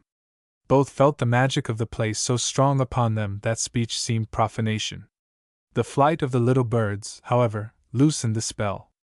Hildegarde spoke, but softly, almost under her breath. "Captain? Do you see the lizard? Look at him, on the log there. The greenness of him. Soul of an emerald." "I was looking at the fish," said Roger. "What for a fish?" Hilda leaned over the side, and looked into the clear, shallow water. A bream was hovering over her wide, shallow nest, fanning the water slowly with widespread wings. "Why does she do that?" "To protect the eggs. They are there in the sand, and she is keeping off all the water people who like eggs for breakfast." They drifted on again in silence. What was there good enough to say in such a place? Hildegarde pulled the transparent stems of jewelweed, with their glowing, pitcher-shaped blossoms, and twined them into a garland, which she hung over the bow of the canoe. "Dear Chimon," she said, "she shall be decorated as Hiawatha's was. She deserves to be hung with real jewels." "Are there any more real than these?" said Roger. "And you really like the Chimon, do you, Miss Hilda? And the place? I thought you would like the place." "Oh," said Hilda, and her voice said enough. "How did you find it? How strange that I have never heard of it before. There is nothing so beautiful in the world, I am sure. Have the others been here?" "And no," answered Roger slowly. "I don't think they have been here. I found it one morning, when I was shooting 2 or 3 years ago, and I am afraid I have been greedy, and kept it to myself." "How good of you to bring me!" cried Hilda. "I like it all the better because no one, that is, because it is so lonely and still. You don't shoot now much, do you, Captain Roger?" "No, I used to be very fond of it when I was a boy. But now, well, I would rather see them alive, don't you know? Hildegarde nodded her wise little head, and knew very well indeed, and thought the captain was very right. I do not see how a sportsman can really love creatures, she said. If you love them, you want them to live, as you say. Oh, Captain Roger, please quickly stop. Look! What wonder is this? Hilda's voice sank to a whisper, thrilled with excitement. There, a few yards away from them, ashen gray against the silver gray of a dead tree, was a great bird. To Hilda's excited fancy, it seemed the spirit of the place, changed by some wizardry into bird form, crouching there amid the ruins of the forest where once it had flitted and frolicked, a gauze-winged sprite. Roger, less imaginative, and more skilled in woodlore, saw a great blue heron, sitting huddled together on a stump, its head drawn in, its yellow eyes glaring wild with fright. It must be wounded, he said softly. Keep very still, and I will see if we can come nearer. Softly, slowly, the birch canoe stole through the water. It scarcely seemed to move, yet every moment brought them nearer to the wild creature of the woods. It made no attempt to fly, only crouched lower, and tried to flatten itself against the stump. Oh, poor thing, whispered Hilda. Can you do anything for it, Captain Roger? Only one thing, I fear, said Roger gently. Its leg is broken, and we must not leave it in misery. You must kill it? Oh, it seems too pitiful. No, I am not going to be silly, only I will turn my head away, please, Captain Roger. Now she could have put her hand on the wounded bird, as it sat motionless, only the wide eyes of terror telling that it was alive. The bow of the boat passed close against the log, and on beyond. Hilda thought she should never forget the dumb agony of those eyes. They should not be here at all, she thought. It was not decent for human beings to thrust themselves into the sorrows and mysteries of the woods and water. She could not. Roger leaned forward, paddle in hand. A moment, and all was over. Something slid into the water, and there was a little plashing murmur among the reeds, then stillness again. The canoe began to move backward, and Hilda opened her eyes, which had been tightly closed. Neither of the two spoke until they were in open water again, and the swamp left behind. I am sorry, said Roger then, almost apologetically. I am sorry that happened. The poor creature had been shot, and was badly wounded. It would only have lingered in pain. Oh yes, I know. I am so glad you were there, to help it out of the suffering. But now you will never want to come here again, I fear. Oh, but I shall, cried Hilda. I am not so silly as that, truly I am not. I shall always think of this as the loveliest place I know, and— Well, and what? asked Roger. Oh, nothing. Only, well, it is your own place, said Hilda frankly. And I shall always think of you here, in the dear Chimon, with the enchanted princesses, I mean the sandpipers, and the fish-hawk, and all the rest of it. If it is mine, I may do what I like with it, and I give it to you. Will you have it?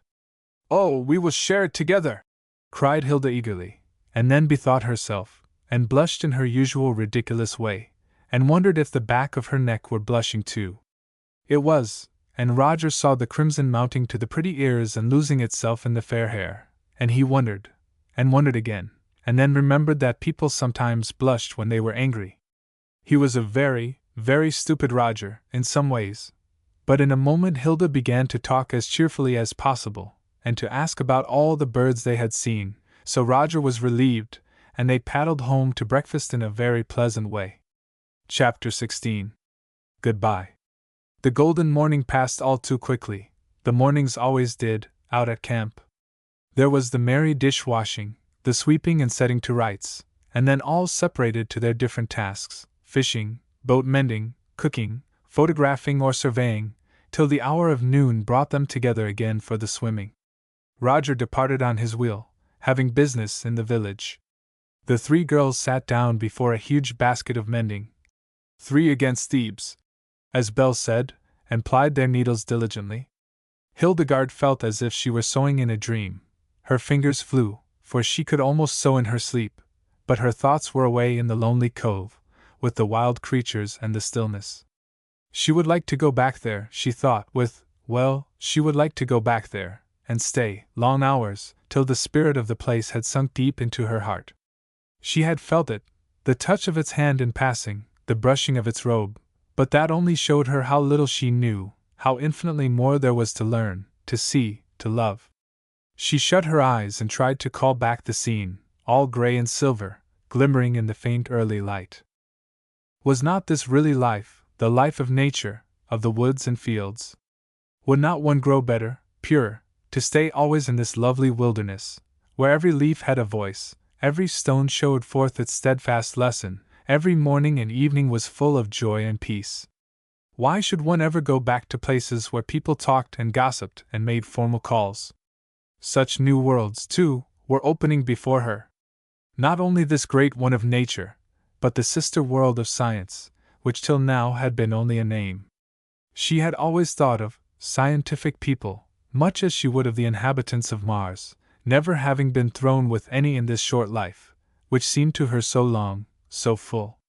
As she said to her friend here, she had had many lives already, all beautiful, joyful beyond measure.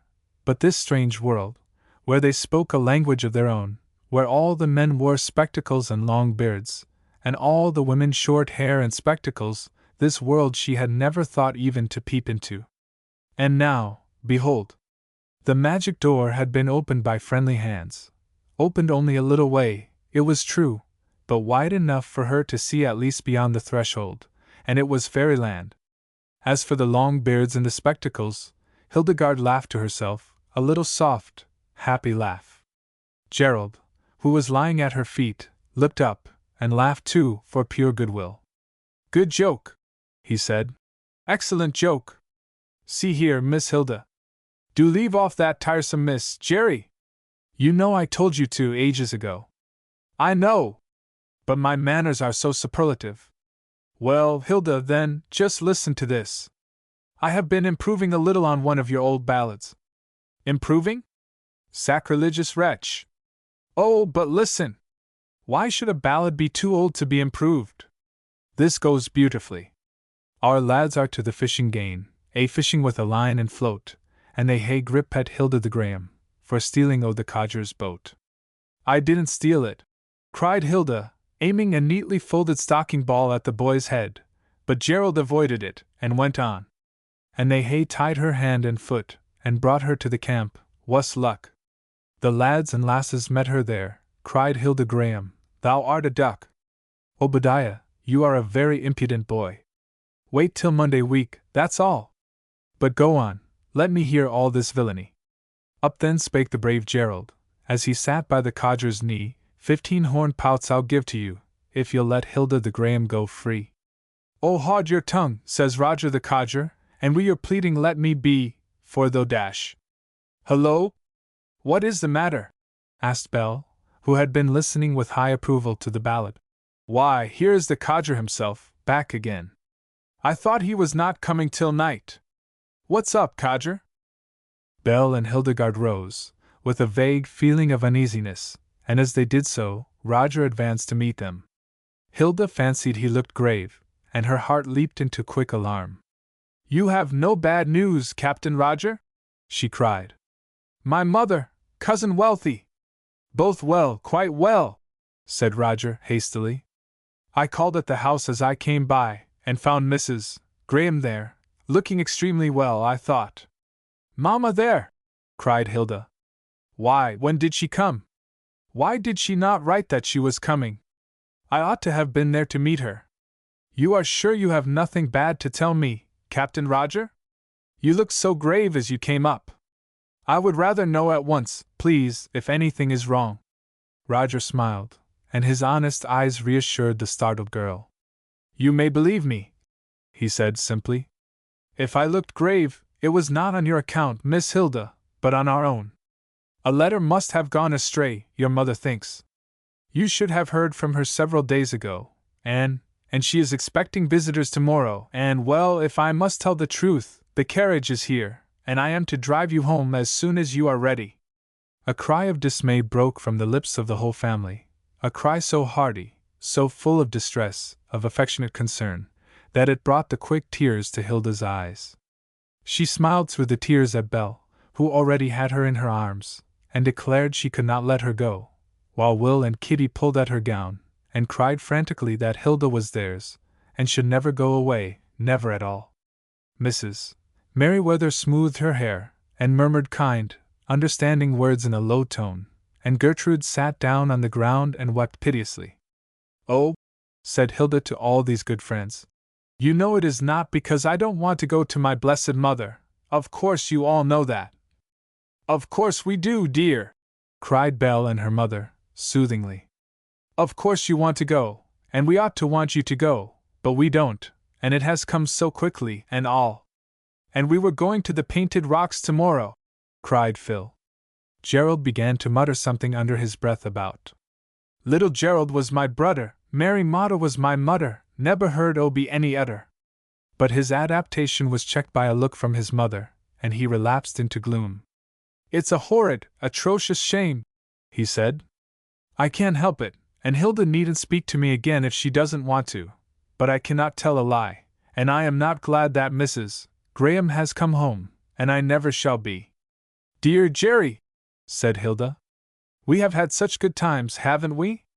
And you will be coming back, you know, to town some day, and I shall hear all about the merrymakings."